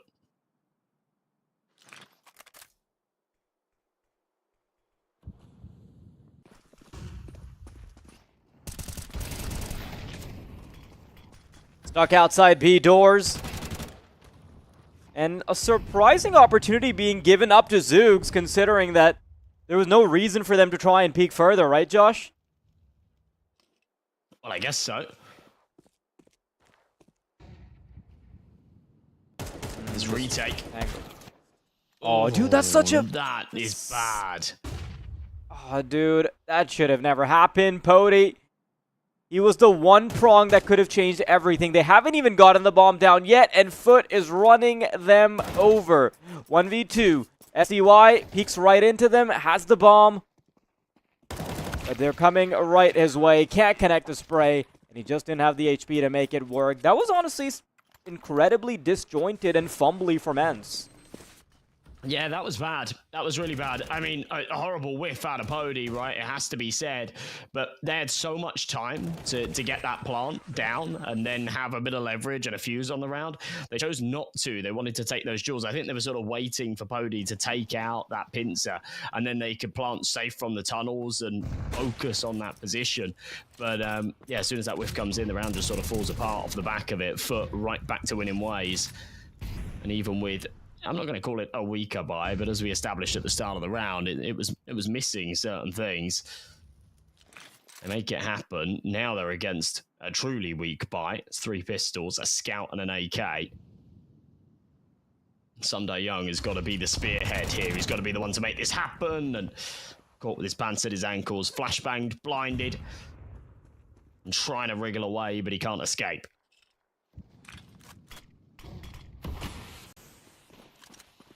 Launex sees him coming, plays around the smoke, plays him like a fiddle, and he still has support. No, Naichu's gonna catch him. And that puts the CTs in a bit of an awkward spot. 3v3, still slightly favorable for FUT, sure, but it is the full bomb site being given up, and utility will be set up as well just to try and delay this progress even further. And by this time, the smokes start to expire. A lot of time will have been wasted, but most of their attention is coming in from tunnels. Flashbang avoided. Here they come. The scout needs to activate soon, and Demon finds a crack in the defense, but it's not going to matter. So much time has been wasted, and the haphazard push towards the end is met with brute force. ENCE not letting FUT get away with more. Well, exactly what you want to see at the start of a grand finals. It's back and forth affair, neither team really able to establish all too much of a lead or an economy. And it means double eco here for FUT, so they're going to come back with the pistols for ENCE. It's better, but Young's still on a scout. There's vulnerabilities. They're going to call a tactical pause to call something foolproof, to make sure that they do convert, they get that freebie against the full eco that they're so deserved of, or at least they would be, if they can overcome this first hurdle.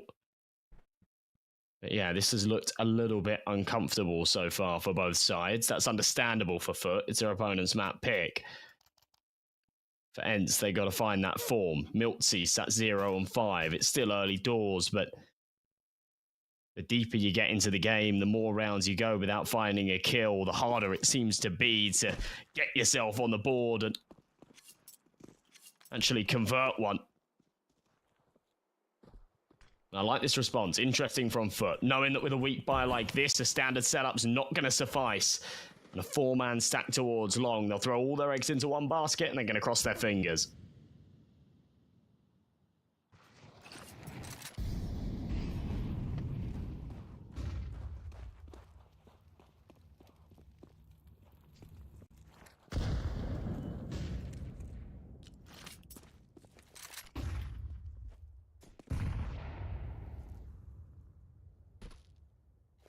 Just a basic default pace from ENCE, prioritizing that short control.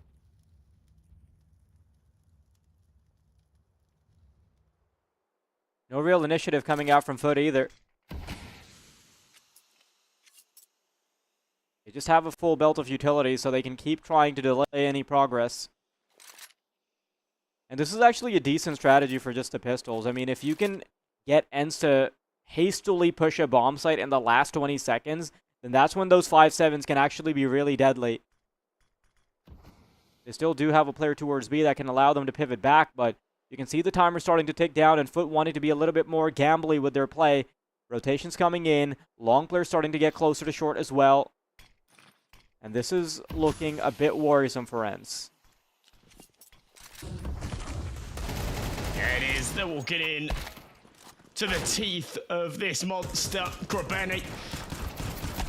Demon popping off shots with the pistols. Symmetry eventually gets there. It's a little bit scrappy and Jukes turns the wrong way at the wrong moment. That's a real shame. If he takes one there, they've got a massive advantage. Instead, Nightew's going to pick off. And Symmetry's left by himself. 1v2. They know roughly where he's coming from as well. He found that kill in CT. Enough times passed that he could be coming from anywhere, but they're just staying tucked. They're making this really difficult. Miltsy peeks up on a timing and an easy pick. ENCE do convert a third. It's quite an expensive round, to be fair. They're not going to be delighted with it, but they'll be happy to get it over the line. Yeah, honestly, it's a pretty decent round from FUT.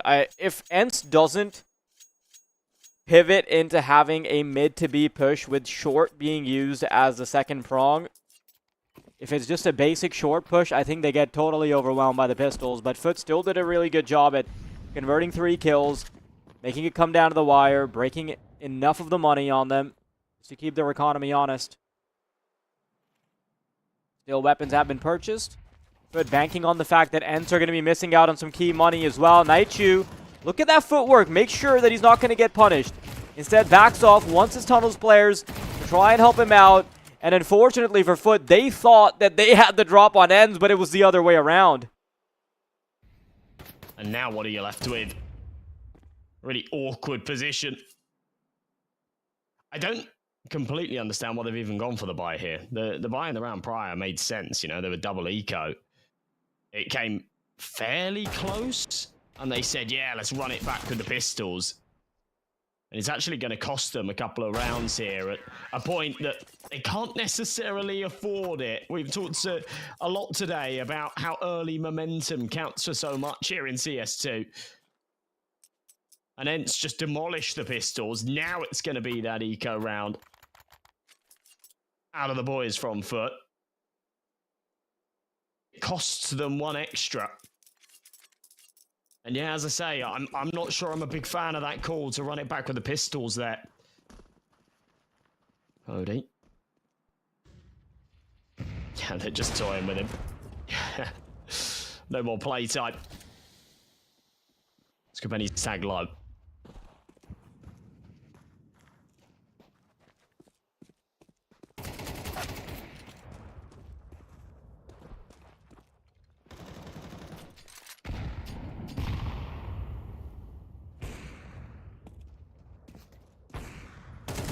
A lot of the composure that we saw from FUT in the previous game and even prior in this tournament, right? Especially as far as macro decision-making goes, I'm somewhat concerned that that might fall apart because after their purchases from the previous round, I'm not feeling too confident about how they're going to approach this from a macro level.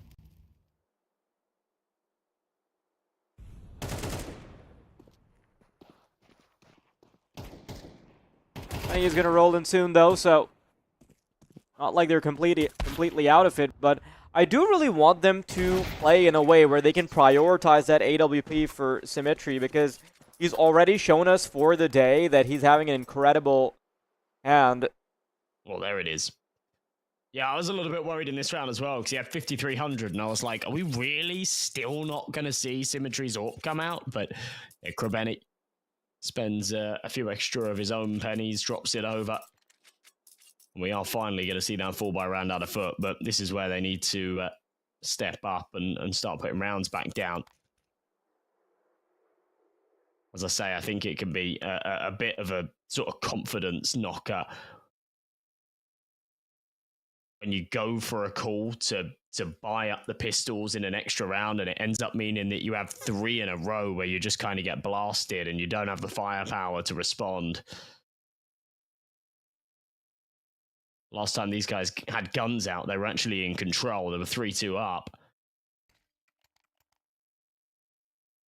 Since then, there's been a whole load of nothing. Here we go. Rifles in play. 4M4, Symmetry with his AWP. On the other side, Pody to respond. So far, it's been an even playing field with the 2 snipers. I like this from Jukes. I don't think Sumdai Young will expect this if he does choose to walk up. I mean, the longer he stays here, the sort of more it becomes plausible that someone may have crossed into the left corner, and, well, despite he senses tingle, he does go for the clear. It's a big entry.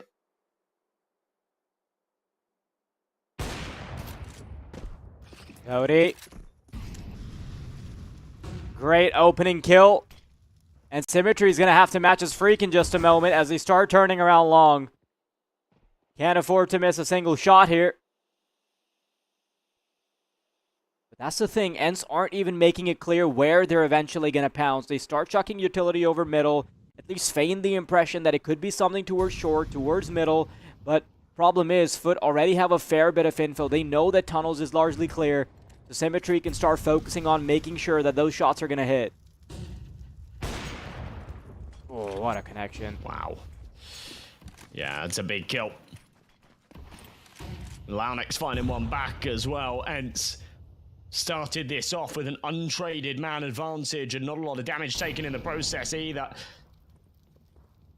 And now they walk into a site with 25 seconds to spare, no other options, no time to rotate. So FUT have got everybody ready for this. It's a good entry out of Miltsy though, but they've still got to deal with Symmetry. This is an awkward angle and an awkward weapon to have for the job, but if he hits the shot, then the round's still winnable. Unfortunately for him, Miltsy comes out on top. No chance to deny the plant. Launex has got a tough clutch on his hands, but a great reaction! And the transfer is unbelievable. Launex, I honestly counted him out of that. I didn't see a world he made that happen. But he finds it, and FUT are right back in the picture. That adjustment is criminal. The long-range duel on Car and the adjustment to sight.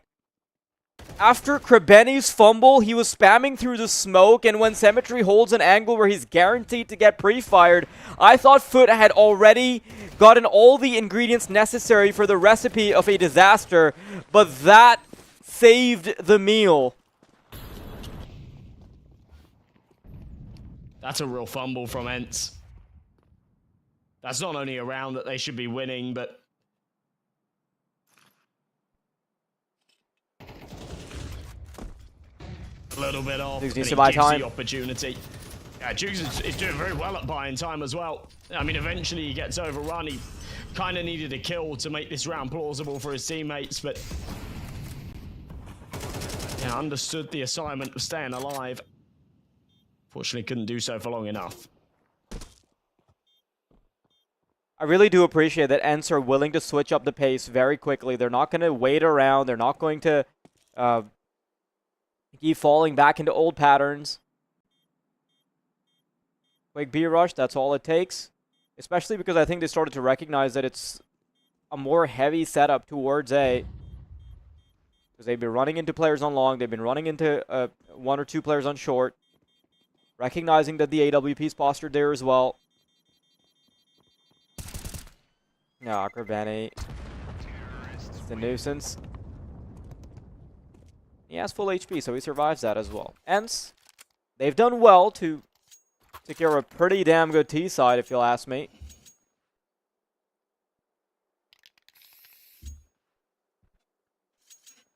Yeah, I think 6 could certainly suffice.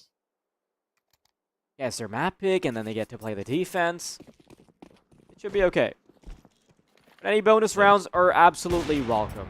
Aw, caught on the what a cross. shot. That is brutal, especially because ENCE is the glue that's been holding them together. Responsible for the 1v2, also leading the charge on the actual scoreboard. Fanny following closely. Good nade.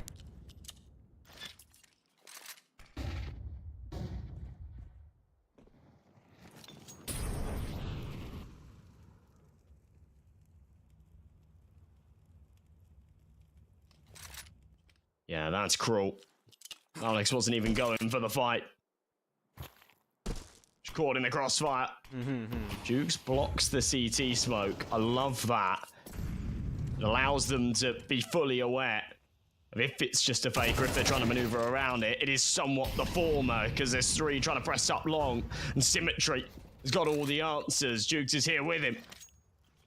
Miltsy gets a flash over the top. It should go too high and too far, so it doesn't need to be turned. Symmetry still posted. Miltsy pops his head. If he can end up with 2 here, this is a round that ENCE have just snatched back out of the depths of nowhere. Demon wants to send it back to hell, and he does. A second headshot converts. FUT are getting this done with clutches, but they're continuing to convert them.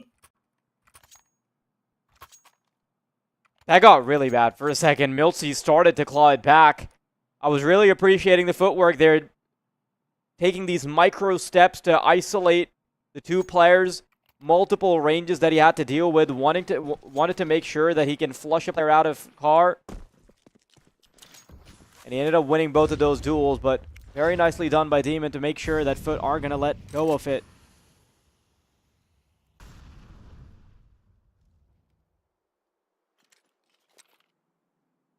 Last round.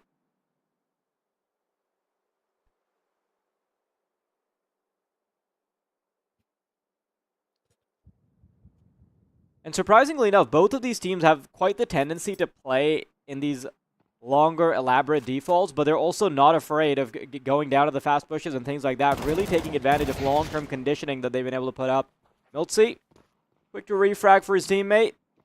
And ENCE is going to find a really good timing. I don't think they're going to expect him to be right behind them so soon. They're not checking for it, especially with Demon now starting to pull away some attention. ENCE isn't going to be checked. And although the bomb site has been gained, Miltsy, no, you're no ENCE, buddy.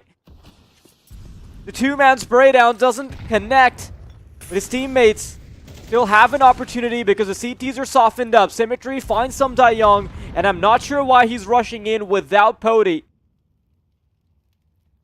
And here's another one of these kind of pre-bomb plant retakes where ENCE had a little window to get that C4 down. Instead, it was kind of stuck getting out of the tunnels. It ends up being dropped car. Oh, it's a big kill from Pody with 20 seconds left. You know, this is somewhat plausible as he swaps to the rifle. ENCE is low, but he needs to make the decision right now as to how he's going about this. Just the final round of the half. Swings, gets the high HP player. ENCE swings for the instant trade. If he'd have caught a stray bullet there, that could have gone horribly wrong. But a good clutch again. The last 3 rounds have come down to these nail-biting moments. But FUT do recover, and we go 6-6 at the half.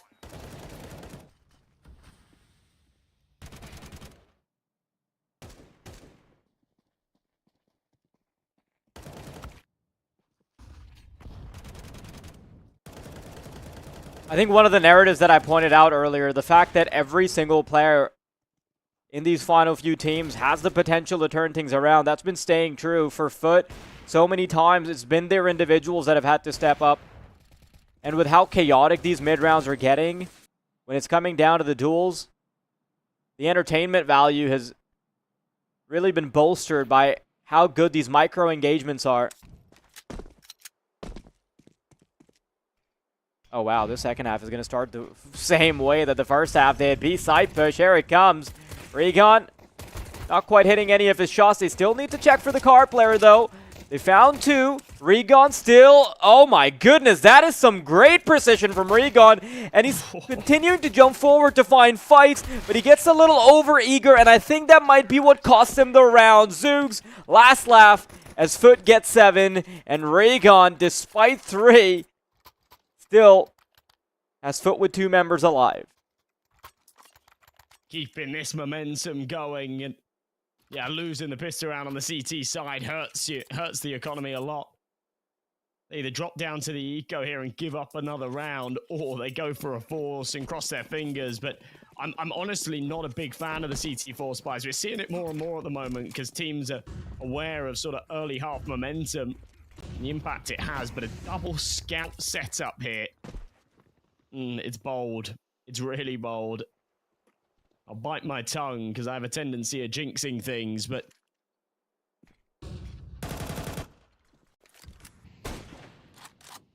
they lose this. It's an eco in the next. FUT find 9. This gets a whole lot harder for ENCE on their own map pick.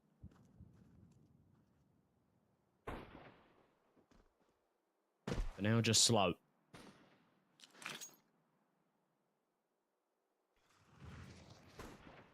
With the precedent that FUT have set today after their first game, I'm surprised that ENCE were brave enough to go into this pick. It was an absolute stomping against Betera. And we'll see if that continues to be the trend. Pody on the scout rifle narrowly escapes with his life. And it's still a 3v2 though, so can't get too excited unless they can get a couple more hits in. Sumdai Young and Pody, they still have pretty potent weapons. They need to connect headshots with no mistakes being made. Smoke just allows any haste here.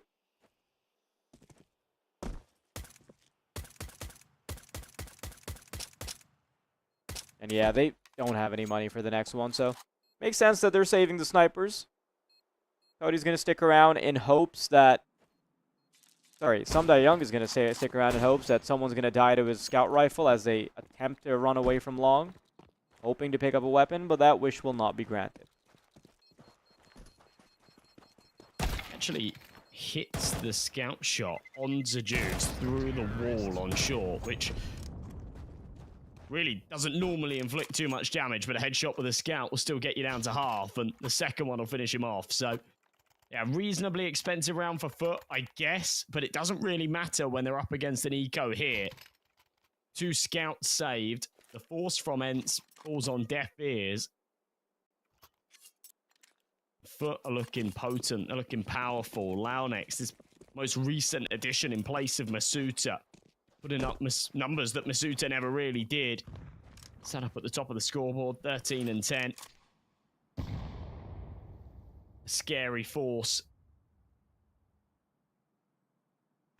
The ENCE have struggled to deal with. I called upon Pody at the start of this series to give us his best to counteract symmetry, and he has been playing well, to be fair to him. He's going to have to wait before he can get that AWP out. It'll come in the next round. But now this is one they're more than likely going to have to give up.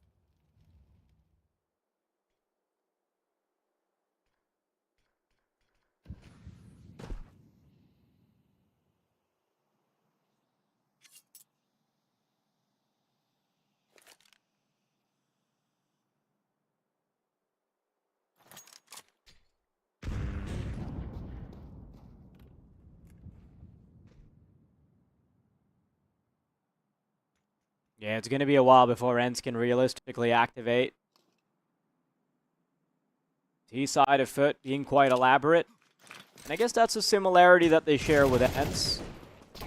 Comfortable with switching things up, having multiple layers to their offense. Oh, Miltsy, wide open gate. Surprised he doesn't get punished for it. And they are trying to hastily piece something together towards B. Pody given a second lease on life. That lease will quickly be left unpaid and expire.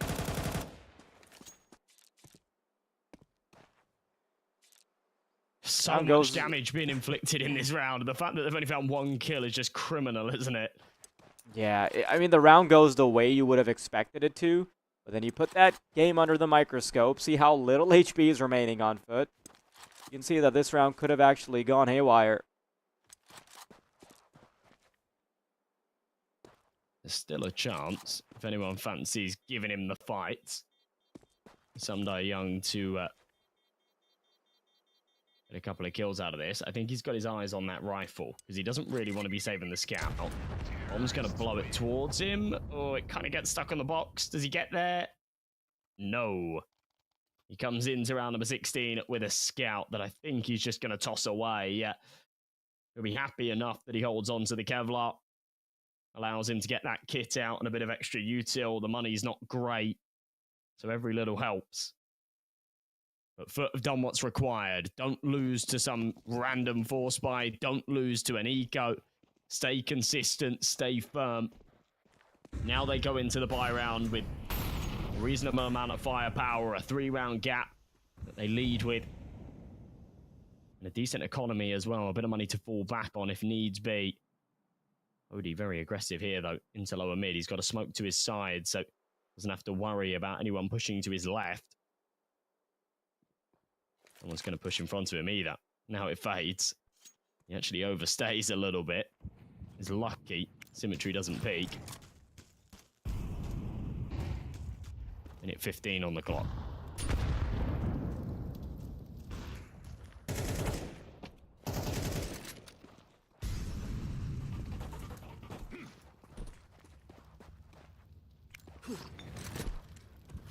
Incredibly important round for ENCE.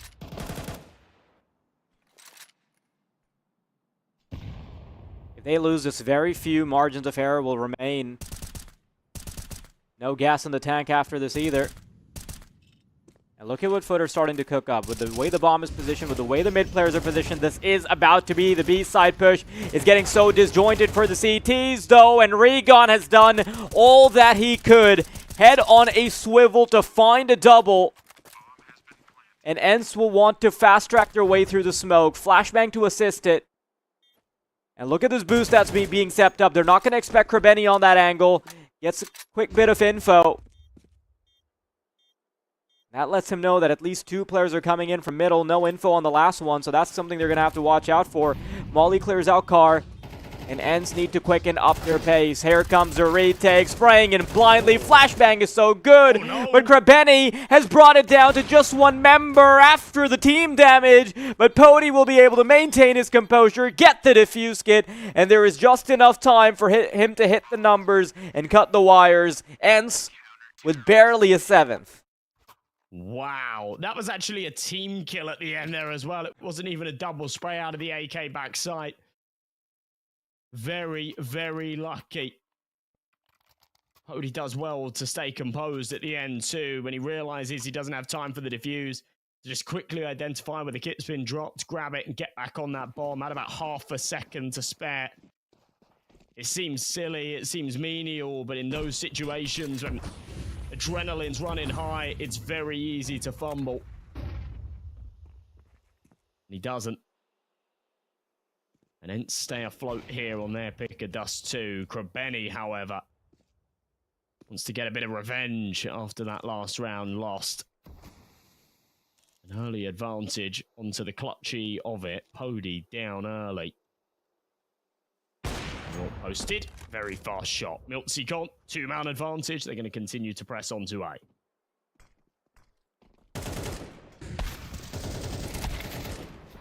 Regon connects the first shot. Krebeni getting distracted by the duel all the way over in CT spawn, but when the dust is settled, it's still a 2v2. And Demon is trying to look for Regon. It's all about who can see the other first. I think Demon might have gotten a whiff of what's going on. Lonex, in the meantime, trying to join his company from CT. Regon, look at this! That is an unbelievable shot! But unfortunately, caught fumbling with the weapon means that he can't convert it into a real collection for the highlight reel. Wow, he'd done so well to recover this round as well. This is a 5v3 that he brought down to a 2v2. And, you know, hindsight's 2020, but if he just gets around that corner, there's a rifle drop by Demon as well. He didn't need to peek out further and pick up the M4. Him and Demon were sort of having this stalemate duel with the smoke in the middle, knowing that they were on either side of it.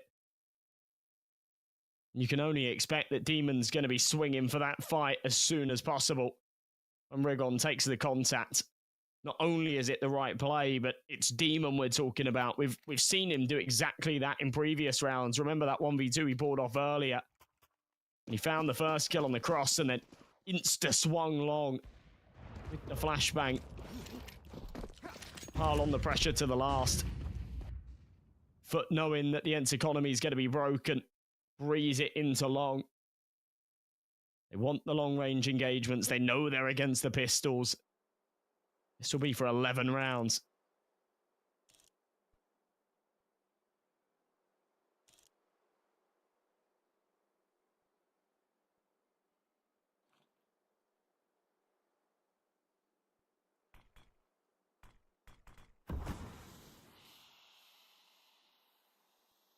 What used to be Navi Jr. has gotten rid of the junior part of their name for a very good reason. It's because they eventually want to compete with the big boys, even if it means that they've had to leave their prior organization estranged.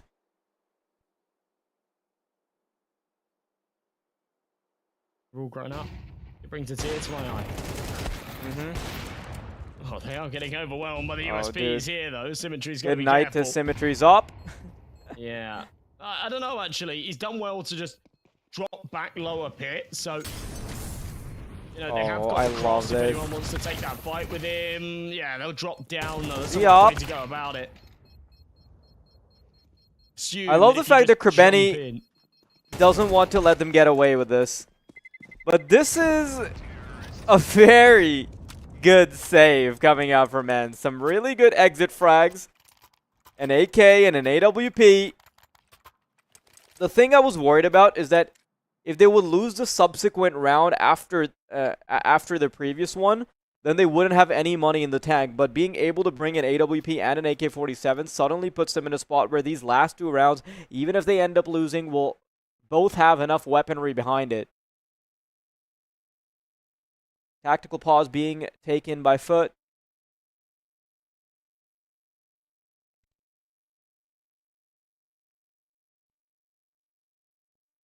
I think part of that reason is that their money is just so weird, right? Strange to see that they've been winning rounds, but hence end up with a better economy. Those two saved weapons give them some cash in the bank. Cannot say the same for FUT. We're now down to a few Galils, a MAC-10, and one AK-47. One of the worst positions that their economy has been in the T side. Yeah, sometimes you've kind of got to know when to cut your losses, right? And I think that last round was a good example of it. When all five flooded out along, there was an easy opportunity for FUT to just sort of say, okay, right, you know, they've found the first kill onto the rifle. Our AWP's cooked. Let's just give that up. We'll still hold on to some rifles here. And instead, you know, they really forced the issue. They were desperate to stop ENCE from getting those rifles carried across. And they ended up losing everything as a result at a time that they couldn't really afford to play with their economy. So we end up seeing a buy round with 3 Galils and a MAC-10. But oh my god. Krebeni swings with the flashbang. He's actually blinded by it. But it means that Sundar Young is turned, and it's an easy pick out of the MAC-10, an upgrade into the AK, and a good start for the team that came into this a little short-handed. Yeah, one of the better weapons is being taken out, actually. That's a solitary AK-47, and he'll be able to toss it over. If he wants to give it to someone with more HP, guess not. Mid control on the way, though. Nightchew swings out, not being checked from the window. And with a little bit of help, we'll be able to clean mostly everything up. But if he doesn't stay alive here, there's a very good chance that this 2v2 can still convert for FUT. So many stalemates that we come into, but most of the time we're seeing the T side come out on top. Cody and Miltsy lost to 2. Coming in from tunnels, is he even going to be expected? Benny's watching for it. They want to time it to perfection. There's the swing. Miltzy not found. Zook's kind of bad on the timing there, and ENCE will be given an opportunity to come right back. Yeah, that timing on the peak was just a little bit delayed, wasn't it? That was a real opportunity, a 2v2. The bomb down on the B site, you would normally be favouring the Ts. Miltzy gets a little lucky. We see him survive with 1 HP. That I don't want to create a conspiracy here, but we've been seeing a lot of players left on 1 HP today. I don't know if you've been noticing it. Have you been noticing? Have you seen the patterns? We've seen it multiple times this game. That's like the second or third time this game now we've seen a player down to 1 HP, and we saw it a few times in the semi-final earlier on as well. That's rare. There's no gun in the game that specifically gets someone down to 1 HP. It's always got to be a combination of like a nade. I think the larger narrative is that we're seeing so many down to the wire duels, like the 1v1s that come down to the last bits of health. We've seen the 1v2 spray downs twice now. I mean, Miltzy did it just now, and then we saw it earlier from LawNX as well. So, I think the bigger picture is that this game is close. At least the duels are. And after this victory from ENCE, the scoreline isn't going to be even too far. Zooks, a little bit of damage inflicted, uses the molly as a faux smoke to give himself a better chance of the duel. That's nice. Expecting the flank. But ENCE are pretty much doubling up on long. Yeah, they've got a sight line on the bomb. The worrying factor here is that Pody's You can't peek into that. Is on short. I mean, yeah, you can't peek into the double setup. I like the way they're going about this as well. They've got like the different elevations, so they don't even line up, you know. That A ramp really favors them a lot in a scenario like that, and there's of course no way out of it. So yeah, it's not a round that you have very high expectations for FUT. Remember, they did come into this with just the Glocks for the most part. Finding a couple of kills isn't too shabby. They've still got a decent lead. But we saw them with some great clutches earlier. We saw them do very well under the pressure, and that seems to be waning a little bit here. ENCE are finding consistency. They're finding form. It feels more like ENCE have now been able to find consistency on specifically those high-pressure clutch moments. So if they're not getting those 2v2s, those 3v3s going, then FUT might have already won the game. And all they need to do to push FUT back to an even standpoint, bring it to 11-11, is get past this particular round, which already doesn't have too much oomph behind it.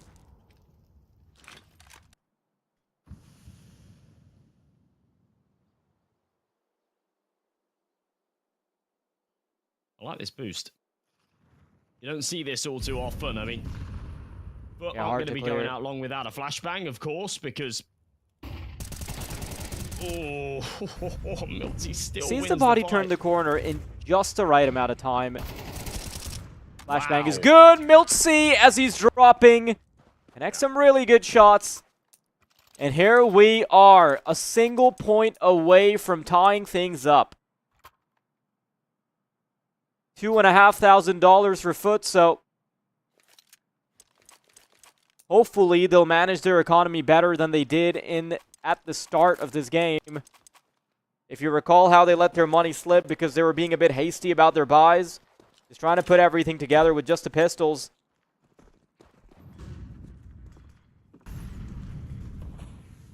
Not this time, though.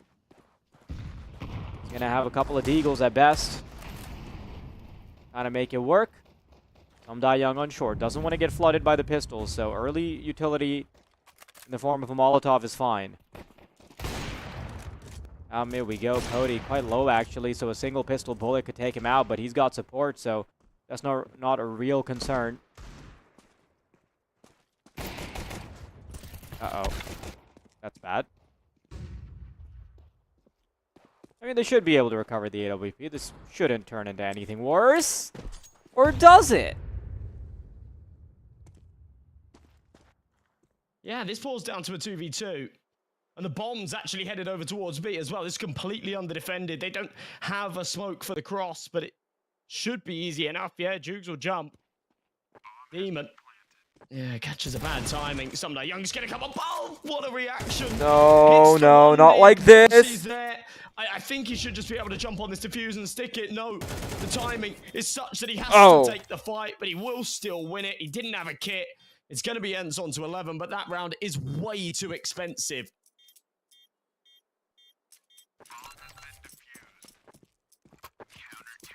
That could have gone oh so wrong.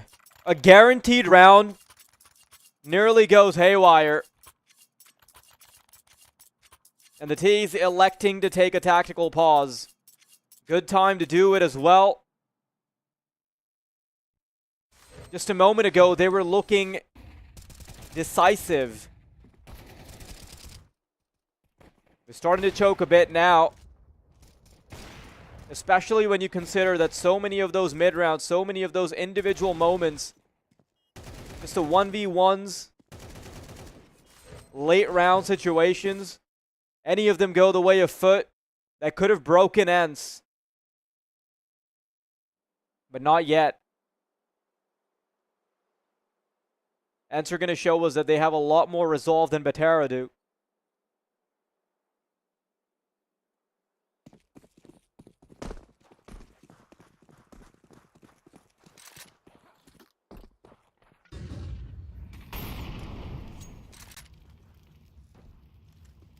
Yeah, well, one of the narratives that we had before going into this game was that both of these teams were actually very well and very strong on their own disciplines, yeah? When these maps came up previously, they were convincing wins. It was only really when that Decider map came up that we saw it truly go the distance.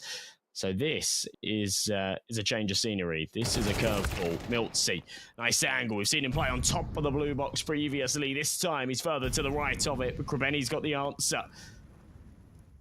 No double kill for ENCE this time round. He's been a beast. He's 17 and 17. An overrun. Now they've got the long control, and they're not going to press off of the back of it. Cross smoke's there.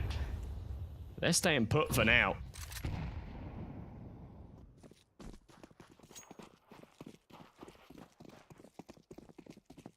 ENCE down.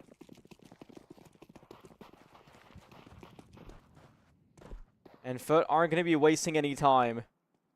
Going all the way around, going to T-spawn. Krebeni has gotten his individual duel going, and as he takes control of A somehow, it signifies to ENCE that they've got to make the rotation start to happen.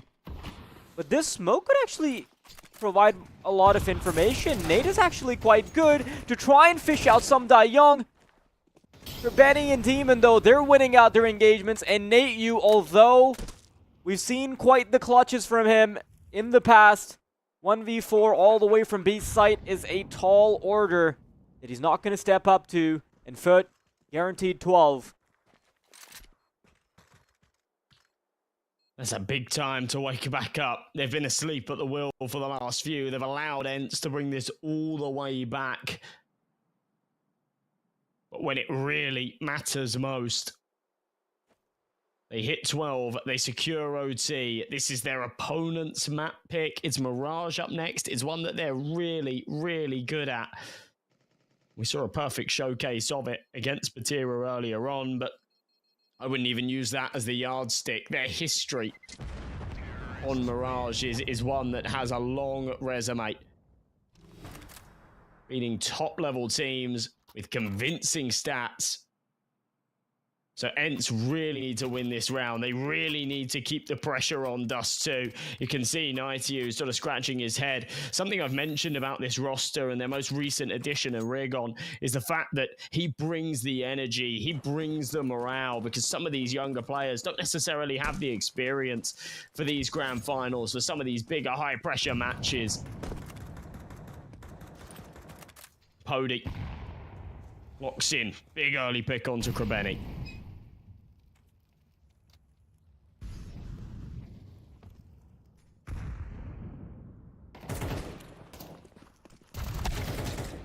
There goes a B push.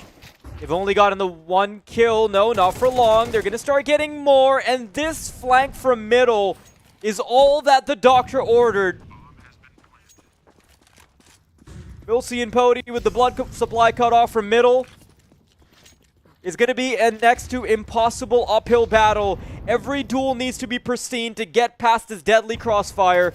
But Miltzy already quite far in, playing from the car, punished by symmetry. Pody needs to hit 2 shots, but FUT, just as they were about to collapse on the finish line, they'll be rejuvenated enough to find those 2 final rounds and take us to map 2.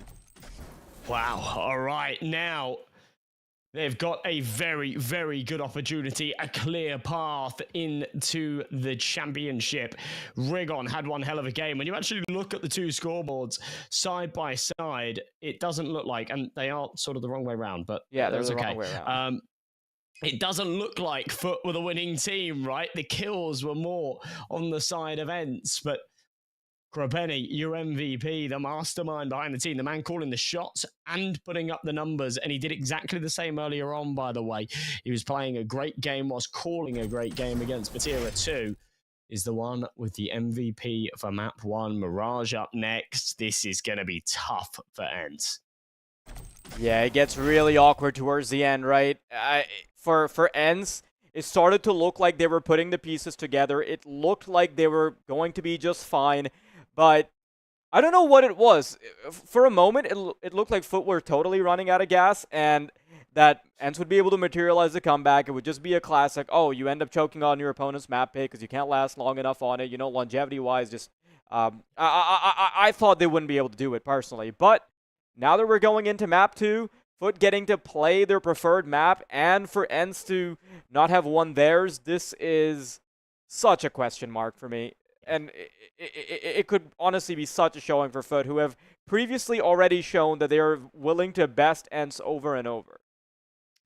Yeah, it's worrying. It's worrying for sure. But I don't know. You know, it's grand finals. It's the time that you dig deep. When your backs are against the wall, you come out swinging. And I think we've got some real hard hitters on ENCE. I'd be surprised if they go into Mirage and just keel over and die.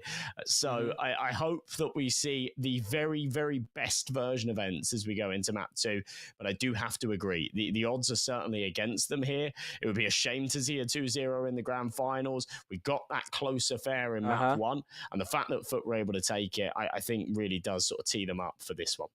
Yeah, map 2 is going to be really high pressure, but that is exactly what we expect from the grand finals. We're going to be taking a 10-minute break, and when we're back, we'll see ENCE under fire. We'll see you then.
Welcome back, everybody. That was a very closely contested game that is worthy of a grand finals performance from both teams, actually. I think FUT and ENCE went neck and neck, but ENCE felt a little bit short. There were times where I feel like they could have gotten the lead, but not quite. They weren't able to cut it. Yeah, towards the tail end of that one, it really did feel like it could have gone either way. ENCE found this really good run of form where they were able to win sort of 3 or 4 in a row, and I thought that momentum was just going to sail them to the victory, but they dropped it. They dropped it at that final moment. FUT were able to take 12 rounds and then 13 in kind. So, oh, look at this. Yeah. Fast stuff. Yeah, we saw a very fast pistol round out of ENCE on Dust too, and I think FUT want to try and return the favour, but it's the same result. It's the USPs just demolishing.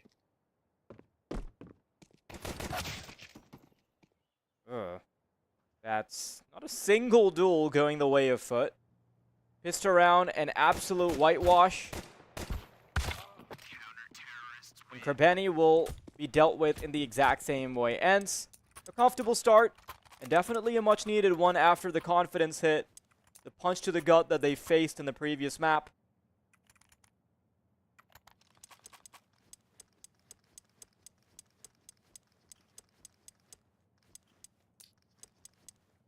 Okay, but a much better start. A hell of a much better start from ENCE.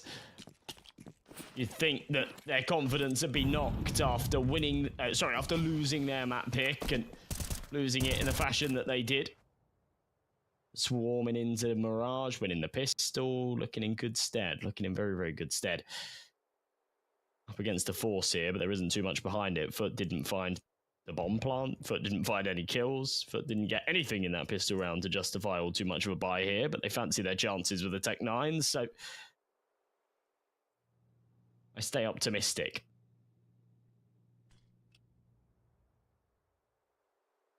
Pretty slow stuff, though, as they're stacked up in the B apartments. Krabeni's going to come and join the party, and it seems like they'll go for a pop, but it's only with these 2 flashbangs. Easy does it. An easy firing range for all the members here. And no casualties will be given just yet, so 2 rounds have whizzed by, with no kills having been clocked by FUT, so ENCE want to try and return the favor of the previous map, but this time do it in a clean way. Gotta remember that this is FUT's map pick.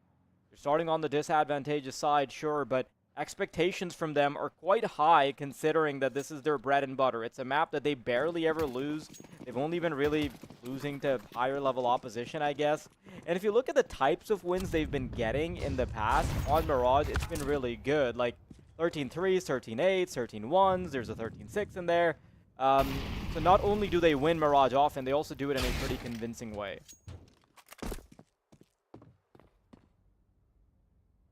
They can keep a flawless round here. This would Also, they rocket have their economy. I'd like to point out that FUT have a 10 win streak on Mirage. Yeah. Well, I pointed out earlier on that they were on a 9-win streak pre-Batera game. True. So yeah, it makes sense for this to number 10. Well, now be number 11 if they're able to take it. But so far, we've not seen very promising signs. That was the first kill of the game. That's from Jugs, just strafing left and right with a Glock. But it came in round number 3. Round number 4, I want to see 5 kills out of them. They've got the AKs out. This is the T side of their map pick. They've just beat their opponents on Dust 2. It's the grand finals. There's no time to be messing around. Symmetry. Wants first blood. Oh my god, that's a lot of damage in window. It somehow doesn't yield a kill.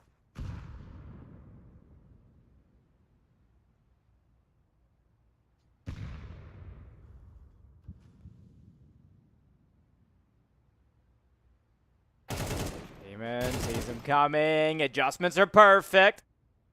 And the 2-man push is dealt with. The 2 swift blows from Demon. Not only are FUT coming back into the game, but they're doing it in style. As clean as possible. All 5 players alive as only 2 remain from ENCE. And ENCE would do themselves well if they made sure that this AWP was scarce of any fights. Make sure it lands into Cody's hands in the next round as well. But this delayed bomb plant is giving a chance to FUT to start scaling up. Oh, this is bad. This is bad for Pody. 4 points of health. A stray bullet could catch him. Straight anything will catch him. And the fire will do. I'm not sure why they bothered with a Molotov. I think a lighter could have done the trick. Couple of flashbangs hitting him in the head would have done it as well. Pretty much anything. But, yeah, not bad. Not bad at all, to be honest. FUT, I called upon them to win that round and do so in a convincing fashion to build up a bit of confidence. Hopefully, that should have done just that. Up against a 4-buy, though. It was somewhat of a bonus in the last from ENCE. Now they've got all the bells and whistles. M4's out. There is only one kit, but Pody's still got that AWP. Despite the lack of utility, the firepower is to the max. Minute 30. Spam through the smoke. Oh, it's clinical from Rigon. And it'll give him the man advantage. That's completely untradeable as well. It's a very good start.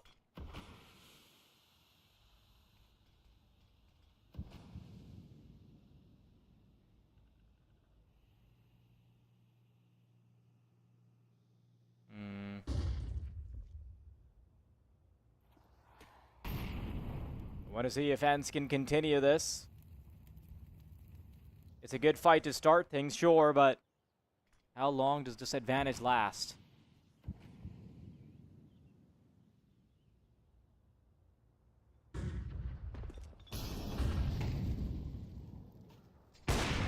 Oh, Pody. Sees the head coming. Rigon's getting a little awkward here. Stuck in between the flames. Shoots between 2 targets. And Rigon has to be that second line of defense as they move in. Flashbang is perfect, but the sprays are better. And Naichu and Rigon are going to tag team up to treat FUT to a very nasty surprise.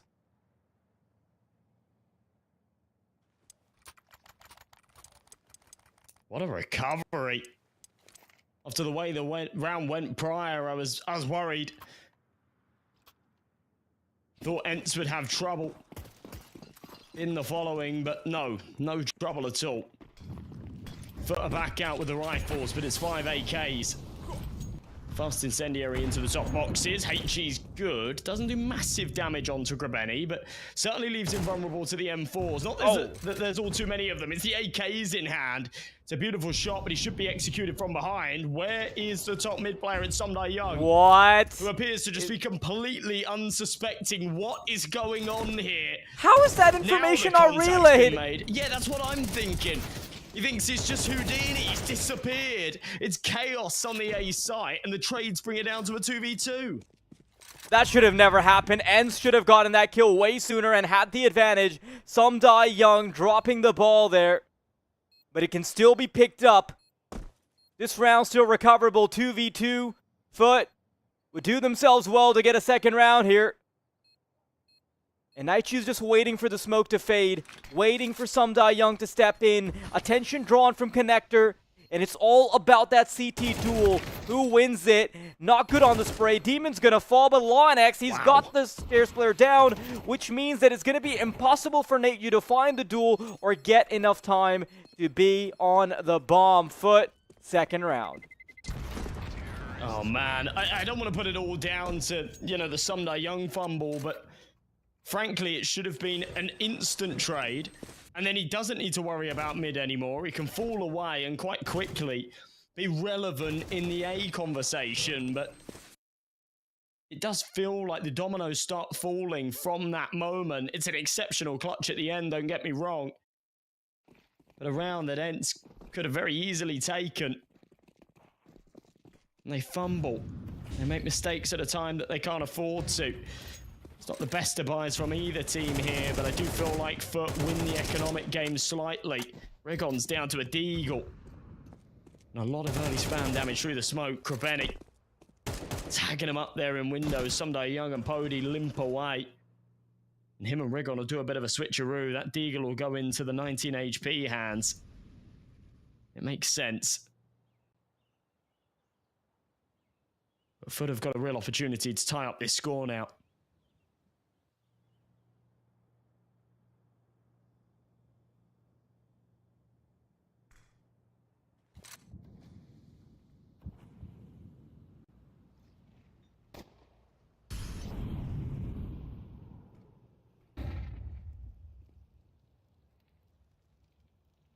Oh, I like that Rigon is just so aware. He's going to start backing away, worried that somebody's going to step in. And I think he might still have the idea in the corners of his mind that someone's already climbed up and crossed over. And I want to see how they time this. Demon catches Rigon. A very difficult duel to find if you're Miltz, because you have to find 2 vertical angles. Cody hiding inside the smoke is waiting for the smoke to fade. If Lionix dies, then that could be a second one for Pody. But all too aware is Mr. Lionix.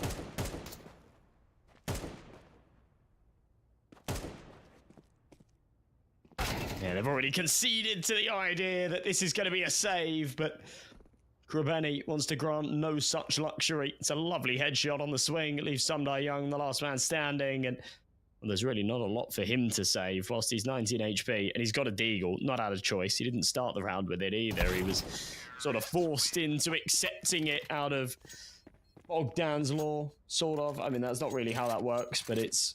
I don't know. We need to create a new word for that. It's MNJ's law. M&J's law. Oh my god. Yep. Pioneers, creators. Whoever's got the lowest health, give him the pistol. MNJ's Hope it law. catches Give on. the AWP to the person with the lowest IQ. I hope it catches on. Immortalize me, please. It's less of a law and more of a disease.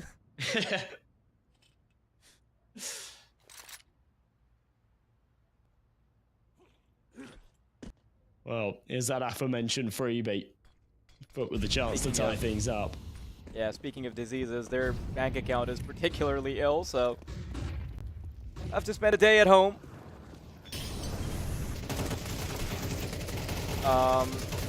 That's annoying, to say the least. Yeah. Couple kills found. You Bit of see, BM as well. less BM, more like getting the frustration out of your bloodstream. Yeah, I guess. Miltsy shouldn't have had 2 there. But if it is BM, then I'm all for it. I love it. Emotions running high here in the grand finals. On map 2, we're tied up at 4 apiece. ENCE have got the buyout again. Pody with an AWP. The rest with the rifles, but FUT have got a bit of momentum, and that can go a long way. Miltsy down below the balcony, dropped by Launix, who comes from above, gives him his best Batman impression. Demon doubles up alongside the nade.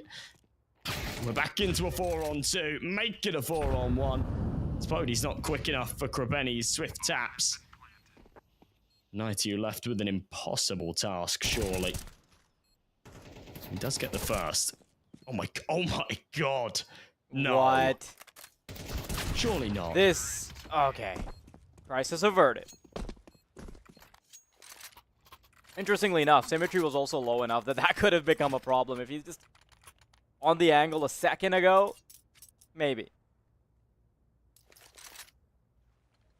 Now, unfortunately, ENCE is going to be put through the grinder once more. They'll have to buy down to about 2,000. Leave just enough money in the tank so that they can buy up maybe 1.5 more times in the rest of the half. It's hard to say. The cash is absolutely not on their side. FUT, you've also got to contextualize the amount of round wins they have. This little back and forth tango that they've had with ENCE, with the fact that they don't need as many rounds as ENCE do. They're on the disadvantageous side. You can still have a relatively chill half and get away with it, but ENCE, the false sense of security when you're exchanging rounds with the terrorists. Penny in from short. Acts as that second point in the pincer. More grip coming through from apartments than there is from short.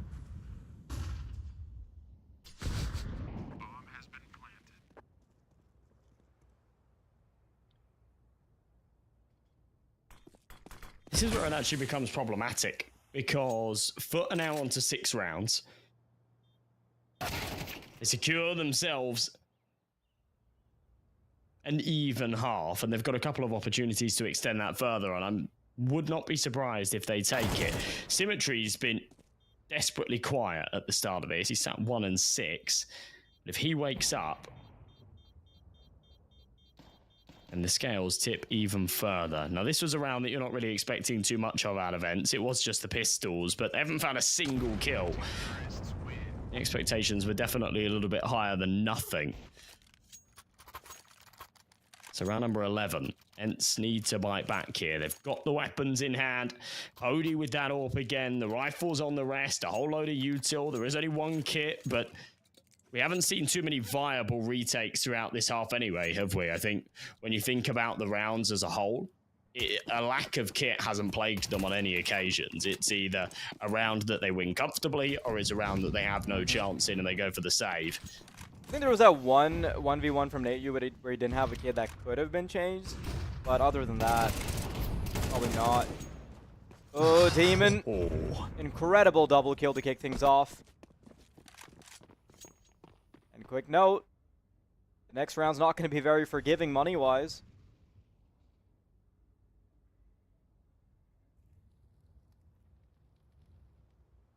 Yeah, Demon's Weapons double. on the menu. Yep. It's actually going to pull the rotations off. It leaves B completely open. This is a viable retake, and it's one that they're going to go for. Rigon's got a good little flank going. They've still got him at disadvantage. It's about pacing themselves as well, right? Because they want to start getting those kills in before the Palace player comes in. Not that they know of his information. Symmetry, connecting that shot, however, makes this next to impossible. And now they've got to be on the back foot. I'll be toxic and say it. Doubled his kill count this round. Let's go Symmetry. Climbing up the board. Not gonna lie, I didn't even notice that he wasn't having a good game yet. Yeah. I think it was a cohesive enough team effort. At least that's the cope I'm going for, even though Demon's going 12 and 7. Yeah, this is sort of what I was talking about in the pre-game. He is just notoriously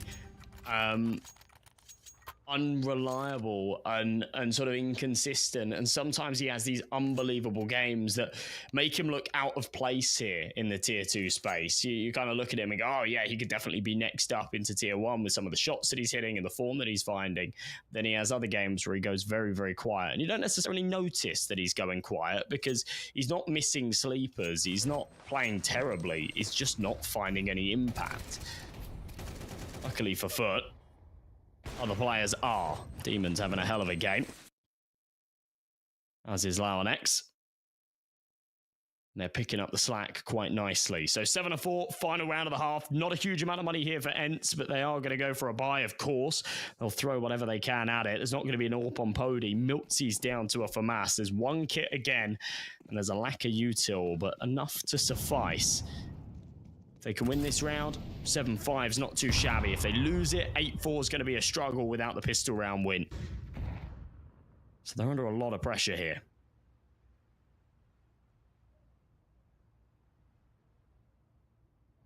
Pressure that's been carried over from Dust 2. Pressure that is fitting for the grand finals, but I would feel a bit hard done if we don't get to see map 3, Josh. We're here in the grand finals to witness something great, and to see ENCE fall short on both maps is a pity so far. But it doesn't have to end this way.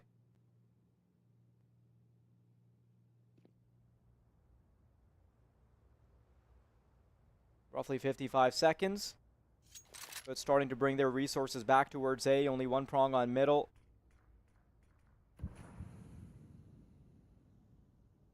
Actually, I didn't notice the player in underpass, but regardless. For Benny, losing his life. They're going to start bringing the firepower into A. ENCE, his timing needs to be impeccable. If he gets caught by the short player, that's the problem. And here it comes, 3v5. Can they get it done? Seems unlikely, because it is ENCE final consolation round as we head on over to that second half. But 7-5 is still salvageable. It certainly is, and if they can win the pistol round, then it almost feels probable, but that final round just went nowhere for FUT after such great form. The spacing's off in mid, there was no opportunity for the trade, and the A execution was flat and very quiet. Some good highlights in the half, though. After ENCE got off to a great start, and we were wondering if they were going to be the ones to actually lead at the halfway point. He did disappear. FUT woke up. And a 7-5. If they're actually able to convert the pistol here, then they'd be in a really luxurious position. Interesting little stack over towards the B side of things. ENCE are going to press into that very site. On the initial contact, there's no success out of the USPs. They're just not connecting anything.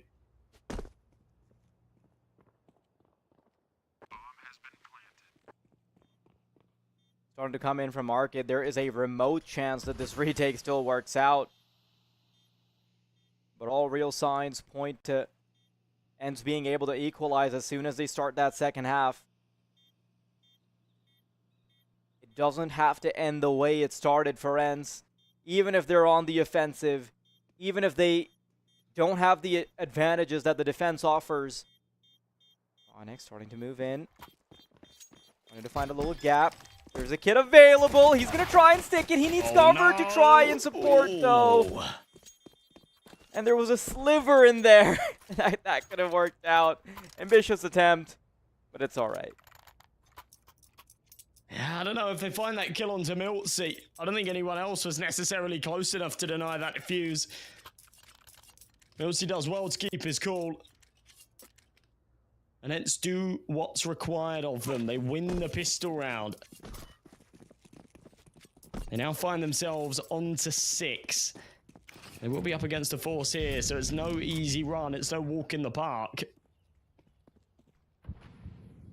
But at the same time, it shouldn't be too tricky. It's only 2 MP9s and a few pistols.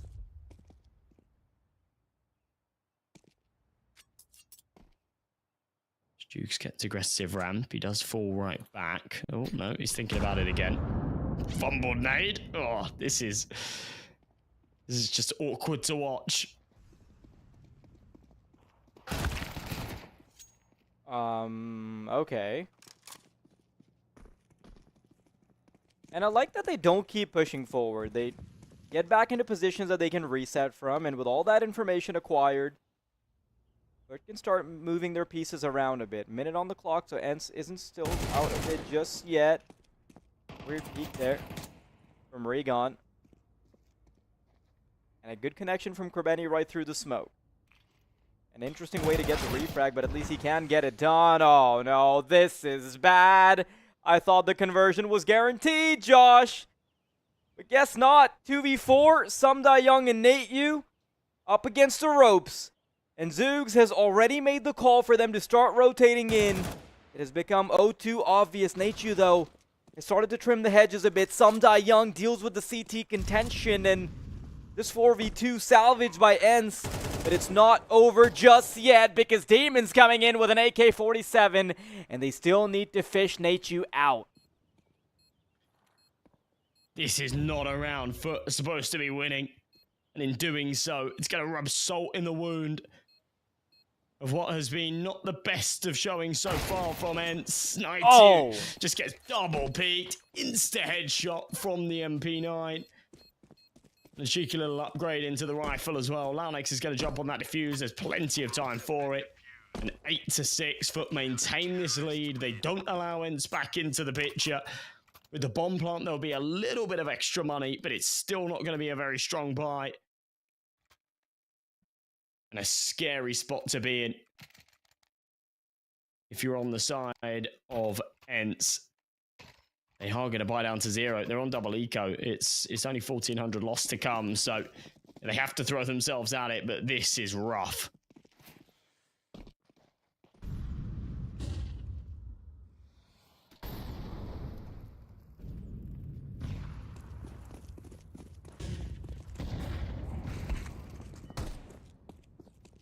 Great timing on the nade and flashbang there. Nate Yu down. ENCE anything that they could have done to convert slips out of their hands, and it's such a ball buster of a round, isn't it? Because not only does that fumble the conversion, it also sets them up poorly for the remainder of the game. The foundation's been crippled. And now ENCE stand on shaky ground.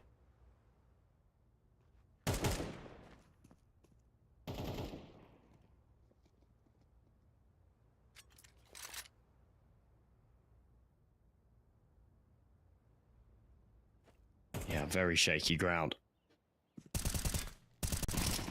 Rabeni spams away, doesn't connect the shots. Does a lot of damage and gets the info. There's already a 2-man advantage, so this shouldn't be a problem. Oof. Okay, alright. At least he takes one before falling. 30 seconds left. The last thing ENCE want to do is survive here. So they are going to put pressure onto the site and see if they can get a bomb plant. If they can't, they're happy to give this round up as they walk straight into the crosshair of Symmetry. He'll double down. And there's 9 here for FUT. A freebie to come in the next as there is no money. There was no bomb plant. Not that that would have made all too much difference. 10-6 is the likely scoreline here on map 2 of the grand finals.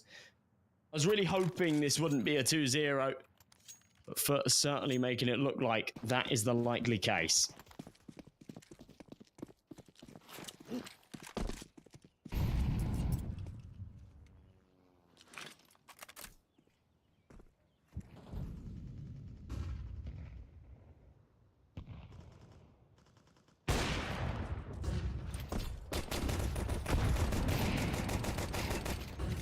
Okay. Okay. Oh, we'd be glossing over that, but guess not. There's an interesting kill thrown in there. But the fast track to double digits is underway for FUT. You can see that this duel is getting a little personal.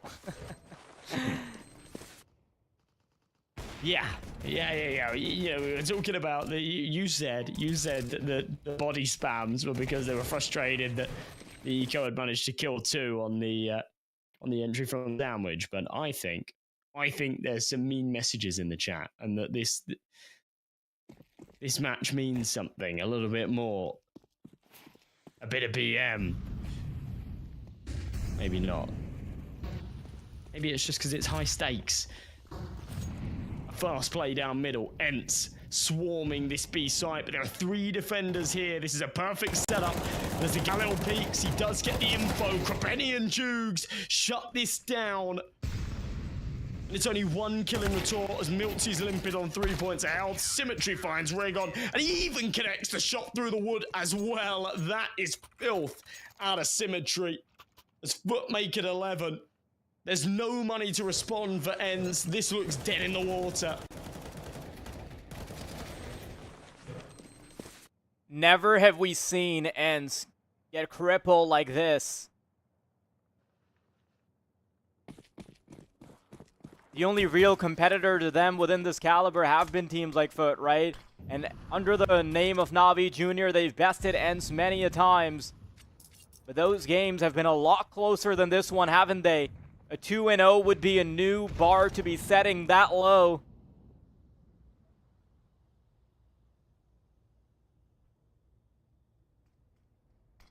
Would have all but won the series already.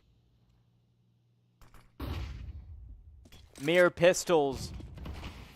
Couple pieces of armor that are expected to carry the torch into a 7th round for ENCE. But those expectations will be too high. After 1 trades. Zug's about to be swung by a Tech 9, able to respond. Knows there's a player behind him. Regon's able to get a kill. And they have been reduced to just 2 members, so maybe this is the start of something better. Nightchu, the Tech 9 to deliver a kill. And I was talking about expectations, Josh. The pistols have superseded what should have been too heavy.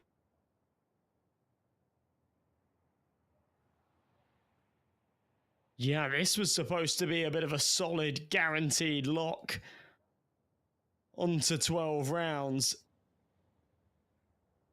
And instead, ENCE keep the torch burning. They're pouring gasoline on it, desperate to keep it burning, but it still goes. Demon is in the right place, though. As the bomb goes down, it'll confirm his suspicions. It is an A-site plant, but yeah, spams through the box are not the answer. 90 responds with a headshot over the top. And 11-7, ENCE stay afloat. They deny map and championship points. And whilst FUT have got enough money to reinvest, that is a round that may come back to bite them, that may plague them here.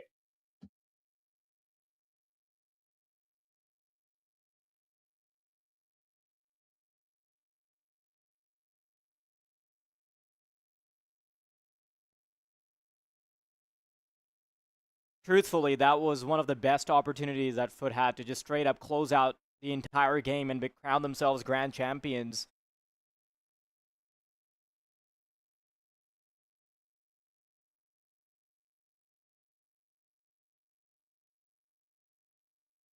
This tiny lapse of judgment from FUT.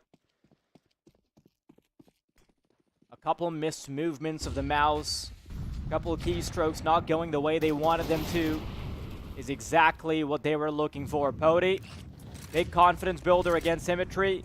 Regon is aware that someone might try to push middle, so he's holding it from a default position. Pody catches it, though. And it feels like the beginning of the end for FUT. The start of something new for ENCE. A chance at map 3. A chance. Still a fairly slim one. But a chance for sure. Sunday Young's already out onto B. FUT have very clearly made the decision to give this one up. If they hold on to these rifles, they can still have a buy in the next. If they lose them, they will not. Demon has to be careful. Oh my god, almost. It's caught in the firing line. But yeah, this is going to be 8 for ENCE. That lifeline adrenaline I was talking about towards the end of Dust 2, it didn't quite yield a map win for them. It was only half-assed lifeline adrenaline, right? It was only map 1. Now, it's all to play for. The stakes are truly at their highest. Decent trade onto Rigon. The hunts are in because they do not want these rifles saving. And they're successful with it. They only take the one casualty. It's not too bad at all. Now the money's kind of awkward here for FUT. Had they have saved 1 or 2 rifles, they'd be in a strong position to buy instead. They still go for the force up, but there's a scout and there's an MP9.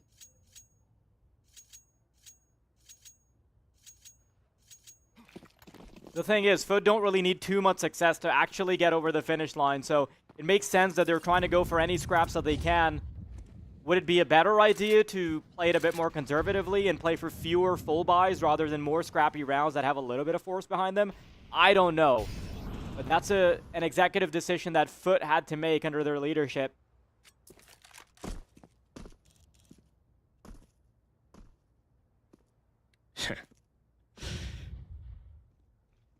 A lot of weight on this one now. Whilst FUT, simultaneously while losing rounds, have been accumulating a bit of a loss bonus, so it's not going to be the end of the world when it comes down to their eco. They should still be able to get a couple of pistols out and then just reinvest quite quickly. If they can't get this done, then it effectively goes 11-10. And Mirage is anyone's for the taking. We teed these guys up as an exceptional Mirage team, one that lose to nobody, bow to nobody. Here on the dusty Moroccan map. 10 wins in a row. Oh. They look to make it 11. That is so crisp from Krabeni. Is this Perfect 12 rounds timing. now? Shouldn't be any other way. You've got 30 seconds to go. ENCE, whatever they do now will have a smidgen of desperation on it. Scout rifle contested, but they don't even find the full kill. Zoogs needs to be fished out. It'll be hard to check under Palace. The duel is missed. Young finds Krabeni, and somehow FUT has dropped the ball to bring it down to just one member in the form of Law and X. There's no way this ends up working out, and ENCE have kept the engine going. My God. That is unbelievable. After a 2-man advantage taken as well there from FUT, that was such a clear route to close this out. There was vulnerabilities in the buy, sure, but no excuse. Was there a for team dropping kill the in ball there? that hard. The kill feed populated so quickly, I could barely catch the action there. Look at the It's starting to buy look now. like a bit of a repeat for Dust 2, isn't it? Similar rounds, the mini comeback from ENCE. But will FUT actually close it this time? That's my question. 2 botched opportunities towards the tail end of the game, delaying what could have been theirs.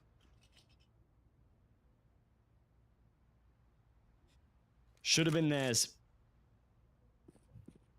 That's how they'll feel, at least. Just the pistols here into round number 21. Final stretch here for Mirage. ENCE keeping this going, just the pistols. Press into Palace, they overwhelm Nateus. That's going to be a rifle recovered, but also information relayed. Demon ends up with one more. Launex follows, and this pulls down to a 2v2. They should still be aware that there's one more in the Palace position. Symmetry with that AK, but they have no idea where Krabeni resides. He's one of the only pieces that actually has Kevlar. In fact, I think he is the only man that started this round with Kevlar. If he can win the fight onto Sundai Young, and the scales tip, instead it's Symmetry to hit the head, and they now know where Rigon is. This would be such an insane round to convert. Oh my goodness, constantly at the finish line. It seems like ENCE start to crumble after they've already manufactured the hard part of the comeback. Tactical pause from FUT, wanting to make sure everything is in order. And this was a clear way paved for ENCE. Clear might be a little pushing it, honestly. That's ambitious of me to say. But it was so hard fought, wasn't it? Yeah, at the end of the day, they had a very real opportunity. They had a very real opportunity to close this out. They'd done the hard part. They'd broken the FUT economy. They'd brought this to within just one round, effectively. All they needed to do was overcome the eco. And FUT just made the right call. They stack up onto 8, they overwhelm the Palace player, and just like I was talking about on Dust 2, sometimes you need to know when to cut your losses, and ENCE think that they can press in and trade. They're worried more about Naiteus AK that's dropped in Palace than the round itself, and everything crumbles. ENCE fast play again. Lots of desperation coming out. Bomb planted by Miltsy. And Demon fails to connect on the first few. I'm sure ENCE want to try and get a little bit of space going before this retake starts, but a 3v5, I wouldn't hate it if they started to back off. These weapons are way more important alive than they are dead. Uh-oh. Weapons exchanging hands. There's a player inside the smoke. Do they expect him to be there? They'll have to be super careful. Demon sees one. Missed shot. Missed opportunity. And Rigon, although he dies for a good cause. Keeps the engine going for ENCE, but the crisis of being stopped in regulation for the CT side has been entirely averted. ENCE will have to play for OT.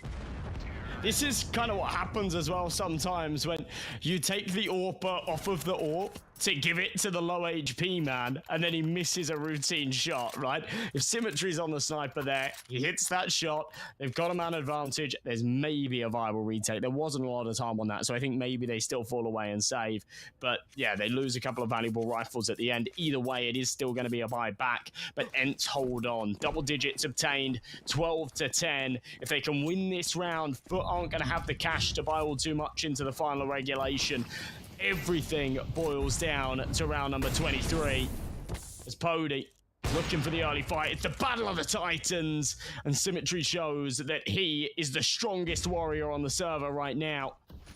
As he draws first blood, gives a man advantage to FUT. And the first domino falls.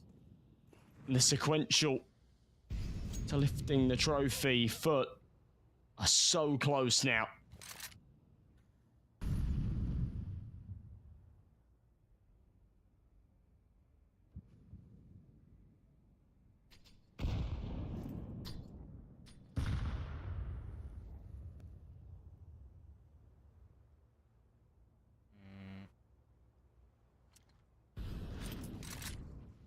Final chance for ENCE. They cannot afford to crumble now, Josh. So many moments where they have flirted with the finish line. So many times they've materialized the comeback. Milsey, no way! Symmetry hits that shot! Does FUT want to end it in style? ENCE, 2v3. They've wanted to keep the engine going, and Knight used so many times. He saved ENCE in the entirety of this tournament, but a 1v3 is a tall order to keep this engine going. So much work to do. 3 different angles, and he's not going to be able to get a single one. Team FUT are going to be your champions of the Proving Grounds. Unreal. A 2-0 as well. A truly convincing fashion to get it done. And yeah, Symmetry does so much work there. The fact that he hits that no-scope, if he doesn't find that shot and he dies on short, then it's a 3v3 and you favor the T's in that post-plant. But he stays alive, he connects for another, and it's so important. Krabeni right up at the top of that scoreboard. The man calling the shots is once again your most valuable player because he delivers when he's needed most. And here in the grand finals, that couldn't apply more. Unbelievable showing out of the in-game leader as FUT pull ahead and are your champions, as you say. It's not going to mean all too much in terms of this major run cycle, but it's a hell of a load of VRS points. It's a hell of a load of cash prize, and it's going to do a lot for this team in terms of future.